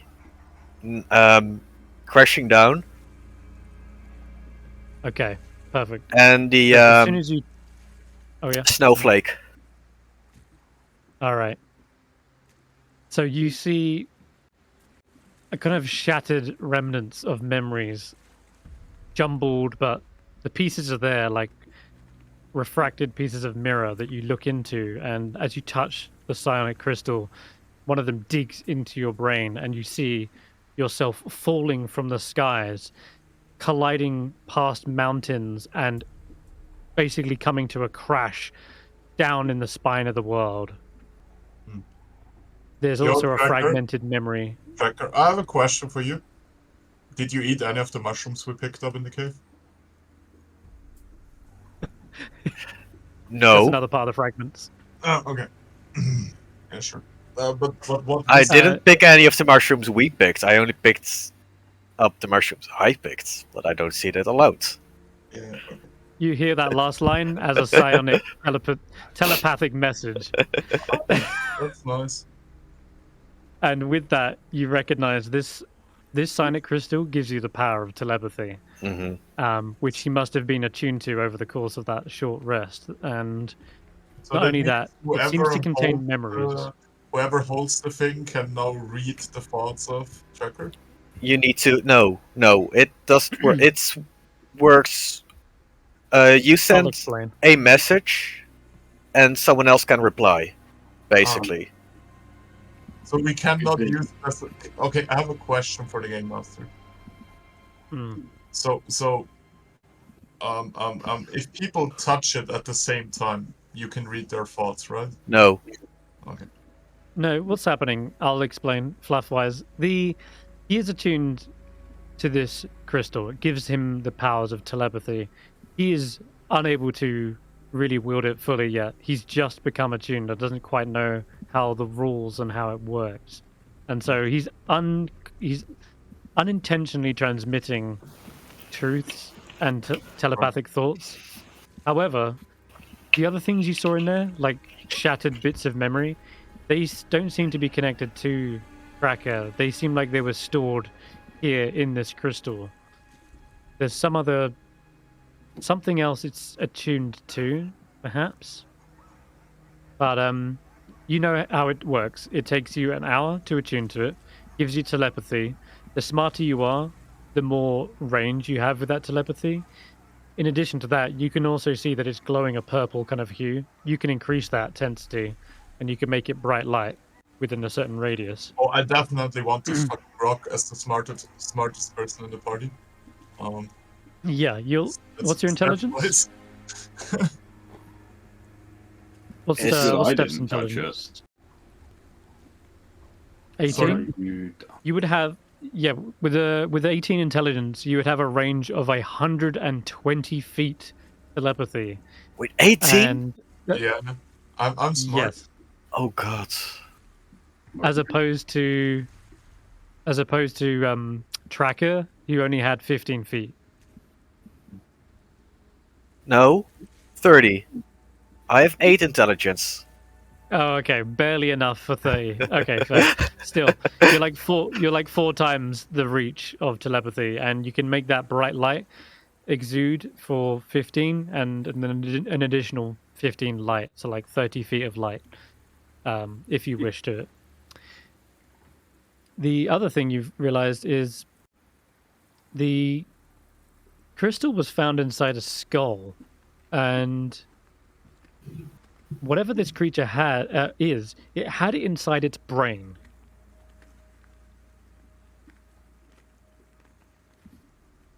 And I'd like you to roll an additional Arcana check. Me. Yes. Yes. Because you now know what this is. Well, we're going strong here with the Arcana checks, boys. Okay. The truth behind this crystal is fragmented, but your mind is brilliant enough to be able to piece the shards together like a puzzle in your mind's eye.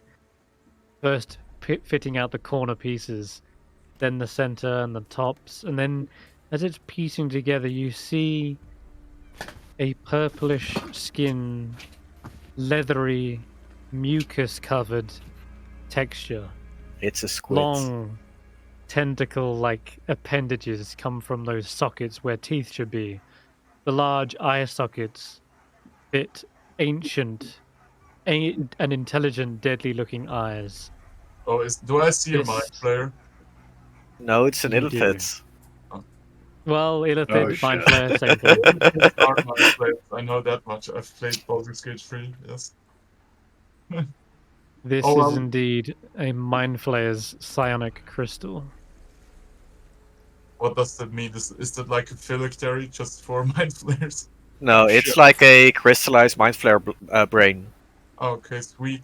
I'll You- keep that around. You, with a 22, I will say that you predict that with such intense psionic energy, it's possible that a Mind Flayer's brain can in fact fossilize in a moment of extreme traumatic pain. Hmm. And with Is it going that, to turn Stef seems into to- one? this does not turn into Mind Flayers. No, you believe that to be more like tadpoles. Yeah. But it will create a powerful psychic link. But it has no ability to transform, at least beyond your knowledge. Hmm. With the This 22. is something That's like still pretty a damn black low. box. Yeah, I'll keep that thing on me. Telepathy seems useful. Eventually. All right. And it gives light. Got So it. we don't need torches anymore. One day, Stef's just like, I need the shiny shovel, and now he's getting psychic powers because of it. I mean, Yeah. It led you to it. 150 gold for passive telepathy seems kind of worth it. That Yep. seems like a good trade-off. Yes, it does. At will as well. Doesn't cry an action like message would. Yeah. So you can just be like in the middle of combat, say like, "Hey, change the plan. Stab this guy in the back." In Does know, it also you don't have to try make and- me able to read the thoughts of others? No. No, that would be a spell like detect thoughts. I let him read my So- mind and project music. Um, I'm kidding. maybe. Yeah. I mean, With- yeah, with well, some whatever. practice, you might be able to- It does seem useful in a way. Yeah. Okay. Oh, wait. First, I need a drink to clear my head. And second, can I take a look at the map? Oh, it's an in character, yeah. So, Yes. An hour later, after you've had your fill of heavy liquors, which, by the way, will probably set you back like 2 gold. Sure. Yeah, you get pissed. But this feeling, this headache, this lodged awkward feeling in the back of your brain is released, and you no longer feel like this uncomfortable pounding, pulsing sensation. The alcohol has done its job by the looks and has kept you completely sane. On the other hand, Hee hee Yeah. hee. roll me a D100. By the way, does anybody have a link where I can look at features again? One moment. That is features, right? Page, creature features, stack features. I don't know. There's so many features. I have the player's handbook open, but I'm not really sure. What Why you would you looking need for? features? What I just feature are you looking? I just want to look at something, or rather, I have a question because I'm reading something, right? Blade singing gives me a +1 to Constitution saving throws, right? Equal to intelligence modifier. Yep. It's just for future planning, but because I picked my stats a certain way, planning for level 8 basically.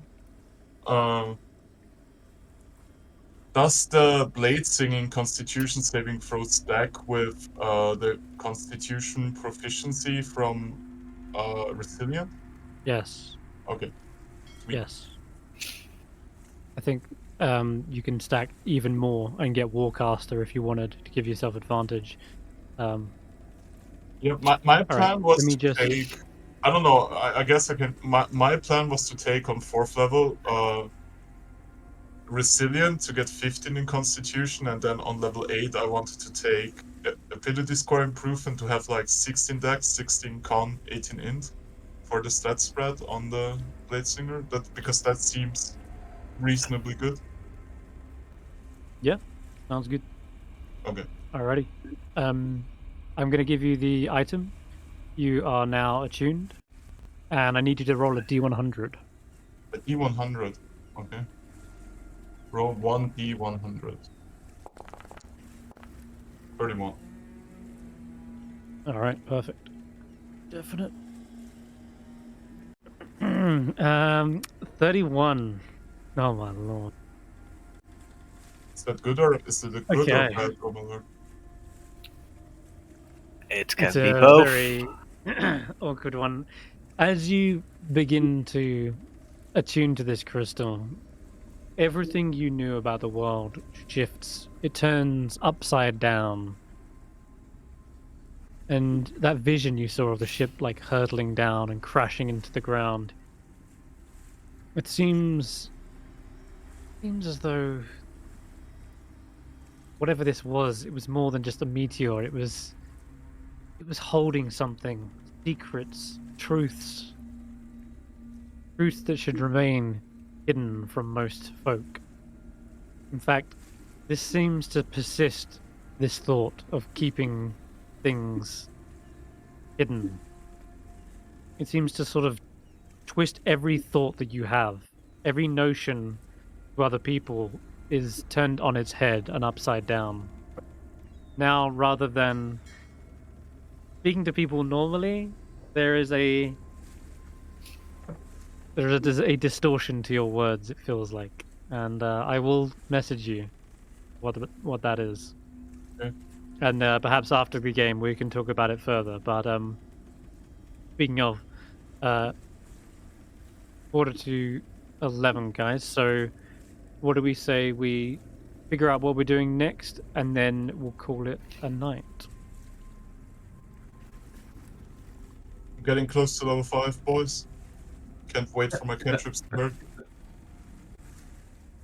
More than halfway there.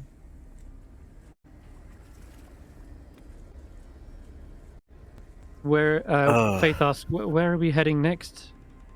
I think, did you say you wanted to head to that outpost, Roki? We'd have to cross the Dwarven Valley to make it there. Yeah, Or we that's could definitely go what I up to do if everyone's Kelvin's up for camp.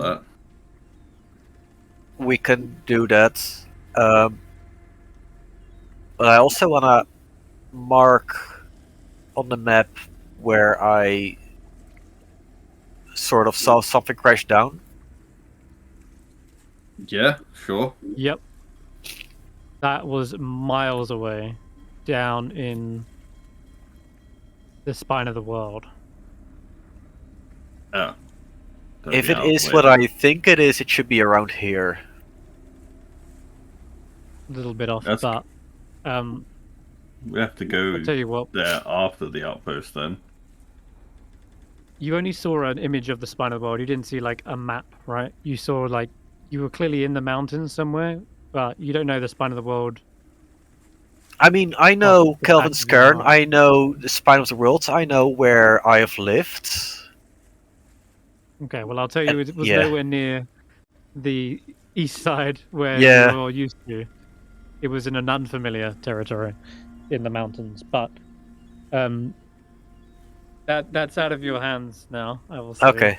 Those visions get further and further away from your mind Can I just with each say, sip of that drink. Senrith, I googled what you sent me, and I'm really disappointed I didn't roll between 68 and 59 because that's already kind of my character. Well, then there wouldn't be any difference with that. Wouldn't be any difference. No, it wouldn't. Well, we can talk about it after the game if you'd like. Oh, How I we can see my incorporate it. result. I do see my result. I think I get what it's about. Mm-hmm. Then, for now, we'll say that you guys are going to head to, what, Kelvin's Cairn next? Yeah. Oh, fuck. And then probably the outpost?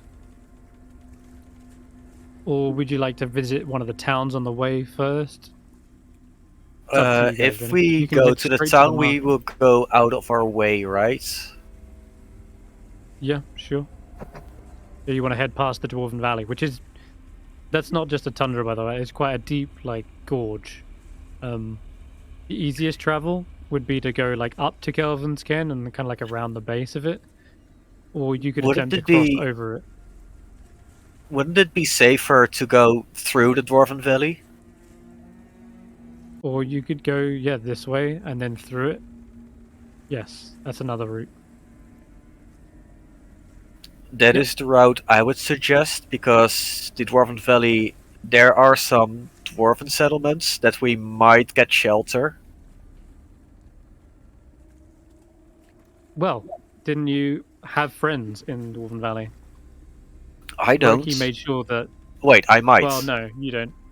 But Roki really spoke to the wolves Yeah. that they saved, and they mentioned that a hero's feast would await them, basically saying that dwarven funerals aren't quite like gloomy or anything. They're usually a party, they're like revelry, and so they offered you a drink. But yes, you could head through the Dwarven Valley. All right, good. Just so I know, for next session, that you guys are just going to go through there, head towards this strange dwarven outpost, where you suspect Duragar, maybe. And maybe you will even head up Kelvin's Cairn, who knows? Would the But, part yeah, about until invisible then- dwarfs... Oh, sorry. That's alright. You can ask the question. Roki said that he got the map from invisible dwarfs. Would it be enough for me to put one and one together that it's Durgar? Yeah.